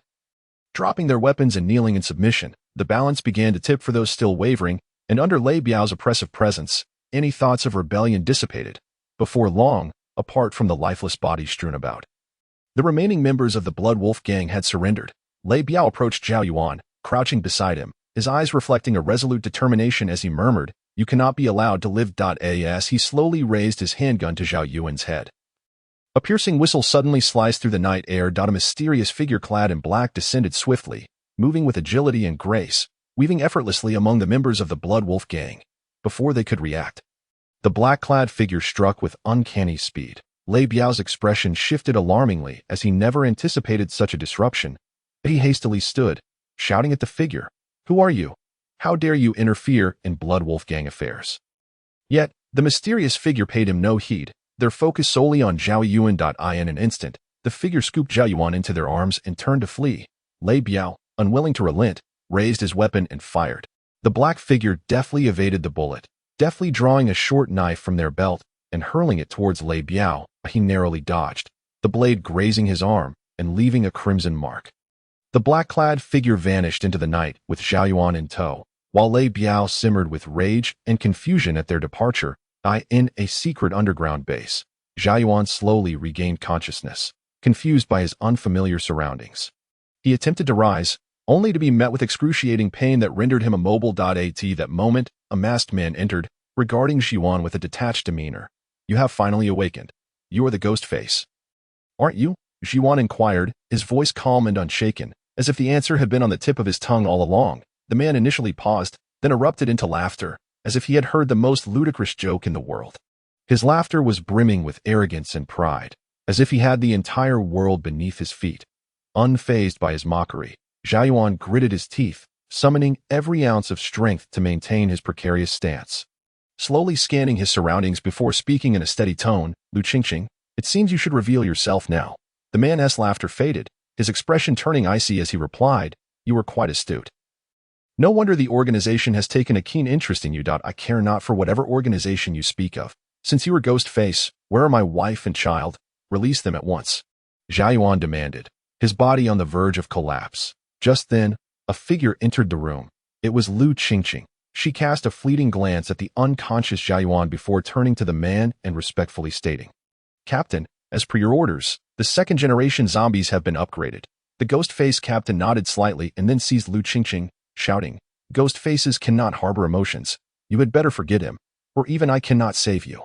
Lu Qingqing instinctively cast another glance at Zhao Yuan, her eyes filled with a mix of helplessness. The Ghost-Face captain shook Lu Qingqing with increasing intensity, demanding, Do you hear me? Forget him.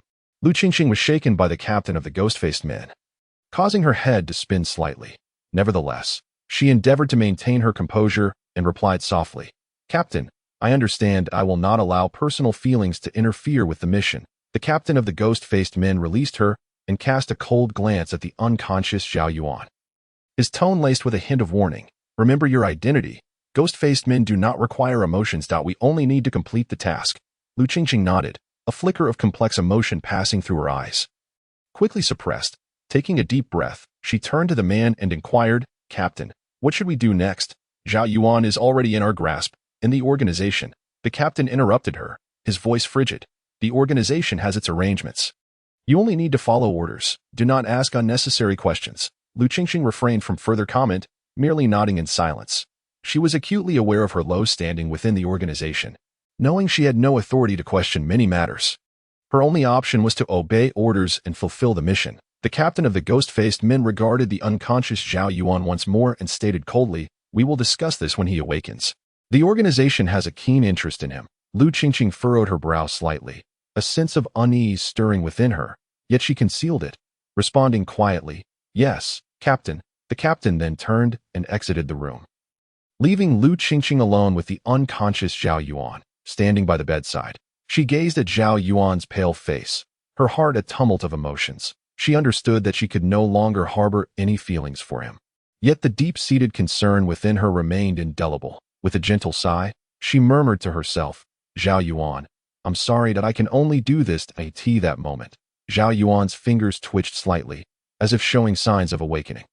Lu Qingqing immediately gathered her emotions, restoring her indifferent expression. Zhao Yuan slowly opened his eyes, his vision still somewhat blurred, yet he quickly recognized Lu Qingqing standing by the bed. His voice was weak, yet it carried a hint of resolve. Lu Qingqing, what do you want? Lu Qingqing did not respond, merely gazing at him coldly, as if he were a stranger.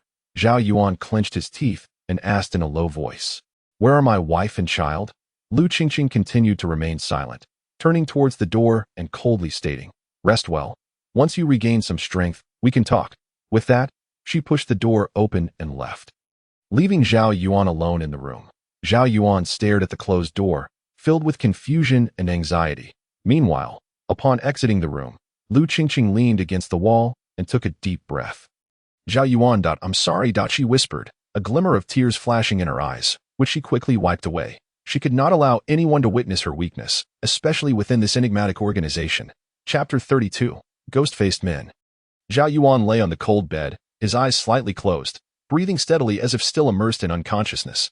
Yet, within his mind, thoughts raced furiously. After days of recuperation, his injuries had healed significantly. But he knew he must remain vigilant. This underground base was rife with unknown dangers, and his only chance lay in waiting for the right opportunity. Faint footsteps echoed from outside the door, and Zhao Yuan's ears perked up. The food deliverer had arrived. At a fixed time each day, someone would bring food and water, and this was his sole opportunity to interact with the outside world. The door creaked open, revealing a young man clad in black. Carrying a tray, he glanced at the bed where Zhao Yuan lay, seemingly unaware of any irregularities, and walked directly to the bedside to place the tray on a nearby table. In that instant, Zhao Yuan's eyes snapped open, his body springing forth like a cheetah, his right hand lightning fast as it seized the young man's wrist, while his left hand swiftly snatched the dagger from the young man's waist. The young man, caught off guard by Zhao Yuan's sudden attack, had no time to react before Zhao Yuan struck him on the side of the neck, rendering him limp. Zhao Yuan quickly stripped the young man of his outer garment and donned it himself, then dragged the unconscious figure onto the bed, covering him with the blanket to feign his own continued unconsciousness. Taking a deep breath to steady himself, he gently pushed the door open and slipped out. The corridor was dimly lit, shrouded in silence, save for the distant hum of machinery. Zhao Yuan pressed against the wall, cautiously advancing forward. His objective was to locate the place where Zhou Xinyan and her child were held. However, just as he had ventured a short distance, he heard faint footsteps behind him. Alarmed, Zhao Yuan quickly turned, only to find the corridor empty. He furrowed his brow, an unsettling feeling creeping into his chest. But retreat was no longer an option. He quickened his pace, delving deeper into the unknown recesses of the base. Yet, as he was about to turn a corner, a shadow suddenly darted out from the side. Blocking his path, Zhao Yuan's pupils constricted as he instinctively assumed a defensive stance, but the assailant moved with astonishing speed. Before he could react, a cold hand had already grasped his wrist. "Did you think you could escape?" A low, icy voice whispered in his ear. Zhao Yuan looked up to find a familiar mask, none other than the man referred to as the captain. His gaze was as frigid as ice, a hint of mockery curling at the corners of his mouth. Zhao Yuan's heart sank. He realized he had been discovered. Yet, he refused to yield, wrenching his arm in an attempt to break free. However, the captain's grip was like iron, firmly holding his wrist, rendering all his efforts futile. "You possess commendable skill, but it is still woefully inadequate," the captain said coldly. Then, with a slight push, Zhao Yuan felt a tremendous force propel him backward. Crashing hard against the wall, alarm surged within him. He had never encountered such a formidable opponent. Even those elite fighters he had faced on the battlefield had never subdued him so effortlessly. The captain of the ghost-faced men approached him, looking down from a height. "Zhao Yuan, you are an intelligent man. You should realize that resistance is futile. The organization is quite interested in you. As long as you cooperate obediently, I can guarantee your safety. Should you persist in your obstinacy, do not blame me for being merciless." A cold smile crept across Zhao Yuan's lips as he glared defiantly at the man before him. Scoffing, "Cooperate? How audacious of you to think so. Your Bloodwolf gang had the audacity to kidnap my wife and child, and now you dare to speak of cooperation? Such a delusion." Upon hearing this, the captain erupted into a boisterous laugh, the sound reverberating throughout the room, jarring to the ears. After his laughter subsided, he regarded Zhao Yuan with a mocking gaze and said slowly, "I had thought you clever. Do you still believe that I am aligned with those foolish test subjects?" Zhao Yuan's heart clenched, a flicker of doubt crossing his mind, quickly replaced by anger. He fixed his gaze on the captain, gritting his teeth as he demanded, "If you are not of the same ilk, then why did you abduct my wife and child, and why frame the Blood Wolf gang for this crime? What insidious motives do you harbor?" Faced with Zhao Yuan's barrage of inquiries, the captain grew impatient. He raised a hand, poised to strike down at Zhao Yuan's neck. Just then, a flurry of hurried footsteps echoed from the end of the corridor, as if a group of people were rushing towards them. Lu Qingqing sprinted in like the wind, and upon seeing the scene before her, her anxious expression paled. Zhao Yuan was firmly grasped by the captain, and a tense atmosphere enveloped them. "Captain, it's bad. Something's happened," Lu Qingqing gasped, speaking in a hurried tone. "There has been an incident in the laboratory. The zombies have gone out of control." The captain immediately released his grip on Zhao Yuan's wrist, turning to Lu Qingqing with an earnest command. "You must take him back to his room and keep a close watch on him. Under no circumstances can there be any further mistakes." Lu Qingqing, not daring to delay, quickly nodded in agreement. "Understood, Captain." Then, she hurried to Zhao Yuan's side and whispered, "Let us go. I hope you won't make things too difficult for me." With that, she gestured for Zhao Yuan to follow her out of the place. Zhao Yuan glanced at her, a complex emotion flickering in his eyes, but ultimately nodded, trailing after her down the corridor. After returning to the room, Lu Qingqing shut the door and turned to face Zhao Yuan, her tone tinged with helplessness. "You cannot escape from here." Zhao Yuan regarded her coldly. "Is he the ghost-faced man? His skills are indeed extraordinary." Lu Qingqing lowered her head, remaining silent for a moment before softly replying, "We are all ghost-faced men. He is our captain. The influence of our organization surpasses your imagination. Resistance will only plunge you and your family into greater peril. Zhao Yuan stepped forward, grasping her shoulders. His tone earnest. Qingqing, help me. Tell me where they are. Lu Qingqing slowly lifted her head, her once vibrant features now appearing pale and haggard. Deep within her eyes, a fleeting glimmer of light flickered like a shooting star. A momentary struggle reflected there. Yet, just as quickly, that struggle was replaced by an icy calmness, as if it had never existed. She bit her lip tightly, her voice trembling slightly as she said, Zhao Yuan. It is not that I am unwilling to assist you, but I truly cannot do so. Once I choose to betray the organization, death shall await me, and not just for myself, even you, and indeed the entire Crimson Flame army will find it difficult to escape unscathed. Upon hearing this, Zhao Yuan's expression darkened profoundly, and he abruptly released the grip he had on Lu Qingqing's arm, instinctively taking a step back. His eyes widened in disbelief as he gazed at this familiar yet unfamiliar woman before him. Murmuring, "What kind of organization are you? How could you possess such terrifying power and means?" In response to Zhao Yuan's inquiry, Lu Qingqing remained silent. She merely turned away, her heavy footsteps echoing as she made her way toward the door.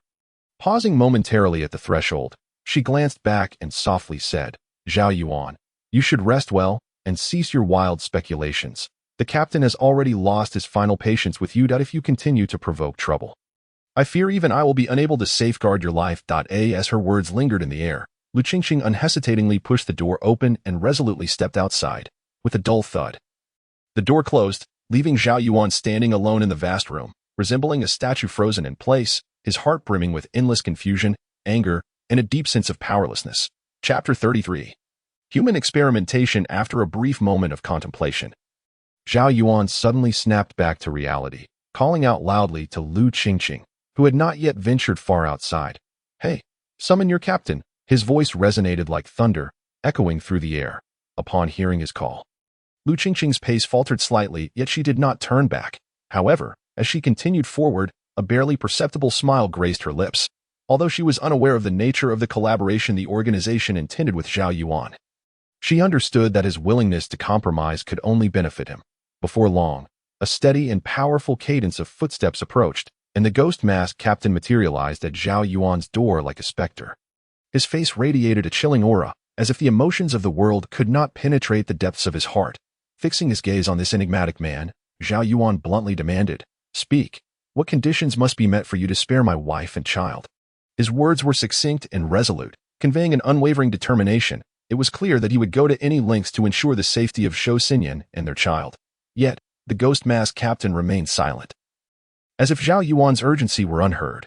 Just as Zhao Yuan was about to press further, the previously shut door swung open without warning. An elderly man, his hair white and obscured by thick glasses, stepped inside with deliberate slowness. Upon seeing the elder, the ghost masked captain's demeanor shifted to one of utmost respect. He quickly bowed deeply, then cautiously closed the door behind him, leaving Zhao Yuan alone with the unfamiliar old man.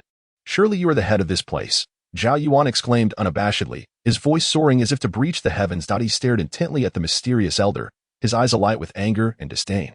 How shameless of your powerful organization to engage in such despicable acts. Is this not utterly devoid of morality? As he vehemently criticized the organization, the elder remained as steadfast as a mountain, devoid of any visible reaction. He lifted his eyelids slightly, casting a cold glance at Zhao Yuan before speaking. Young man, the fact that you can stand here mocking me in safety should prompt you to express gratitude. Had we not intervened in time, you would have long since met your demise at the hands of the Blood Wolf gang, and your wife and child would likely face unimaginable torment, culminating in a tragic fate. Hearing this, Zhao Yuan was momentarily taken aback, his complexion paling in an instant. His body trembled involuntarily, filled with fear and concern. What?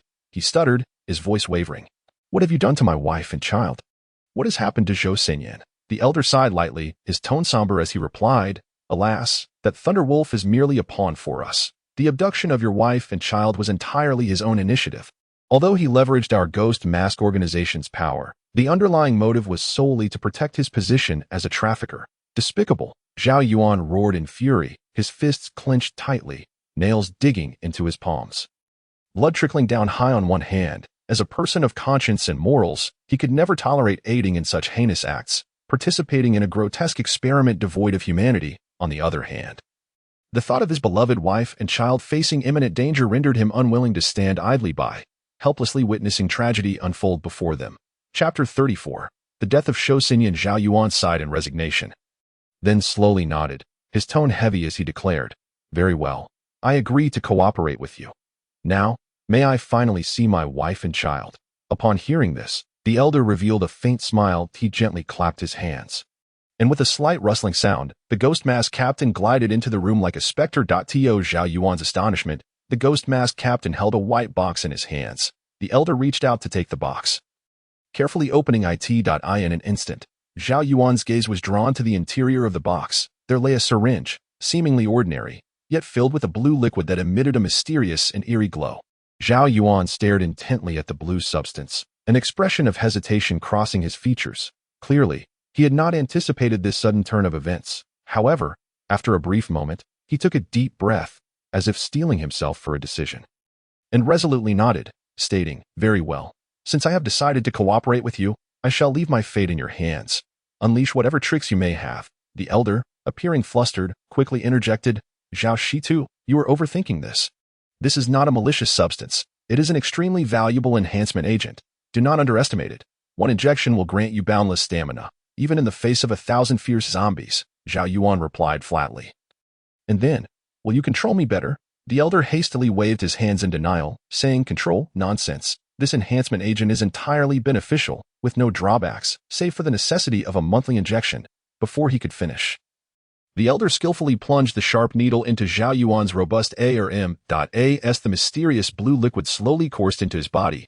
Zhao Yuan felt an overwhelming surge of power fill him, his entire being brimming with vigor, as if a wild stallion had been unleashed within him. Struggling to contain this intense sensation, he fixed a stern gaze upon the elder and inquired gravely, "I hope you will keep your promise. Where are my wife and child now?" The elder replied calmly, "Patience, my friend. Before you reunite with your family, I have prepared a small surprise for you." With that, the ghost mask captain strode out of the room with purpose. Moments later, heavy footsteps approached, and the ghost mask captain reappeared, this time dragging a battered man, his body marred with wounds, his breath shallow, and his head hung low. Zhao Yuan leaned forward, squinting to see, and gasped, This is Lei Biao, isn't it?" "Indeed, it is he, the one who sullied your wife. He now lies in your grasp, free for your judgment." The elder stated gravely. At these words, Zhao Yuan felt as if struck by lightning, his body trembling in shock as he gazed incredulously at the elder, murmuring, "What, you say he sullied her?" Before he could finish, rage erupted within him, and he lunged forward, seizing the elder by the collar, his eyes wide with fury as he roared, "You heartless beasts! What has become of Xinyan?" At that moment, the ghost mask captain swiftly intervened, grasping Zhao Yuan's arm in an attempt to restrain him. Yet, consumed by fury, Zhao Yuan resisted, struggling fiercely to break free. The elder appeared remarkably calm, slowly straightening his disheveled attire, and spoke softly, "Zhao Shitu, calm yourself. Do not act impulsively. Allow me to explain the situation." But Zhao Yuan was beyond reason, his eyes bloodshot, burning with rage as he hissed, "If anything happens to Xinyan, I swear I will make every one of you pay dearly." Seeing Zhao Yuan's agitation, the elder sighed in resignation and continued, "Originally, Lei Lang abducted your wife to force you into submission. Who would have imagined that he could not even control his own subordinates? This scoundrel took advantage of the chaos within the Blood Wolf gang to commit unspeakable acts to avenge your wife. We obliterated the entire Blood Wolf gang, leaving this culprit for you to deal with." Zhao Yuan, disregarding thoughts of vengeance, blurted out, "Take me to Xinyan." The elder nodded slightly, signaling the ghost mask captain to release Zhao Yuan, then turned to lead the way outside. "Follow me." Zhao Yuan, frantic with worry, closely trailed behind the elder, his steps unsteady, consumed by thoughts of Zhou Xinyan's plight. Along the way, images of her suffering flooded his mind, intertwining anger and guilt within him. Soon, they arrived at the door of a room. The elder paused, stepping aside to allow Zhao Yuan to enter. Taking a deep breath, Zhao Yuan gently pushed the door open. Inside, Zhou Xinyan sat quietly at the bedside, her gaze vacant, her countenance haggard. Hearing the door creak, she slowly lifted her head. Upon seeing Zhao Yuan, a flicker of light ignited in her eyes, quickly followed by tears streaming down her cheeks. "Xinyan." Zhao Yuan rushed forward, enveloping Zhou Xinyan in a tight embrace, his voice trembling, I'm sorry, I came too late, and you suffered. Zhou Xinyan leaned against him, weeping silently, her body trembling slightly. After a prolonged moment, she mustered the strength to lift her head from Zhao Yuan's embrace. Cupping his face with her hands, her gaze meticulously tracing his features as if to etch his likeness into her heart. Her lips quivered as she struggled to utter a single phrase. Take care of our son. Zhao Yuan was taken aback, yet before he could contemplate the unusual nature of her words, Zhou Xinyan suddenly drew a hidden dagger from behind her, unhesitatingly slashing it across her throat.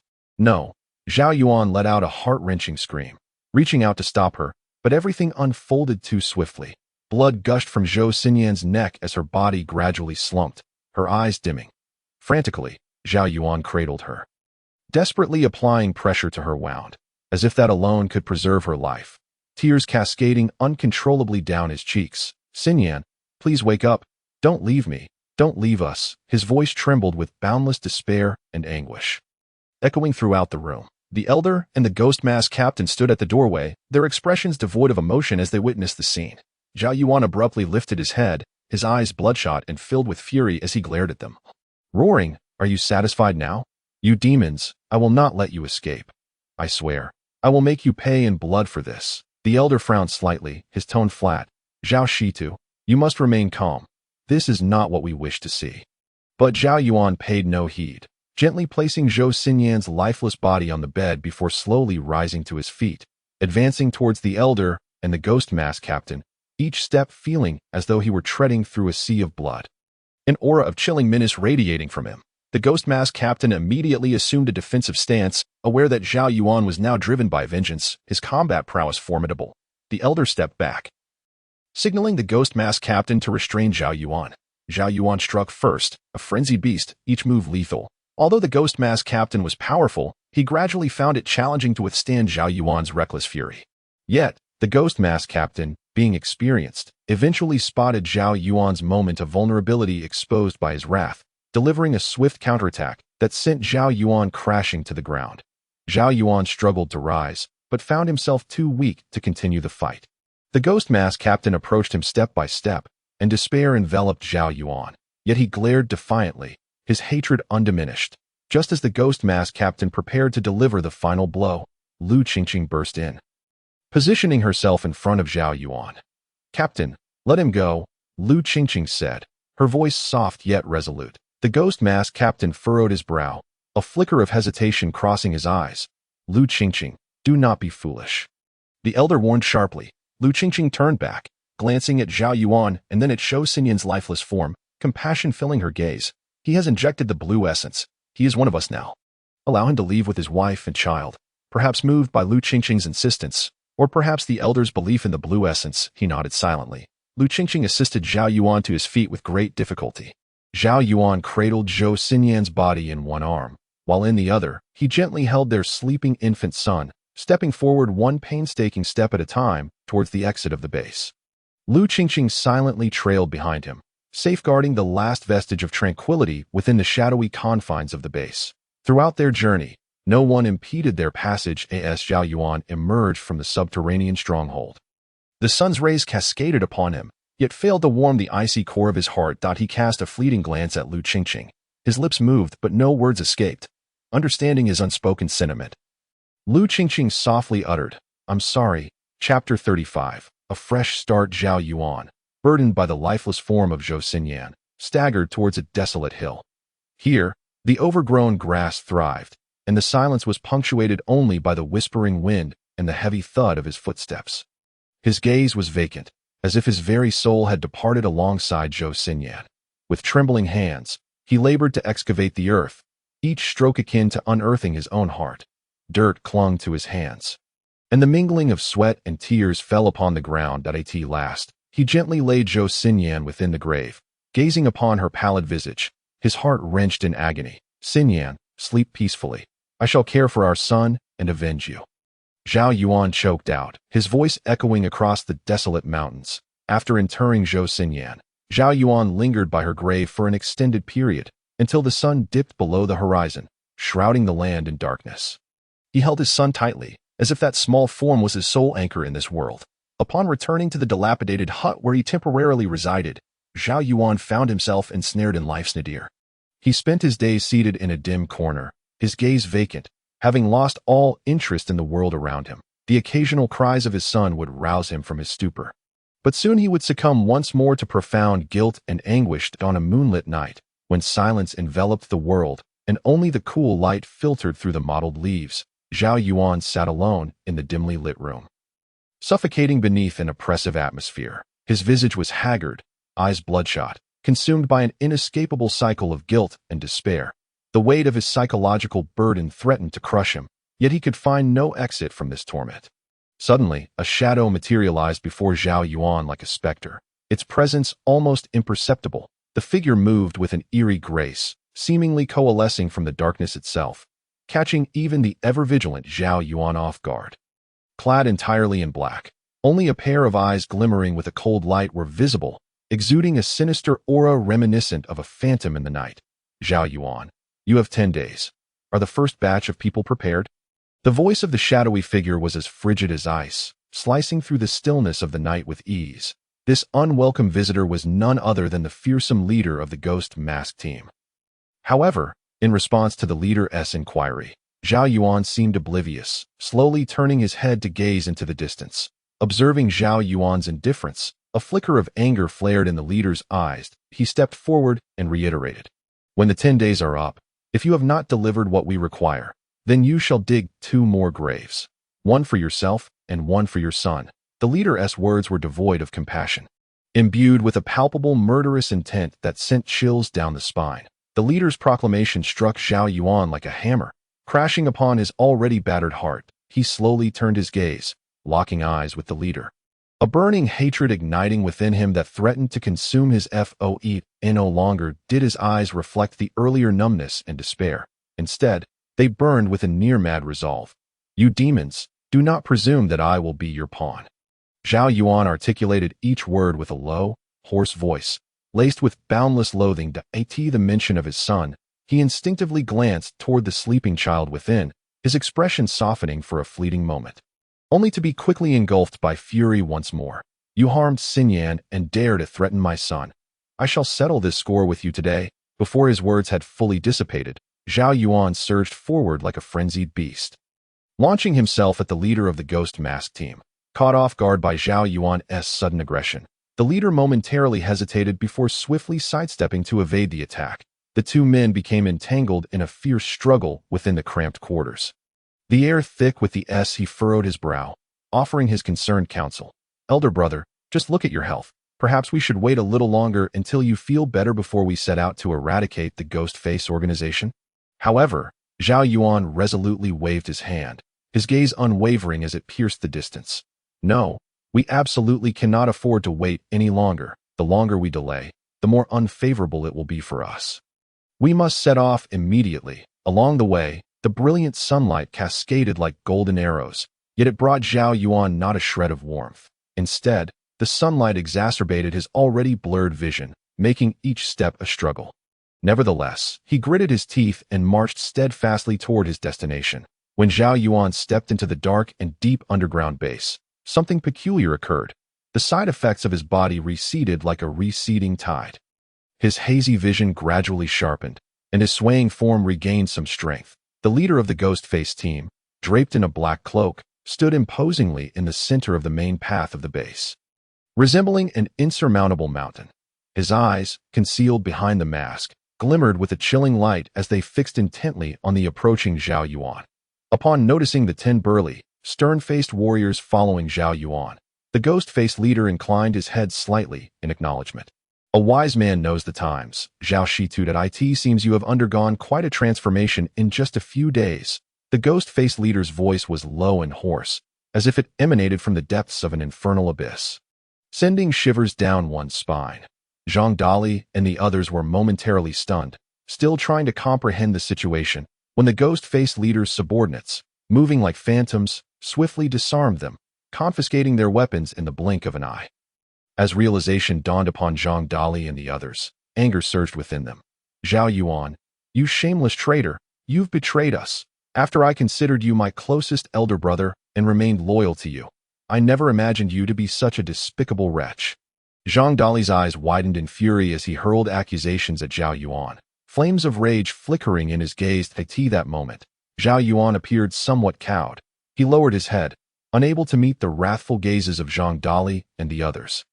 The heroic spirit he once possessed had vanished, replaced by a countenance rife with obsequiousness and pleading. Ghost-Face Leader, I have handed over these experimental subjects to you. Please honor your promise and return the old man's blue spirit to me. Zhao Yuan spoke with a tone bordering on desperation. The Ghost-Face Leader let out a derisive chuckle, clearly unimpressed by Zhao Yuan's pitiful demeanor. Yet, he waved his hand lightly, instructing his subordinates to take Zhang Dali and the others away. Rest assured, since the organization has made a promise to you, it will not be broken today. As long as you comply, everything will proceed as agreed. Now, follow me. Upon finishing his words, the Ghost-Face Leader turned and walked in another direction. With Zhao Yuan trailing behind like a submissive hound, the Ghost-Face Leader brought Zhao Yuan to a concealed room, filled with various intricate instruments and vials emitting an eerie glow. He retrieved a syringe filled with blue liquid from a safe. The very blue spirit Zhao Yuan had yearned for. Here you go.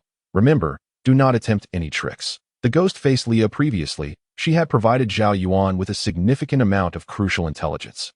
Thus, the success in blasting open the passage to the laboratory was largely attributable to her covert assistance. Lu Qingqing observed the unconscious Zhao Yuan, a flicker of concern flashing in her eyes. She hastily approached the bedside and meticulously examined Zhao Yuan's condition. Qingqing, you have finally arrived? Quick, quick, come and see what has happened to elder brother. Zhang Dali exclaimed, his face etched with anxiety, beads of sweat rolling down his forehead as he urgently called out to the hurriedly approaching Lu Qingqing. Lu Qingqing's expression turned grave as she slowly spoke. Zhao Yuan was previously injected with the blue sprite drug, and now its side effects have begun to manifest in full force to my knowledge. The so-called experiment devised by the Ghost-Face organization is aimed at enhancing and altering various human functions through the blue sprite. Once injected, a person's physical strength will be significantly augmented, and their movements will become more agile and nimble than ever before. The formidable prowess of the Ghost-Face Leader is a result of prolonged exposure to the blue sprite injections. Currently, Zhao Yuan's condition is exceedingly perilous. If we cannot continue administering the blue sprite to him, I fear he may become a mindless vegetable. Upon hearing her words, those present collectively inhaled sharply. Gasps of astonishment erupting around them. They widened their eyes, their faces painted with disbelief and profound concern. Zhang Dali, utterly enraged, swung his fist down upon the nearby table, producing a resounding crash as the sturdy wooden surface split under the force. His eyes aflame with fury, he gritted his teeth and bellowed, "Damn that Ghost-Face organization. They are nothing but a pack of heartless lunatics. Is there truly no alternative to continuously injecting Zhao Yuan with the blue sprite?" Lu Qingqing furrowed her brow, deep in thought. Earlier, while in the secret archives of the Ghost-Face organization, she had caught a glimpse of some encrypted research documents that seemed to reference the development of a high-concentration serum. At the time, she had not been able to delve into it, but now it occurred to her that it might hold the key to resolving Zhao Yuan's predicament. After a moment, a glimmer of inspiration flickered in her eyes. As if she had just formulated a plan. "That I have a way," Lu Qingqing exclaimed excitedly. The members of the Ghost-Face organization, along with the zombies injected with the blue sprite, fear sunlight. They will never leave their base during the day. Given the vengeful nature of the Ghost-Face Leader, he will undoubtedly attempt to hunt us down in Wuzhen under the cover of night, that we can exploit this opportunity to devise a meticulous plan. When they leave their base unguarded, we will infiltrate, capture the scientist responsible for the blue sprite research, and force him to save Zhao Yuan. I recall some information I saw in the base. He may provide us with crucial insights. Upon hearing this, Zhang Dali's eyes ignited with a glimmer of hope, and he nodded emphatically. "All right, let us proceed with this." Qingqing quickly outlined the specific plan, he urged. Lu Qingqing swiftly regained her composure and began to methodically assign tasks. "First, we will set up numerous traps around Wuzhen, and then a portion of us will feign defense here. When the Ghost-Face Leader arrives, we will engage with them and ensure they are delayed." Lu Qingqing indicated the map. "The other group will be led by me. Taking advantage of the base's vulnerability, we will quietly infiltrate and locate the scientist." The group sprang into action, some busy setting traps, while others fortified various strategic points throughout Wuzhen. Zhang Dali personally selected a cadre of elite warriors and erected massive barricades at the town's entrance, awaiting the ghost-faced leader to fall into their snare. Simultaneously, he ordered the collection of flammable materials within the town, preparing to create a conflagration at a critical moment to impede their foes. As night fell, silence enveloped Wuzhen, interrupted only by the occasional whisper of the wind. Everyone held their breath, anticipating the arrival of the ghost-faced leader. Suddenly, the distant roar of engines reverberated, accompanied by a low growl. The ghost-faced leader, flanked by his subordinates, drove a convoy of modified armored vehicles, dragging enormous cages filled with zombies, surging toward Wuzhen like a tidal wave. "They're coming." Zhang Dali tightened his grip on his weapon, whispering fiercely to the nearby warriors, signaling them to prepare. The ghost-faced leader, at the forefront, glared with a fierce glint in his eyes, roaring, "Zhao Yuan, today marks your demise." As the convoy breached Wuzhen's perimeter, they immediately triggered the traps laid in advance. Sharp spikes erupted from the ground, puncturing the tires of the armored vehicles, causing them to come to a lopsided halt. Tripwires ensnared the leading zombies, and barrels of burning oil rolled down from above, crashing into the members of the Ghost-Face organization and the zombies, igniting a conflagration that lit up the night sky with screams of agony. The roaring flames painted half the sky crimson, a wave of heat washing over them, scorching their skin, while thick smoke billowed into the air, making it nearly impossible to breathe. The warriors' faces were resolute, sweat mingling with soot, streaming down their cheeks. Witnessing the chaos, the ghost-faced leader furiously waved his arms, directing his subordinates to unleash the zombies. Those zombies lunged madly toward Wuzhen's defenses, while Zhang Dali rallied the warriors to resist valiantly, employing the terrain and traps to repel the ghost-faced leader's assaults time and again. Yet, the ghost-faced leader's strength was overwhelming, and his zombies charged relentlessly, gradually wearing down Zhang Dali's defenses. As Zhang Dali watched his comrades fall one by one, his heart ached, but he knew he could not retreat. An audacious thought sparked in his mind regarding the gathered flammable materials.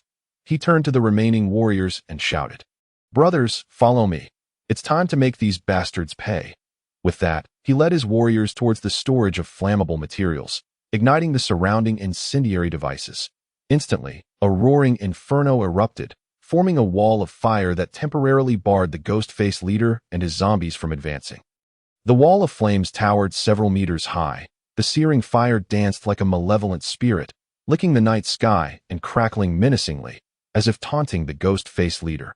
Enraged by the sight, the ghost-faced leader charged recklessly toward the wall of flames, attempting to force his way through. Zhang Dali understood that the wall would not hold for long. He resolved to confront the ghost-faced leader himself. Taking a deep breath, he grasped his weapon and surged towards the ghost-faced leader. "Ghostface, today is your end," Zhang Dali roared. Upon seeing Zhang Dali, the ghost-faced leader's eyes narrowed in contempt. "You think you can stop me?" With that, they clashed in a fierce battle. Although Zhang Dali was no match for the ghost-faced leader's power, he relied on his indomitable will and unwavering resolve to repeatedly fend off the leader's attacks.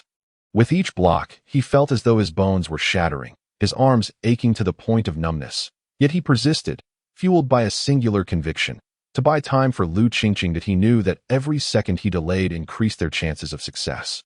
Chapter 38. The Super Blue Sprite. Meanwhile, Lu Qingqing led another team, successfully infiltrating the Ghost-Face organization's base. While its defenses were thin, they cautiously avoided the few patrolling guards, stealthily making their way to the laboratory where the scientist resided.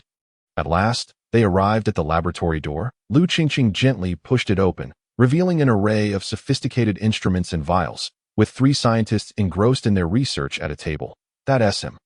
Quickly, take him away," Lu Qingqing whispered, pointing to a pale-haired scientist. The group swiftly rushed in and subdued the scientist. Upon seeing the sudden influx of people, the scientist was momentarily taken aback before crying out in terror. "Who are you? What do you want?" Lu Qingqing stepped forward, assuring him, "We do not wish to harm you. We simply need your help to save a life. He is critically endangered due to an injection of the blue sprite, and only you can save him." Upon hearing this, a flicker of anguish crossed the scientist's eyes, but he resolutely shook his head. "That I cannot go with you. My family is under the control of the Ghost Face organization.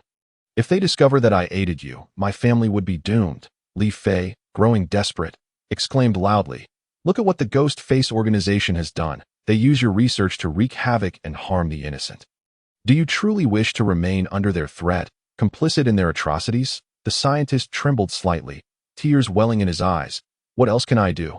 I only want to protect my family. Lu Qingqing gazed at him earnestly, saying, we understand your plight, and we wish to help you rescue your family. But right now, Zhao Yuan's life is at stake. He is our hope in the fight against the Ghost Face organization. You two are being coerced by the Ghost Face organization. If we can defeat them, you and your family will regain your freedom. The scientist stood there, frozen like a statue, silence enveloping the moment as if time had come to a standstill. His face was marred by pain and turmoil, each wrinkle betraying his internal struggle. After what felt like an eternity, he finally parted his lips, but his voice emerged heavy and labored. I truly cannot save him. The blue sprite serum has permeated his very marrow. Currently, there is no antidote. The only temporary remedy is to administer a standard blue sprite injection once a month. A monthly injection? Li Fei gasped. How many will it take to suffice? I possess merely 3 conventional doses of the blue sprite serum. The scientist adjusted his glasses and continued. The creation of the blue sprite is quite intricate and exceedingly unstable, rendering it unsuitable for mass production. Li Fei, filled with despondence, inquired, what shall we do? We can only take your active serum away. That is unnecessary, the scientist replied proudly. We have successfully purified the blue sprite and produced the first super serum. The efficacy of this novel potion is nothing short of astonishing, boasting a potency a staggering 10,000 times greater than that of the ordinary blue sprite. Furthermore, a single injection will confer lifelong benefits. But at this juncture, the scientist abruptly ceased his speech, as though something had lodged in his throat. Li Fei, anxious and unable to contain his growing apprehension, pressed on with fervor. But what? Speak quickly. If we delay any longer, the commander may not withstand it. The scientist shook his head in resignation, letting out a deep sigh as he spoke. The power of this super blue sprite is overwhelmingly fierce and domineering. It undoubtedly poses a tremendous challenge to the recipient. Whether he can endure this or what unforeseen consequences may arise remain uncertainties. Perhaps he could perish from the immense potency, or he might survive, yet undergo some unpredictable mutation. In any case, anything is possible. Upon hearing this, Li Fei and the others exchanged glances, their expressions turning grave. The room fell into a suffocating silence, broken only by the sound of their tense breaths. However, Lu Qingqing was not daunted by the formidable obstacles before them. With her teeth clenched and a resolute gaze fixed upon the scientist, she declared emphatically, regardless of the outcome, as long as there remains a glimmer of hope. As long as we can rescue Zhao Yuan from the brink of death, even if the chances are but 1 in 10,000, we must attempt it. As long as he lives, no matter how he may change, we shall find a way to restore him to his former self. The scientist regarded Lu Qingqing's determined countenance with a swell of admiration that he turned and approached a massive safe, with a series of complex codes and mechanical whirs. The door swung open. Inside lay an exquisite metallic box, emanating an enigmatic glow. The scientist carefully lifted the box and set it on the table, slowly opening its lid. In an instant, a dazzling blue light burst forth from the box, illuminating the entire room. The super blue sprite rested quietly at the center, akin to a priceless treasure. The scientist inhaled deeply, solemnly handing the super blue sprite to Lu Qingqing, and with heartfelt sincerity, he said, may this serum truly work wonders, and may you triumph over the Phantom Face organization, saving countless innocent lives. Lu Qingqing gazed gravely at the serum before her, fully aware of the weight of expectation it carried. She solemnly nodded, as if pledging a heavy oath, then gingerly accepted the serum and turned to lead the others swiftly out of the laboratory, once Lu Qingqing and her companions vanished from sight at the laboratory entrance. A faint tremor suddenly rippled through the previously quiet room. A young scientist, pale and trembling, looked incredulously at the elder scientist, his voice choked with emotion as he asked, Professor, that super serum is the culmination of your years of relentless research. Even in the face of the Phantom Face organization's brutal threats and coercions, you steadfastly refused to surrender it. Why, then, have you so readily entrusted it to them today? The elder scientist slowly raised his head. His gaze deep and distant, as if recalling painful memories. After a lengthy pause, he sighed deeply, his tone calm, yet laden with resignation. My child, I understand your myriad questions and confusions, though I cherish this serum as a treasure. If it cannot be utilized to rescue those suffering in dire straits, then it is merely an ornament, no matter how precious it may be.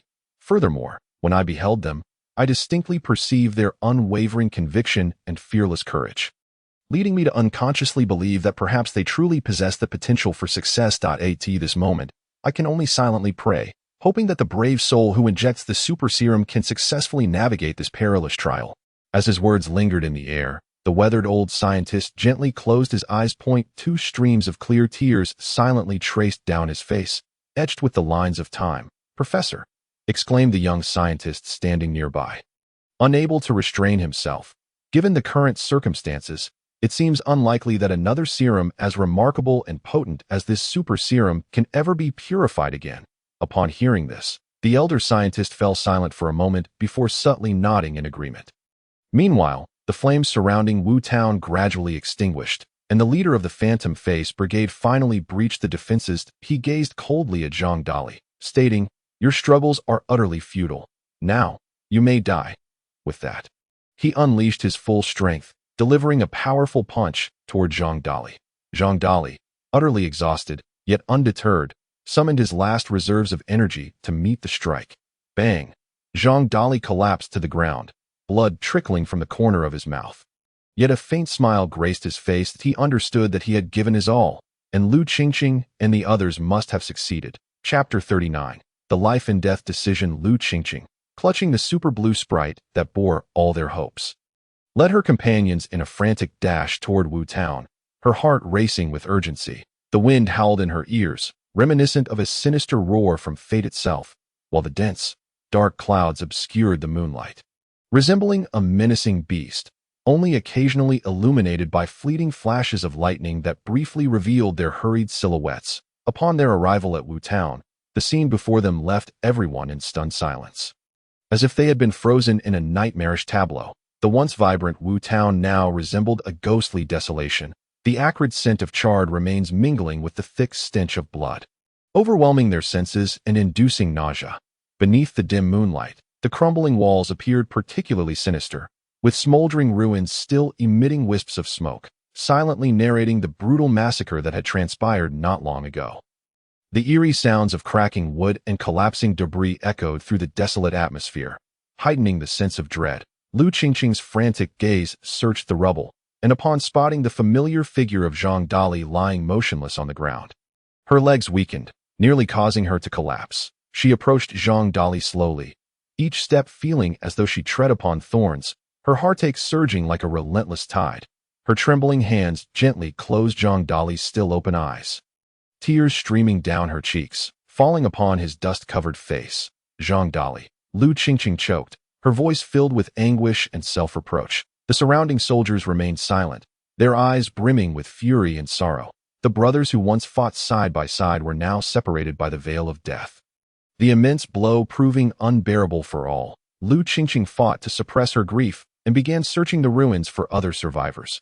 She navigated through the debris with careful steps, each movement causing her to kick at the charred wood and shattered tiles. Occasionally, she recognized familiar faces, now devoid of life, deepening her despair. Yet, aside from the cold bodies, they found nothing. Wu Town had been nearly annihilated by the Phantom Face organization, leaving no trace of its former vitality.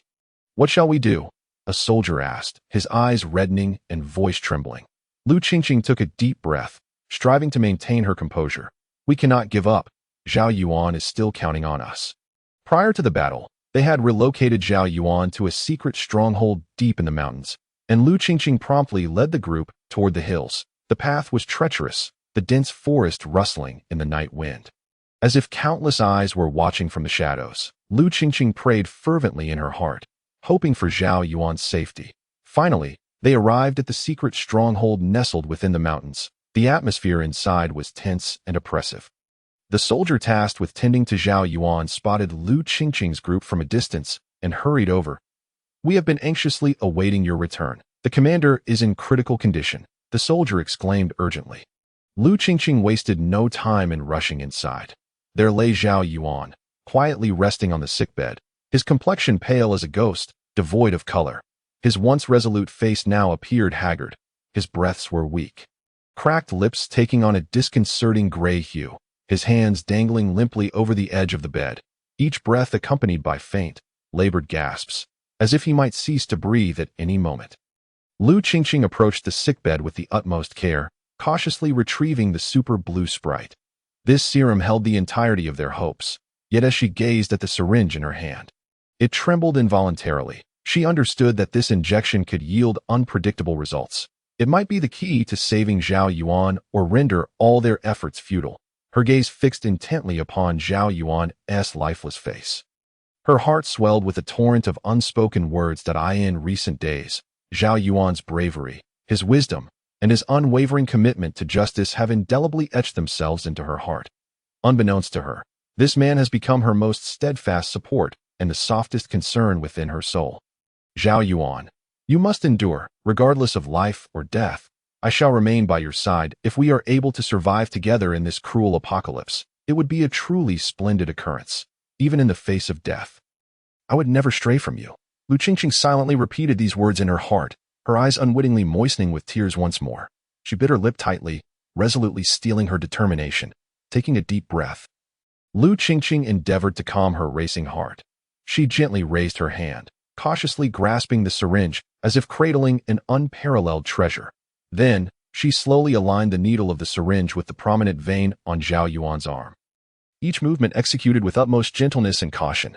Finally, Lu Qingqing steadily pushed the syringe's plunger, gradually injecting the medicine into Zhao Yuan's body. At that moment, the entire room fell into a profound silence. Time seemingly suspended, as everyone present held their breath, not daring to utter a sound, each heart fervently praying for a miracle to unfold swiftly. Once the injection concluded, the onlookers immediately gathered anxiously around the bed, their eyes fixed intently on Zhao Yuan, who lay still. Initially, Zhao Yuan exhibited no reaction, remaining motionless as if oblivious to the world around him. However, not long after, his body began to tremble violently, beads of sweat forming on his forehead.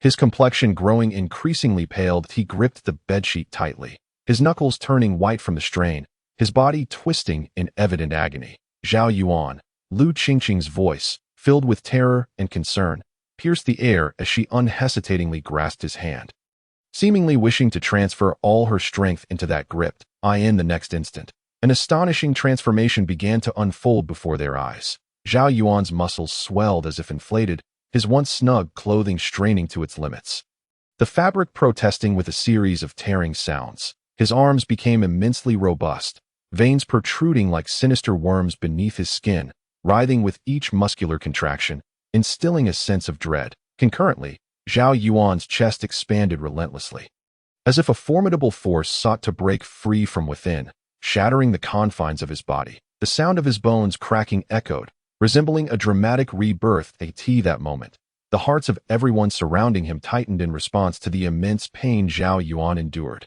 Yet, amidst the collective anxiety, remarkable signs of recovery began to manifest. First, their eyes were drawn to Zhao Yuan's lips, which had been severely chapped from dehydration, now regaining their former moisture at an astonishing pace. Moreover, his previously pallid cheeks flushed with a faint hue. Most astonishing were the old wounds on his arms, remnants of past battles, which began to heal at an incredible rate. New flesh gradually emerged from the wounds, and the horrifying scars faded bit by bit, ultimately vanishing entirely, leaving behind skin as smooth as nude at last. This breathtaking transformation began to subside. Zhao Yuan now resembled a war god forged from muscle. Exuding a chilling aura, he slowly opened his eyes, which sparkled with an unprecedented brilliance, a fusion of power and wisdom. As he attempted to move, he discovered his body felt light and agile, each motion brimming with explosive energy. He lightly clenched his fist, and the air seemed to compress with the force of his strike, producing a deep, resonant boom that I feel. Empowered. Zhao Yuan's voice resonated deeply, echoing throughout the room. Everyone was left in awe. Having never witnessed such a miraculous transformation, Lu Qingqing's eyes sparkled with surprise, only to be swiftly replaced by concern. She was uncertain of the implications this newfound strength would have on Zhao Yuan. Chapter 40. Revenge and retribution. Zhao Yuan gradually sat up, emanating a calm yet formidable aura, his muscular contours sharply defined in the dim light, as if each segment contained boundless strength. His gaze, like a blazing torch, swept over the faces of those present, ultimately resting upon Lu Qingqing. Her eyes remained red and swollen, reflecting the weariness born from suffering and the complex emotions of surviving a harrowing ordeal. Akin to an unfathomable lake concealing untold pain and solace. What transpired after I lost consciousness? Zhao Yuan inquired, his voice low and resonant, reverberating in the somewhat cramped room, shattering the oppressive silence. Lu Qingqing's lips trembled slightly, tears uncontrollably welling in her eyes like a flood about to breach its dam. Striving to compose herself, she began to recount the horrific scenes from Wuzhen and the news of Zhang Dali's death, each word laden with profound sorrow. Upon hearing of Zhang Dali's demise, Zhao Yuan's body jolted as if struck by an invisible current. His eyes instantly filled with bloodshot fury, a tempest of rage and grief intertwining within them. His hands instinctively clenched into fists, knuckles whitening from the pressure, emitting a series of cracking sounds as if venting the inextinguishable fury within. His face was a canvas of anguish and wrath, a gut-wrenching sorrow that rendered his breaths rapid and heavy, his chest heaving as though he were a beast poised to strike. The Ghost Mask Organization. I shall make them pay in blood for their debts. Zhao Yuan gritted his teeth, each syllable forced through clenched jaws, the murderous intent lacing his voice, sending shivers down the spines of all present. Rising to his feet, he surveyed the surrounding warriors, their eyes ablaze with the flames of vengeance, brimming with resolute determination. You all recuperate here. The reconstruction of Wuzhen requires your strength that I alone shall confront the underground base of the Ghost Mask Organization. Zhao Yuan's tone was unwavering and authoritative, his voice resounding like a war drum within the confines of the room. Lu Qingqing stepped forward, urgently grasping his arm, her eyes filled with worry and reluctance. No, it's too perilous. I must accompany you. Zhao Yuan turned to face Lu Qingqing, his gaze resolute. Qingqing, I understand your concern, but this is something I must do to my current strength is sufficient to face any challenge. Remain here and await my return. Lu Qingqing wished to voice further objections, but upon seeing the unwavering determination in Zhao Yuan's eyes, she could only nod silently, her heart heavy with helplessness and longing. Zhao Yuan turned and strode out of the stronghold, heading towards the underground base of the Ghost Mask Organization. His speed was remarkable, darting through the forest like a fleeting shadow, accompanied by the rush of wind. Soon, he arrived at the entrance of the Ghost Mask Organization's underground base, then forcefully kicked open the heavy door. Bang! The door slammed against the wall with a resounding crash, startling the members of the Ghost Mask Organization within the base, who scrambled for their weapons as they rushed towards the entrance. Zhao Yuan stood at the threshold, his gaze icy as he surveyed the approaching foes. A smirk of disdain curled at the corners of his lips. Today marks your end, Zhao Yuan roared, charging into the enemy ranks like an enraged lion. His strength and speed left the members of the Ghost Mask Organization utterly unprepared. With a single punch, one enemy was sent flying several meters, crashing against the wall with a dull thud. Each of his movements was imbued with both strength and finesse, rendering the enemies before him as fragile as mere insects. The members of the Ghost Mask Organization fired frantically at Zhao Yuan, but his speed was unparalleled. Bullets whizzed past him without inflicting a scratch. Zhao Yuan maneuvered effortlessly through the throngs of foes, leaving a trail of fallen enemies and cries of despair in his wake. As he delved deeper into the base, the resistance from the Ghost Mask Organization intensified. Yet, Zhao Yuan remained undaunted, his heart fueled by a singular resolve: to avenge the brothers of Wuzhen. Deep within the base, when Zhao Yuan burst into the hall where the leader of the Ghost Mask Organization awaited, he beheld the leader clutching a specially crafted long knife, its blade glinting ominously in the dim light.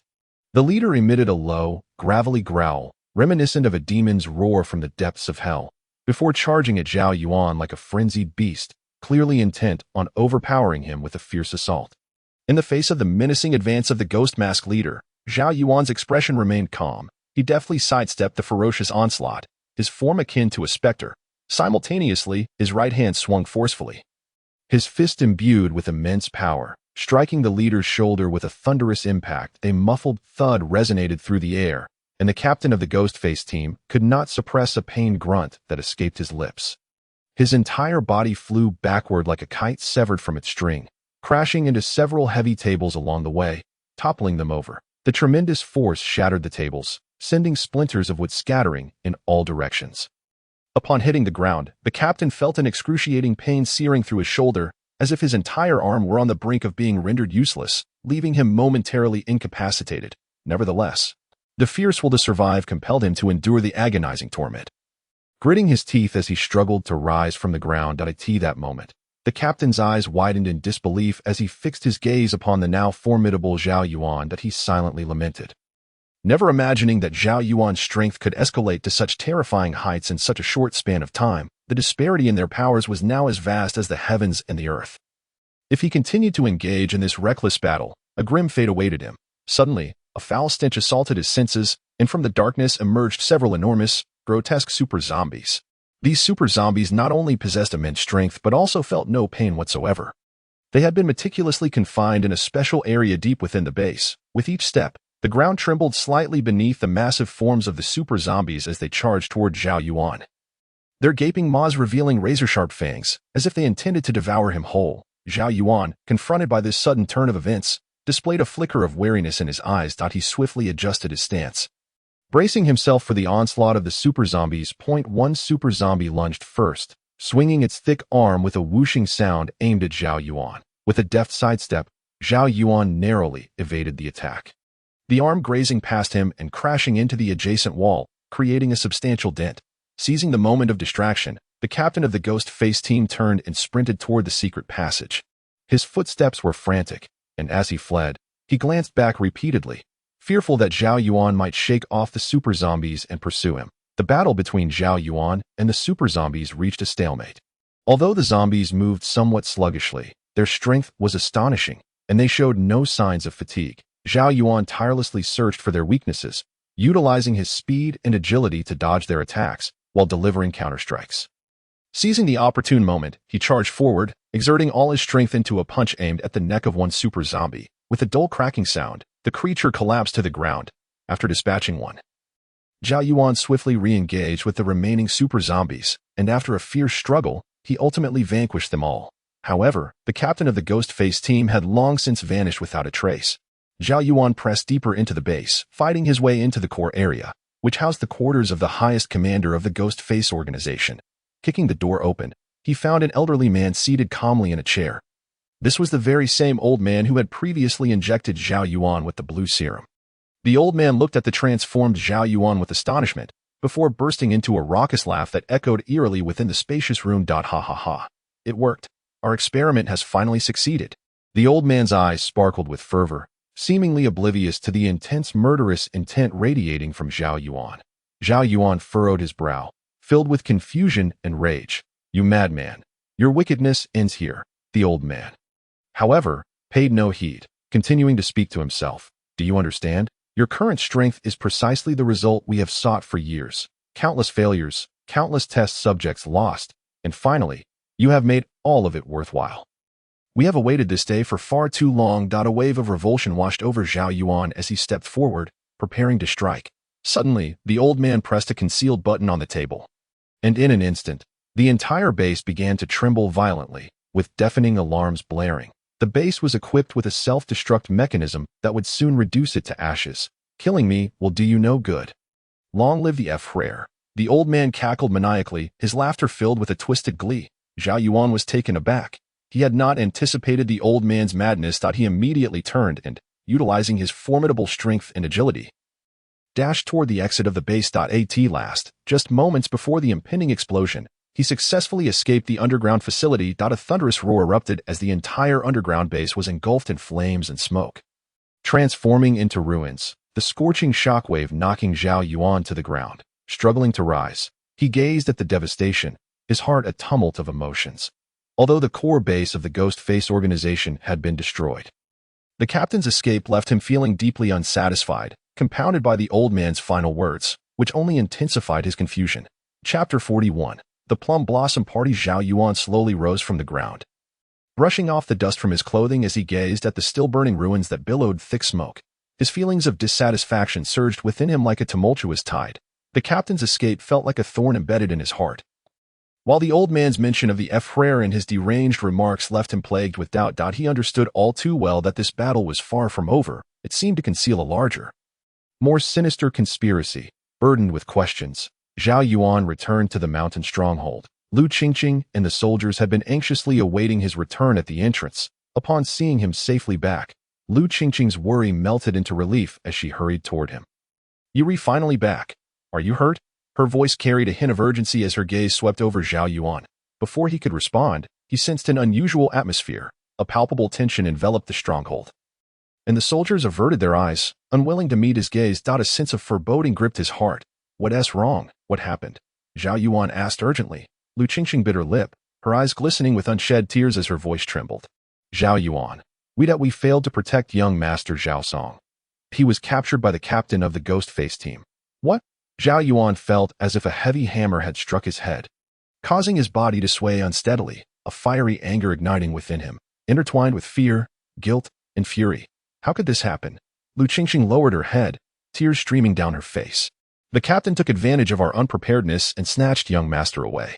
We pursued desperately, but he still managed to escape." Zhao Yuan clenched his fists, his breath becoming rapid and labored as his chest heaved violently. "The Ghost Face team will pay for this." "Zhao Yuan, stay calm. We still don't know his whereabouts. Searching blindly will be futile," Lu Qingqing urged anxiously. Zhao Yuan halted, forcing himself to regain his composure. Deep down, he knew Lu Qingqing was right, but his inner turmoil made it challenging to find peace. Taking several deep breaths, he endeavored to steady himself before stating, "All right, let us devise a plan. Qingqing, is there a larger force behind the Ghost Face organization? Could Zhao Song have been taken there?" Lu Qingqing inhaled deeply and replied slowly. "In truth, the Ghost Face organization is merely a small branch of a much larger entity, known as the Plum Blossom Party." "The Plum Blossom Party?" Zhao Yuan murmured, the name unfamiliar to him. Lu Qingqing nodded and continued. "The Plum Blossom Party operates numerous secret laboratories similar to the Ghost Face organization, conducting various nefarious experiments in secrecy. The super zombies are one of their creations. In their pursuit of developing even more potent zombies, they capture living individuals, treating these innocent people as test subjects, aiming to cultivate their own zombie army with the ambition of one day ruling the world." Zhao Yuan's expression darkened ominously, akin to the sky before a storm. He gritted his teeth, his eyes ablaze with fury as he thundered, "I never imagined such a wicked organization lurked behind the scenes. They dare to lay hands on my son. I, Zhao Yuan, will not rest until I make these deranged fiends pay dearly." As soon as he finished speaking, a sudden realization struck him, and the old man's words echoed in his mind. He furrowed his brow, pondering, is their leader referred to as the Frere? Upon hearing Zhao Yuan's inquiry, Lu Qingqing appeared momentarily taken aback, clearly not anticipating his question. After a brief hesitation, she gathered her thoughts and responded, "To be honest, my position within the Ghost Face organization is quite humble. The captain is my direct superior, the highest-ranking leader I have access to. The mission to infiltrate the Crimson Flame army was personally assigned to me by him. As for the Plum Blossom Party, the shadowy force orchestrating everything from behind the scenes, I know very little. Only a few fragmented pieces of information. At this point, Lu Qingqing's voice began to tremble, her head bowed in shame as she continued softly, "It was my fault in the past. But please believe me, from now on, I will wholeheartedly stand with everyone to confront the enemy." Zhao Yuan approached Lu Qingqing gently, placing a reassuring hand on her back. "That we owe our survival to you. Without your efforts, we would have faced total annihilation.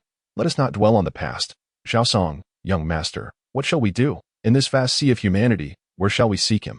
Li Fei, standing nearby, spoke with a grave expression, and the atmosphere at the scene plummeted to an icy silence. Zhao Yuan inhaled deeply, aware that in this moment of chaos, panic would serve no purpose. He must think calmly and devise a strategy. Slowly, he turned his head, directing a gaze as fierce as a blazing torch towards Li Fei. This look was infused with an unwavering determination, as if it were ablaze with a roaring fire. Brimming with trust and expectation, Li Fei, the reconstruction of Wuzhen and the reorganization of the Qian army all depend on you. Although the detestable Ghost Face organization has suffered a heavy blow, we must not underestimate the formidable Plum Blossom Party, which remains powerful and intricately woven, that we urgently need to consolidate more formidable forces to contend with them. Therefore, I implore you to unite all those who harbor a sense of justice within Wuzhen. Tirelessly developing and strengthening our Qian army. Li Fei's countenance was solemn, and he nodded gravely. Ian is bright, piercing eyes, a resolute light shimmered, akin to brilliant stars illuminating the night sky. "Commander, rest assured. I, Li Fei, vow not to betray your trust. After all, Wuzhen is our foundation, and I shall spare no effort to restore the Qian army to its former glory, making it a formidable force capable of combating the Plum Blossom Party." Zhao Yuan nodded slightly, expressing his unwavering belief in Li Fei's words. He then turned his gaze to the side, addressing Lu Qingqing. "Qingqing, let us embark together on a quest to locate the Plum Blossom Party's stronghold. I swear to utterly obliterate that most nefarious of organizations and rescue Zhaosong, restoring peace to the world." Upon hearing this, Lu Qingqing nodded resolutely, tightly grasping Zhao Yuan's broad, powerful hand, as if wishing to convey boundless courage and support through this gesture. "No matter how treacherous the path ahead may be, fraught with thorns and obstacles, even if we face dire peril and life and death trials, I shall remain steadfastly by your side, unwavering. Together, we shall surely succeed in rescuing Zhaosong and eradicating the vile Plum Blossom Party." Chapter 42. Feeding the living. After Zhao Yuan and Lu Qingqing bid a heavy farewell to Li Fei, they resolutely turned and stepped onto the winding, overgrown road. This path resembled a forgotten time tunnel, flanked by desolate plains that elicited a sense of dread.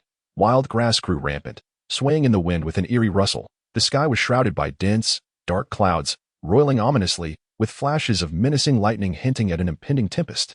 The two traveled in silence, their hearts burdened with worry for Zhaosong. Suddenly, Zhao Yuan broke the suffocating silence, furrowing his brow as he spoke softly. "Ahead lies a horde of zombies." Lu Qingqing squinted through the haze, spotting a group of distorted figures stumbling towards them. As the shapes drew nearer, she realized with horror that they were indeed a horde of ghastly, disfigured zombies. What terrified her further was that these zombies moved with remarkable agility, their claws outstretched, charging at them like ravenous wolves. At that moment, a sudden, low growl from one of the zombies pierced the air like a thunderclap, shattering the already tense atmosphere. Lu Qingqing's heart raced. Nerves taut, she instinctively gripped her weapon tightly, leaning forward with wide eyes, fixated on the approaching horde. "Do not fire," Zhao Yuan cautioned, gently pressing down the weapon Lu Qingqing had begun to raise. "These unusual zombies are likely the products of the Plum Blossom Party's experiments. If we follow them, we may uncover their whereabouts." Lu Qingqing nodded in agreement. The two held their breath, cautiously trailing behind the horde. Though the zombies moved chaotically, they seemed to possess an inexplicable sense of direction, as if drawn by an unseen force. They lowered their bodies, using the roadside bushes and abandoned vehicles as cover, moving silently to avoid attracting the zombies' attention. As they advanced, the outline of a castle gradually emerged from the mist, looming like a colossal entity risen from the abyss of darkness, ancient and foreboding. The walls, covered in mottled moss, towered skyward, as if to rend the heavens asunder. That a foul odor pervaded the air, the scent of death and despair, making one gag as they approached the castle. The sight before them rendered them speechless with shock.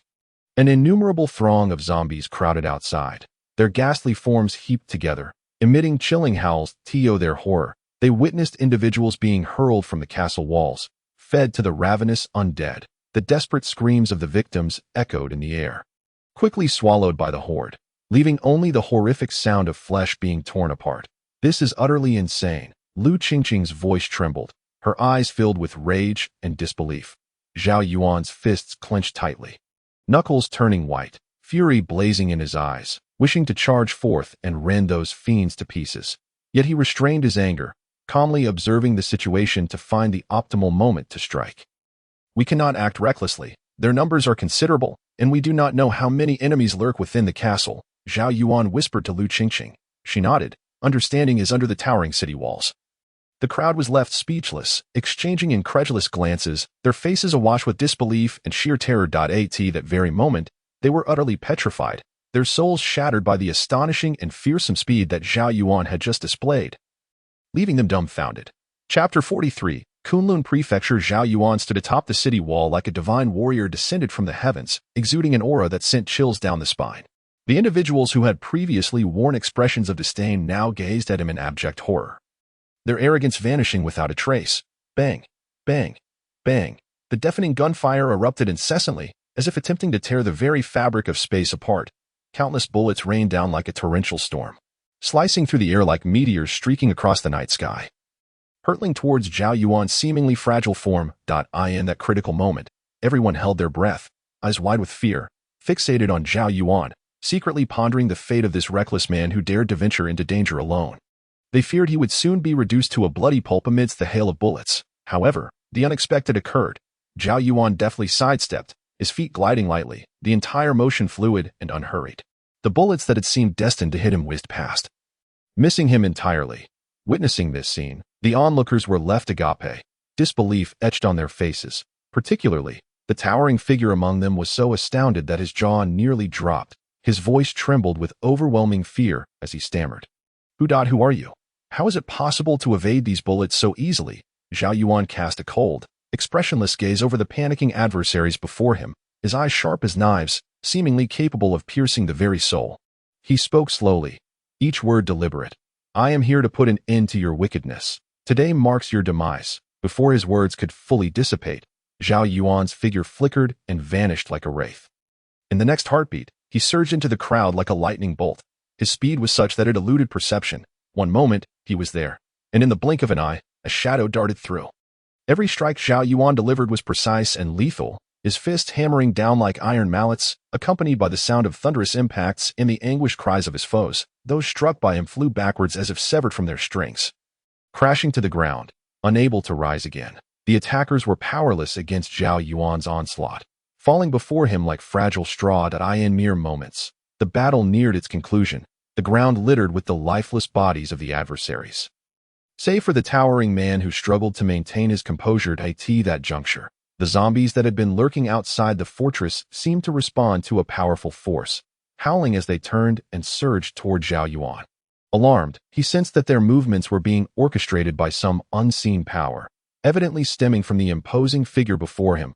In the blink of an eye, hundreds of zombies flooded in like a relentless tide, surrounding Zhao Yuan entirely. They clawed and gnashed, emitting a nauseating stench, closing in menacingly. While Zhao Yuan fended off their attacks, he keenly observed the unfolding situation, realizing that no matter how many zombies he felt, a fresh wave continually surged forth, while the towering man stood at a distance, reveling in the chaos.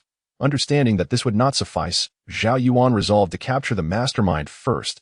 Seizing a moment, he leapt high, darting toward the towering man like a bolt of black lightning as two zombies lunged at him. The creatures grasped only air as Zhao Yuan swiftly approached the man, whose eyes widened in terror, too late to evade.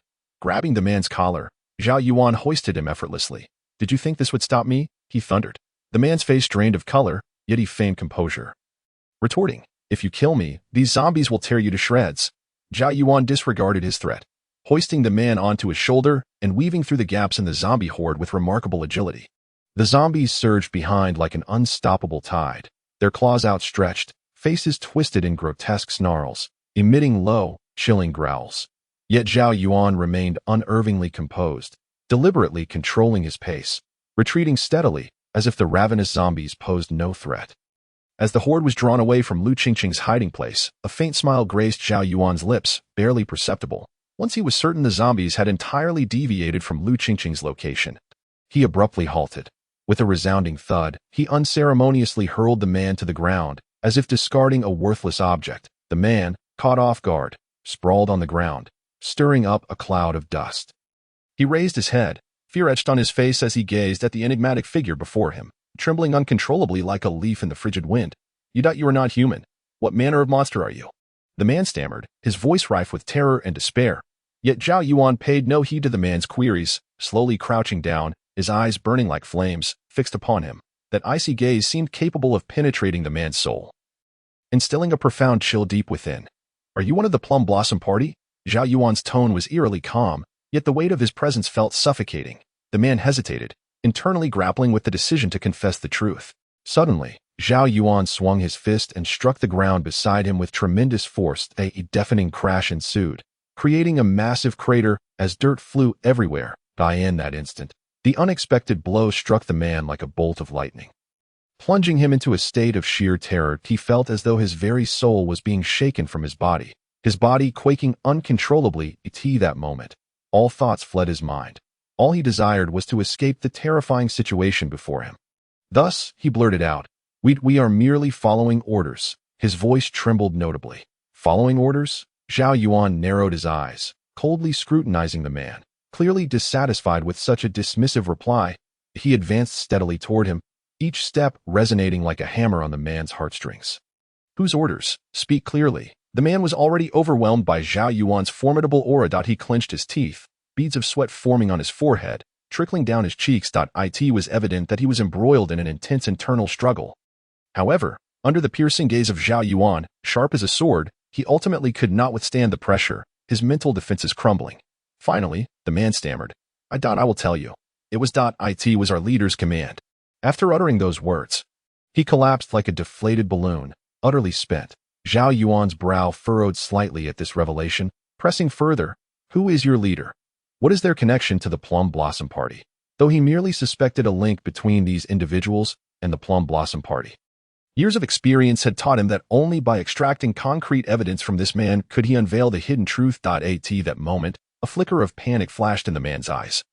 A minuscule change in expression that did not escape Zhao Yuan's keen perception. He immediately sensed that there was far more to uncover. Chapter 44. Kunlun Prefecture continued. Zhao Yuan tightened his grip, eliciting cold sweat from the man, who finally confessed, Yes, we are members of the Plum Blossom Party's periphery, tasked with nurturing the zombies here. These zombies are our weapons. Once they grow strong enough, they will be sent to the front lines. Feeding them living humans? You wretched beasts, Zhao Yuan exclaimed, his fury nearly consuming him.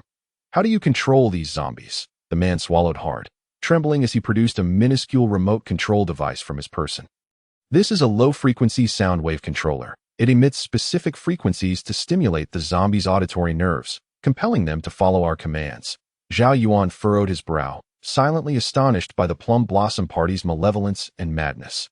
He hoisted the man once more, demanding, Where is the Plum Blossom Party's headquarters? Speak quickly. The man, drenched in cold sweat, hurriedly replied, I don't know the exact location. I only know the headquarters is in Kunlun Prefecture. Kunlun Prefecture? Zhao Yuan murmured, his brow furrowing slightly. He shook his head in bewilderment, evidently having never heard of such a place before. Yet at that moment, a fierce blaze ignited within him, a burning desire to locate the Plum Blossom Party's headquarters. Rescue his son, and utterly dismantle this abhorrent organization. What else do you know about the Plum Blossom Party's headquarters? Speak the truth. Zhao Yuan's gaze was piercing, fixated on the man as he pressed for answers.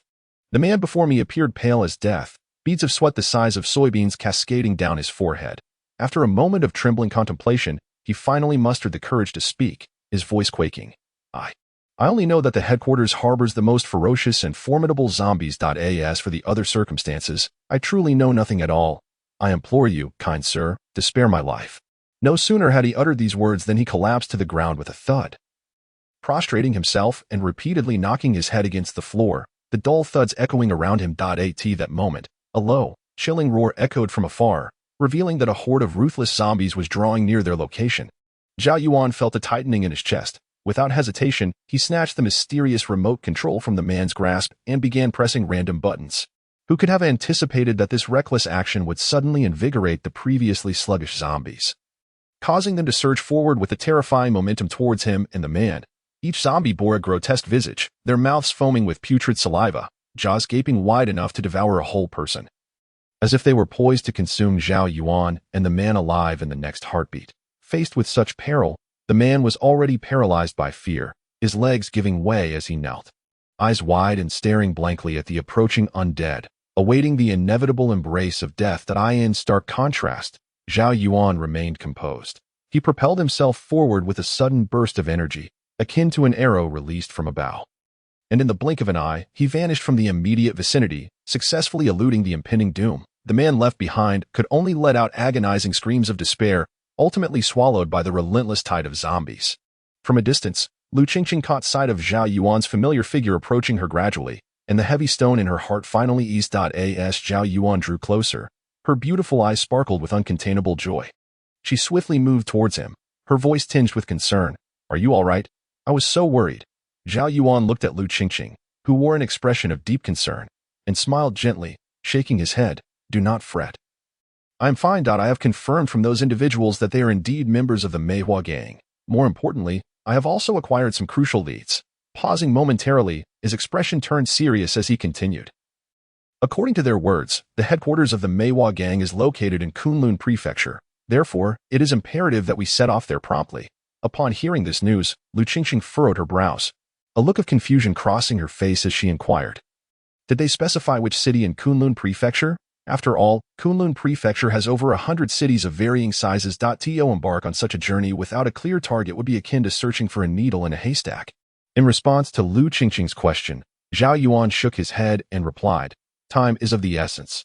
We shall go to Kunlun Prefecture and search." Without further delay, Zhao Yuan and Lu Qingqing embarked on their long journey to Kunlun Prefecture. Along the way, the desolate scenery filled Zhao Yuan with a sense of melancholy, as remnants of walls and silent wastelands alternated before him.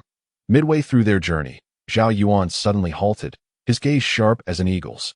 Fixed on the distant horizon, there, wisps of smoke curled into the sky, as if whispering tales of life beyond. A surge of excitement coursed through him, and he hastily grasped Lu Qingqing's hand, quickening their pace towards the smoke. As they drew nearer, a substantial village gradually came into view. The village was encircled by towering walls made of reinforced concrete, standing tall and sturdy. Atop the walls stood a group of vigilant survivors. Their expressions tense and alert, weapons in hand, fixated on the approaching Zhao Yuan and Lu Qingqing. Among them emerged a robust man with a full beard, his demeanor commanding and serious, appearing to be the leader of the group. With his hands on his hips, he addressed Zhao Yuan and Lu Qingqing in a booming voice. "Who are you?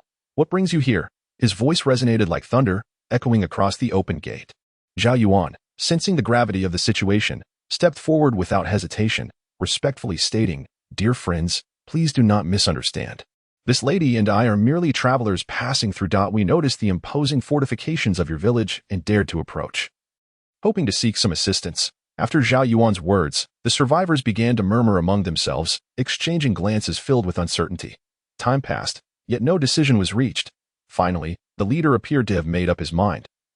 Nodding decisively, he then gestured for his companions to slowly open the heavy gates. As the gates creaked open, a narrow passageway was revealed to Zhao Yuan and Lu Qingqing. The leader looked down at them and motioned for them to enter, saying, "Very well, please come in. But let me make it clear, if we discover any treachery on your part, do not expect us to be merciful."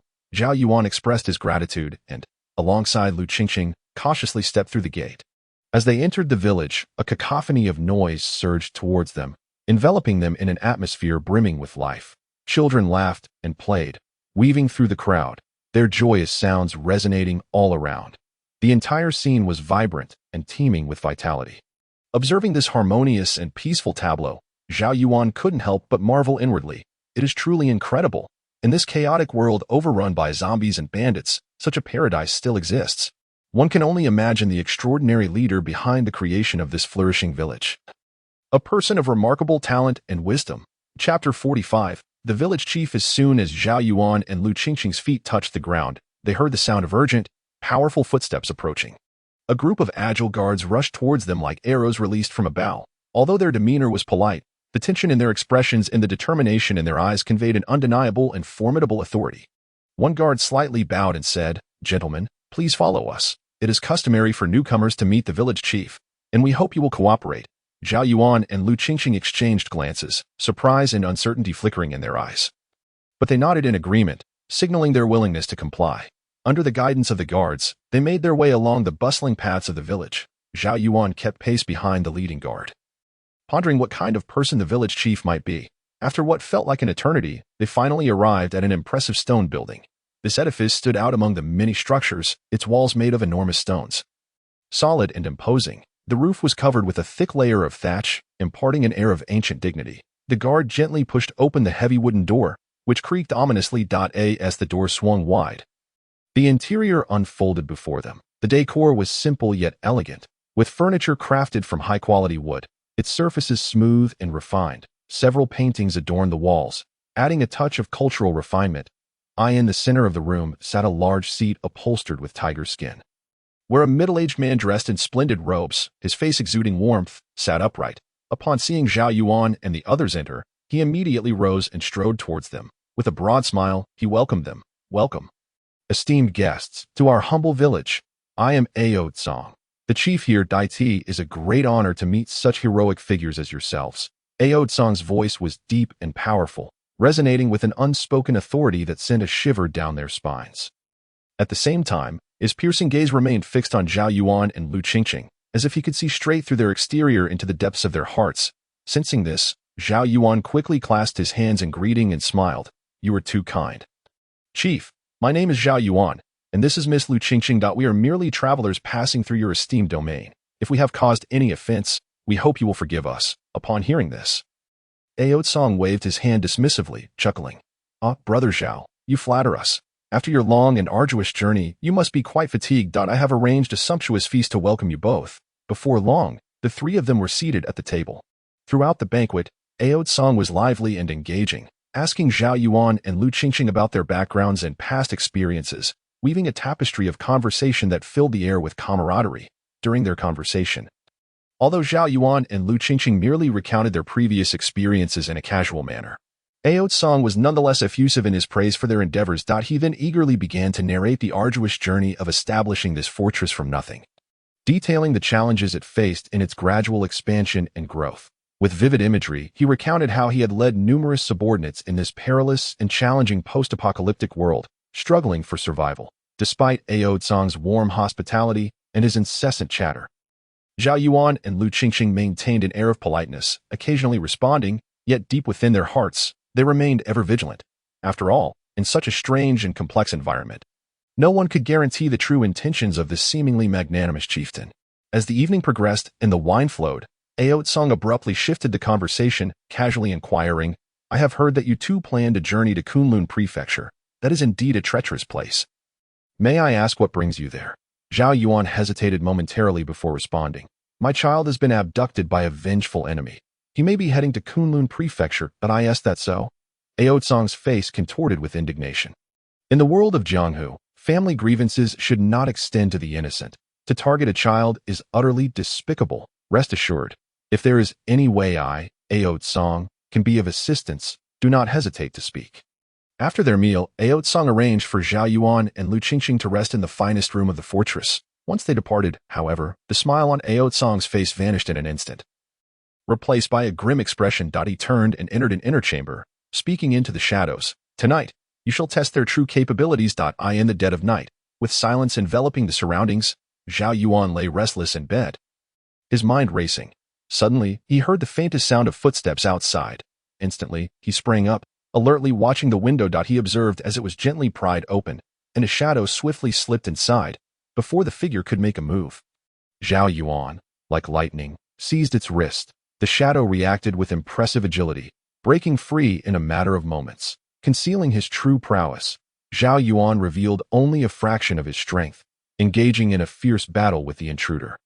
The shadow's strikes were fierce and swift, each attack accompanied by the sound of rushing wind, indicating a formidable opponent. At 2/10 of his strength, Zhao Yuan barely managed to hold his ground against this formidable foe.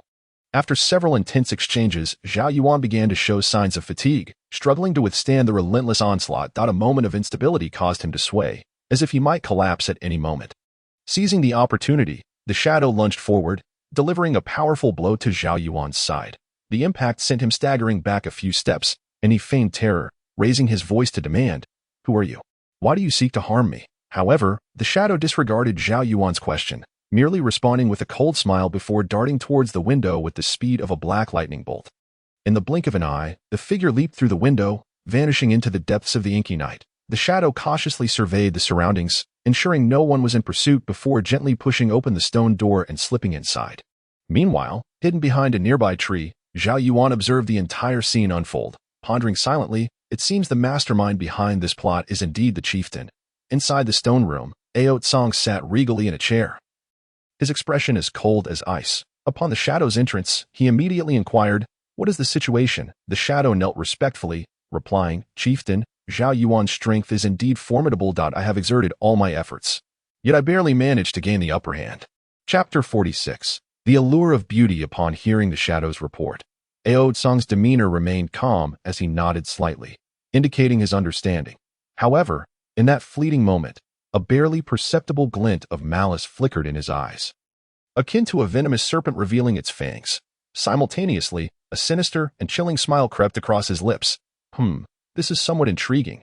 I did not anticipate Zhao Yuan to possess such strength. Nevertheless, the more powerful he becomes, the more he cannot be allowed to remain in this world. Otherwise, he will surely become a great threat in the future, as he spoke. Ao Tsang's gaze pierced the distance like a cold blade. As though he could already envision Zhao Yuan's tragic fate, the shadow remained with head bowed. Not daring to draw a breath, he was acutely aware of the chieftain's ruthless nature and capriciousness. Thus he stood silently, awaiting further orders. After a brief pause, Ao Tsang continued, "Continue to keep a close watch on their every move. Do not miss even the slightest rustle, particularly that woman named Lu Qingqing. I have quite the interest in her. This." Ao Tsang involuntarily closed his eyes, his mind conjuring the delicate features of Lu Qingqing and her graceful figure. Gradually, his expression twisted into a more sinister demeanor, the dark thoughts within him igniting like a blazing inferno, intense and frenzied. Finally, Ao Tsang opened his eyes wide, fixating intently on the Ao Tsang once again extended an invitation to Zhao Yuan and Lu Qingqing for a banquet. As they stepped into the banquet hall, they were greeted by an opulent array of exquisite wines and delicacies, the tantalizing aromas wafting through the air, arousing their appetites. However, it struck them as peculiar that Ao Tsang, the host, appeared somewhat distracted and absent-minded throughout the feast. As the guests exchanged toasts, and after several rounds of drinks, Ao Tsang could no longer contain himself and abruptly spoke up. "Brother Zhao, I have observed your arduous journey alongside this young lady, and it truly stirs my heart with compassion. In my humble opinion, why not consider remaining within my fortress? Should you choose to stay, I assure you that you will be treated with utmost respect and kindness." At that moment, Ao Tsang's eyes were fixed intently on Zhao Yuan, seemingly awaiting his response. Upon hearing this, a sense of alarm surged within Zhao Yuan. He understood that the situation was likely more complicated than it appeared, and thus replied tactfully, "I sincerely appreciate your generous offer, esteemed leader. However, my child is in dire need of our assistance, so we must make our way to Kunlun Prefecture without delay." Ao Tsang's brow furrowed slightly at Zhao Yuan's resolute refusal, and he persisted in his persuasion. "Brother Zhao, I implore you to ponder this carefully. Kunlun Prefecture is fraught with peril, teeming with hidden dangers and malevolent individuals. It is quite possible that your hasty venture may lead to unforeseen calamities. Perhaps even a one-way journey." At this juncture, Ao Tsang deliberately paused, his gaze drifting toward Lu Qingqing's exquisite features and graceful form. Witnessing Ao Tsang's brazen demeanor, Zhao Yuan's ire ignited within him. Yet, he managed to suppress his rising anger and coldly retorted, "We are resolute in our decision. We shall depart at dawn. I hope you can understand our plight." Ao Tsang, feigning resignation, wore a look of reluctant acceptance as he nodded. "If that is the case, I shall not press any further. I wish you both a safe and uneventful journey." With that, he raised his goblet and drank deeply, a glimmer of cunning flashing in his eyes. Chapter 47. Midnight Assassination. Upon learning that Zhao Yuan and Lu Qingqing would be leaving the following day, Ao Tsang's jealousy and murderous intent flared fiercely. He could not abide the thought of Lu Qingqing departing with Zhao Yuan. And as for Zhao Yuan, this formidable and bothersome adversary simply had to be eliminated. That night, he summoned the shadowy figure once more, his gaze sharp as a wolf's, and commanded with malice, "Tonight, take a few of your most capable subordinates and infiltrate Zhao Yuan's residence. Make certain to deal with him. As for Lu Qingqing, bring her back unharmed. Should you fail, you know the consequences." The shadowy figure felt a chill run down his spine and nodded vigorously, swiftly gathering a few agile subordinates before stealthily making their way toward Zhao Yuan and Lu Qingqing's abode under the cover of darkness. They moved like phantoms, their bodies remarkably nimble, darting swiftly through the deep shadows of the fortress. In the blink of an eye, they reached the exterior of their target dwelling. The leader of the shadowy figures raised a hand slightly, signaling his comrades, who immediately dispersed silently and swiftly. The leader then darted toward the window like a nimble black cat, cautiously approaching it. He extended a finger, deftly prying at the edge of the window. His movements practiced and gentle, fearful of producing even the slightest sound. With a soft creak, the window was successfully opened, and the shadowy figure nimbly leaped inside without hesitation. The interior was eerily quiet, as if even the slightest drop of a pin would be audible. A faint aura of danger lingered in the air. Just as the shadowy figure's feet touched the ground, he suddenly sensed a subtle movement behind him. Almost instinctively, he whirled around, only to be met with a shadow racing toward him like lightning. It was none other than Zhao Yuan, who had been on high alert. His sharp eyes glinted with a cold light. Unyielding in the face of these unwelcome guests, Zhao Yuan struck with the swiftness of a tempest, each punch and kick infused with tremendous force. The shadowy figures barely had time to mount a defense before they were swiftly incapacitated, collapsing to the ground, unable to retaliate. Simultaneously, Two other shadowy figures had quietly infiltrated Lu Qingqing's room. They crept toward the bedside, preparing to bind the slumbering Lu Qingqing with ropes. However, to their astonishment, upon lifting the covers, they found the bed empty, devoid of her presence. This unexpected turn of events sent the two into a flurry of panic, internally lamenting their misfortune. Just as they were in disarray, a sudden, excruciating pain pierced their backs. The pain surged through their bodies like an electric shock, rendering them unable to endure. Before they could utter a scream, darkness enveloped them, and they collapsed to the floor. Meanwhile, at Outsong's residence, he anxiously awaited news from the shadowy figures. Pacing back and forth in his room, occasionally glancing out the window, his eyes betraying a mix of worry and anticipation. Yet, as time ticked away, the shadowy figures failed to return, and a foreboding sense of dread crept into his heart. Had the mission failed? It seemed implausible. The shadowy figure was one of his most competent assassins. As dawn broke, Outsong could no longer remain idle. He resolved to personally investigate the matter, with a cadre of armed subordinates.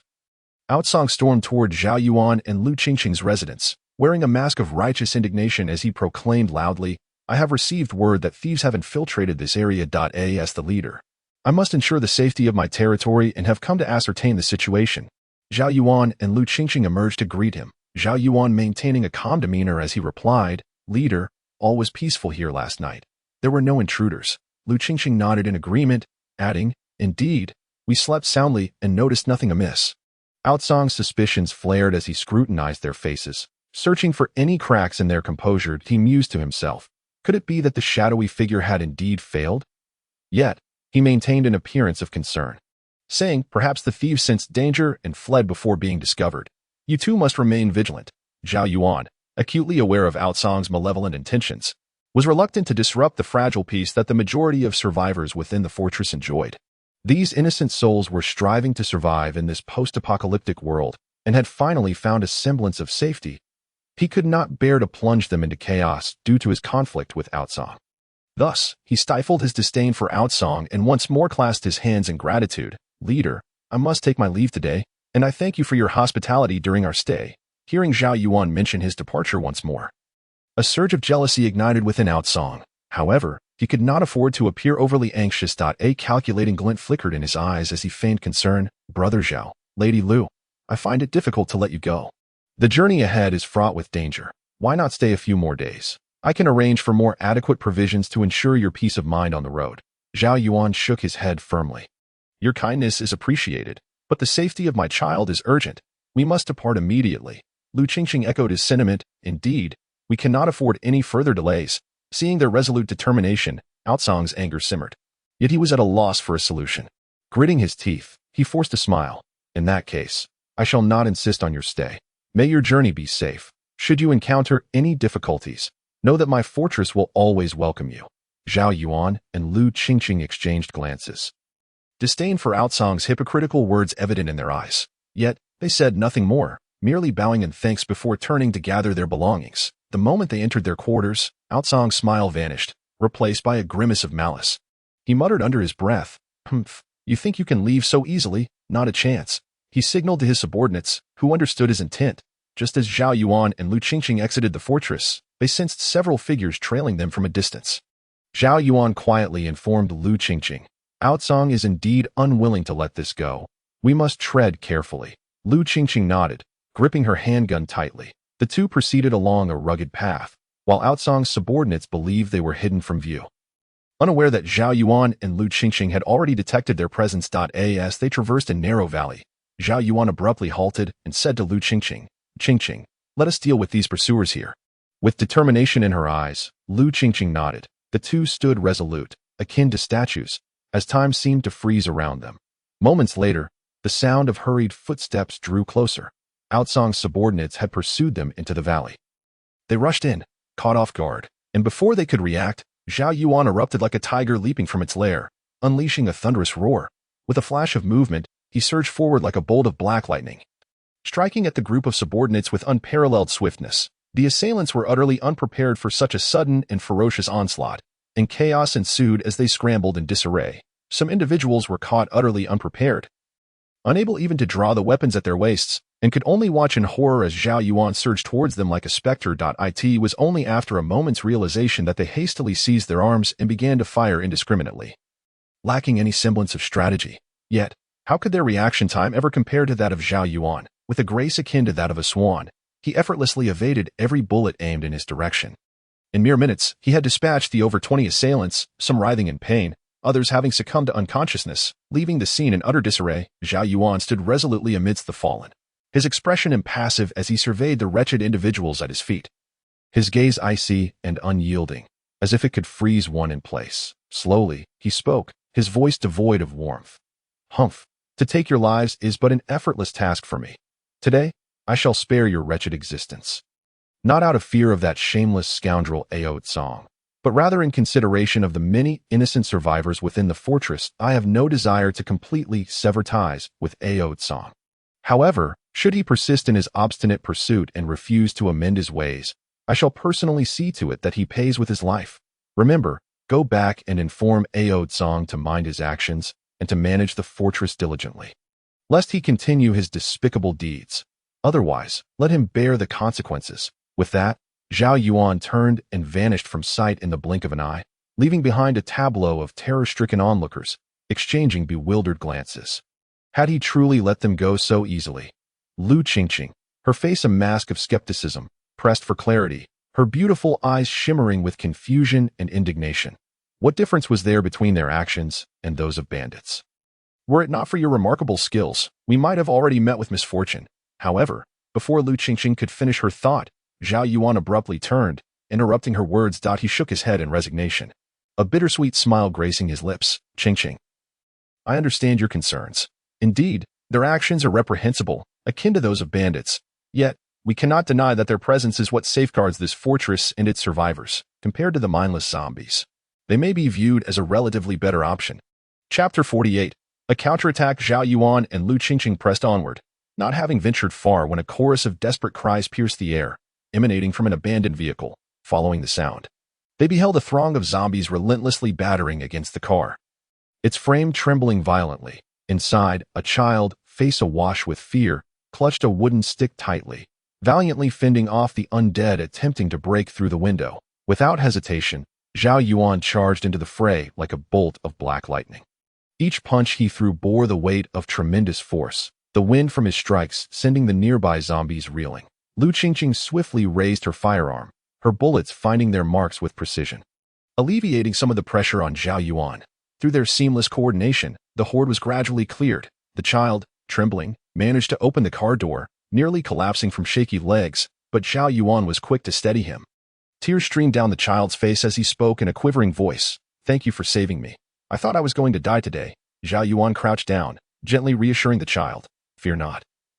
Young one. How did you come to be here, besieged by zombies?" The child looked up, tears glistening in his eyes, his voice trembling as he replied, I escaped from Ao Tsang and his men. They wanted to take me to the castle, but I ran away while they weren't paying attention." Zhao Yuan and Lu Qingqing exchanged glances, their eyes wide with shock. Zhao Yuan pressed further.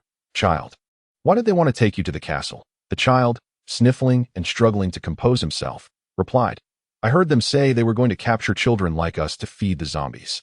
They are so wicked." The pallor swept over Zhao Yuan's face, as if struck by a frost, his expression darkening with disbelief. He thought to himself, "I could never have imagined that Ao Tsang could be so depraved, utterly deranged. How dare he engage in such heinous acts, hidden behind the facade of this seemingly tranquil fortress?" Lu Qingqing, equally enraged, her cheeks flushed with fury, approached Zhao Yuan, lowering her voice in a fierce whisper. "I never imagined they could be so audacious and unrestrained. We cannot stand idly by. We must find a way to stop these villains from continuing their wicked ways." Zhao Yuan inhaled deeply, attempting to quell the raging anger within him, striving to restore his composure and rationality. After a moment, he slowly addressed the trembling child. "Fear not, dear one. With us here, those evildoers shall not escape justice. They will pay for their sins and face the full extent of retribution."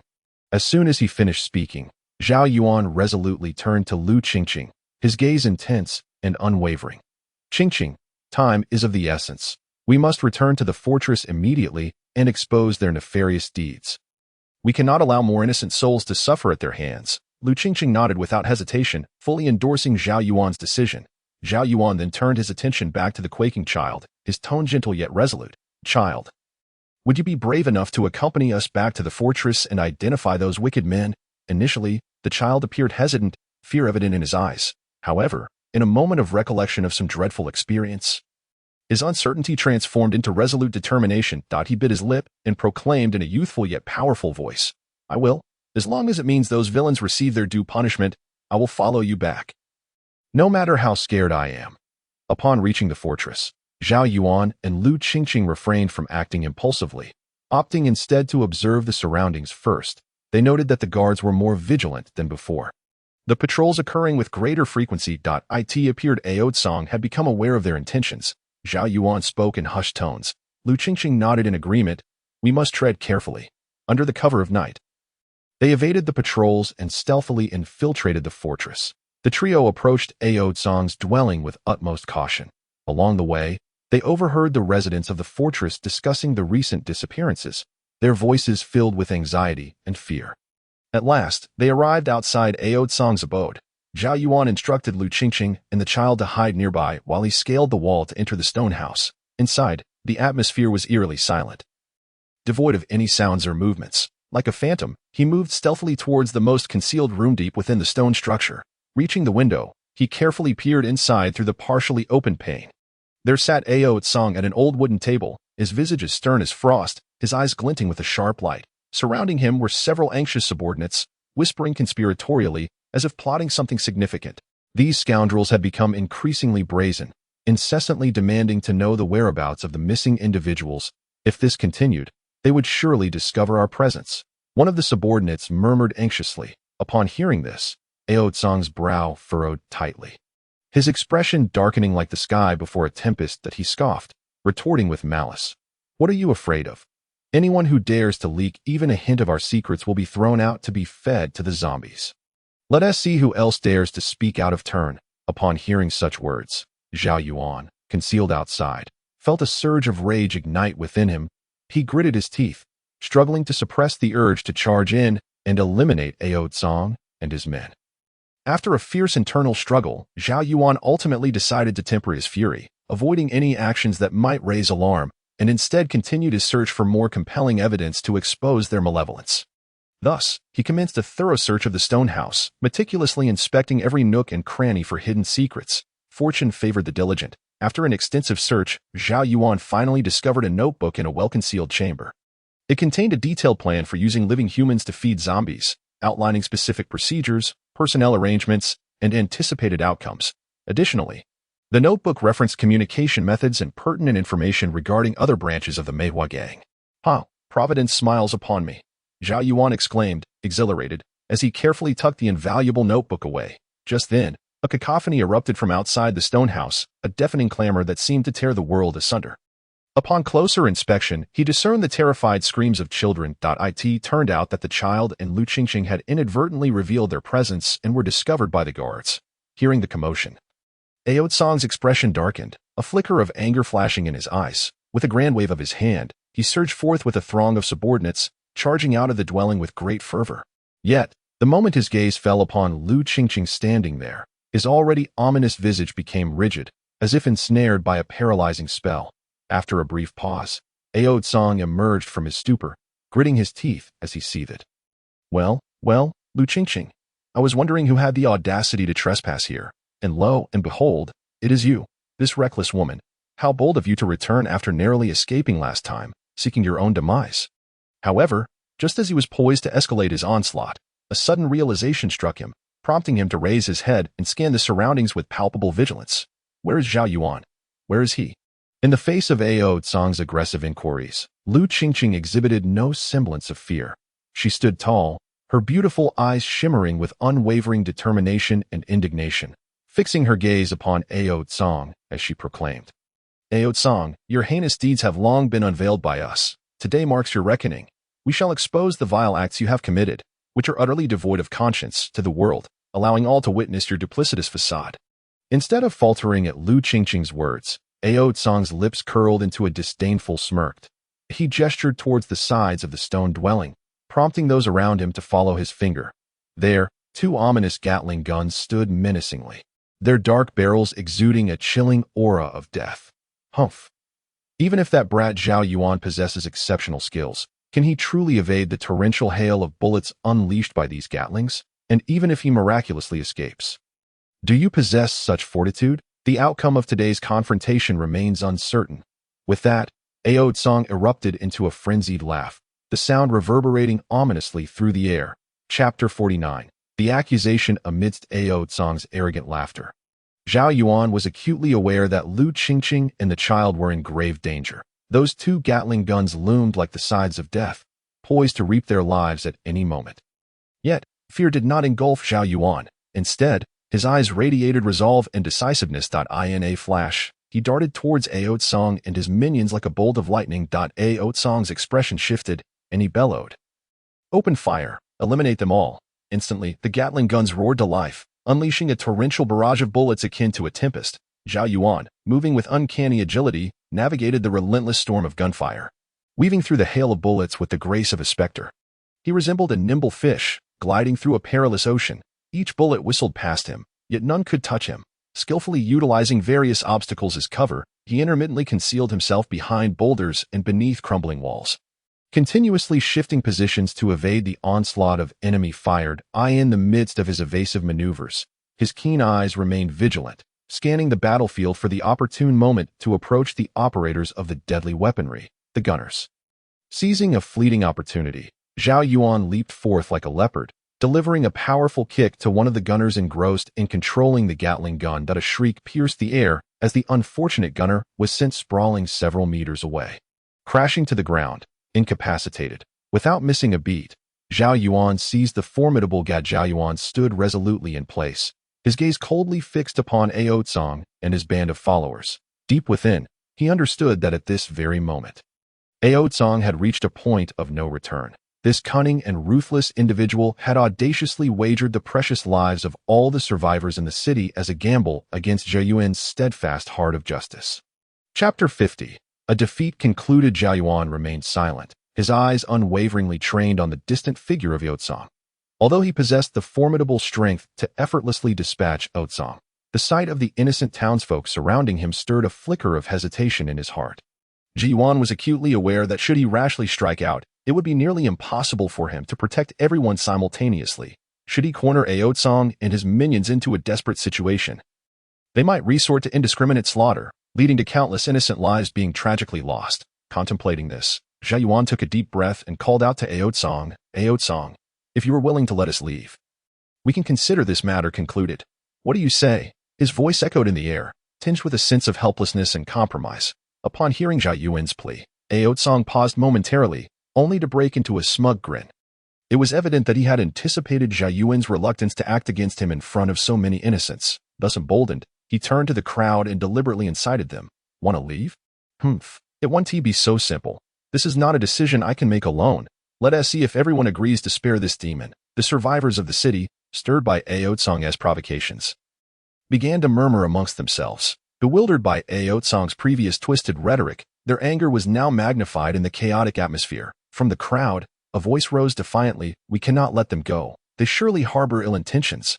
Another echoed in agreement, "Yes, they come from unknown origins, perhaps to bring ruin to our city." The cacophony of accusations left Zhao Yuan struggling to defend himself. His only recourse was to retreat. He exchanged a furtive glance with Lu Qingqing, who understood his unspoken intent but subtly shook her head, casting her gaze toward the nearby child. Lu Qingqing knew that Zhao Yuan would find it exceedingly difficult to save both her and the child, and she could not abandon the innocent to face Ao Tsang and his merciless demons alone. "Ao Tsang," Lu Qingqing exclaimed, her eyes wide with fury. "A despicable wretch like you should know that if Zhao Yuan were to take your life, it would be as effortless as crushing an ant. The only reason he has acted is that you are well aware of this truth. Should you persist in your obstinacy, we may very well choose to perish together." At her words, Ao Tsang's body quivered slightly. Deep within him, a seething hatred for Zhao Yuan burned like an unquenchable fire, wishing nothing more than to rend him asunder. Yet reason cautioned him that even if he were to expend all his strength to confront Zhao Yuan, he might ultimately find himself the one vanquished. Zhao Yuan to Ao Tsang feigned a hypocritical demeanor, speaking in a mocking tone. "Though you may be ruthless, likening you to a demon, the citizens of our city are innocent and kind-hearted. We would never commit such heinous acts that defy morality.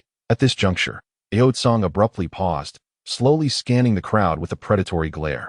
Once he had captured everyone's attention, he continued, "Today, I shall grant you a temporary reprieve.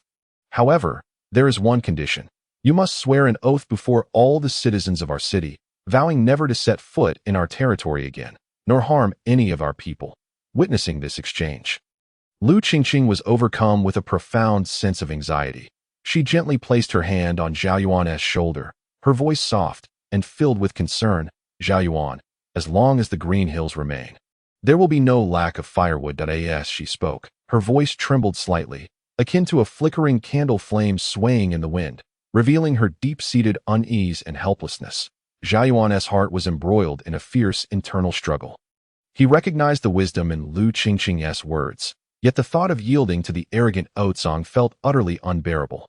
However, upon meeting Aotsong's increasingly frenzied and almost unhinged gaze, and surveying the faces of the onlooking townsfolk, Zhao Yuan finally sighed deeply. Slowly unclenching his tightly held fist, he lifted his head, fixing his gaze on Aotsong.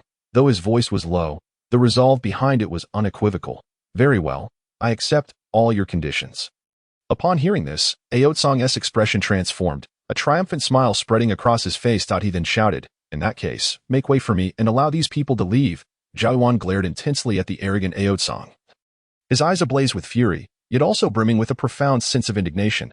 Despite the tempest raging within him, he struggled to suppress the emotions threatening to erupt, gritting his teeth to utter, "I hereby swear that from this day forth, I shall never again set foot in the city, nor harm any of its inhabitants.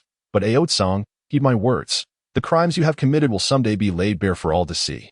In response, Aotsong scoffed, curling his lips in a derisive smirk. "Humph, such grandiloquence. Just wait until you possess the capability to speak such words with conviction."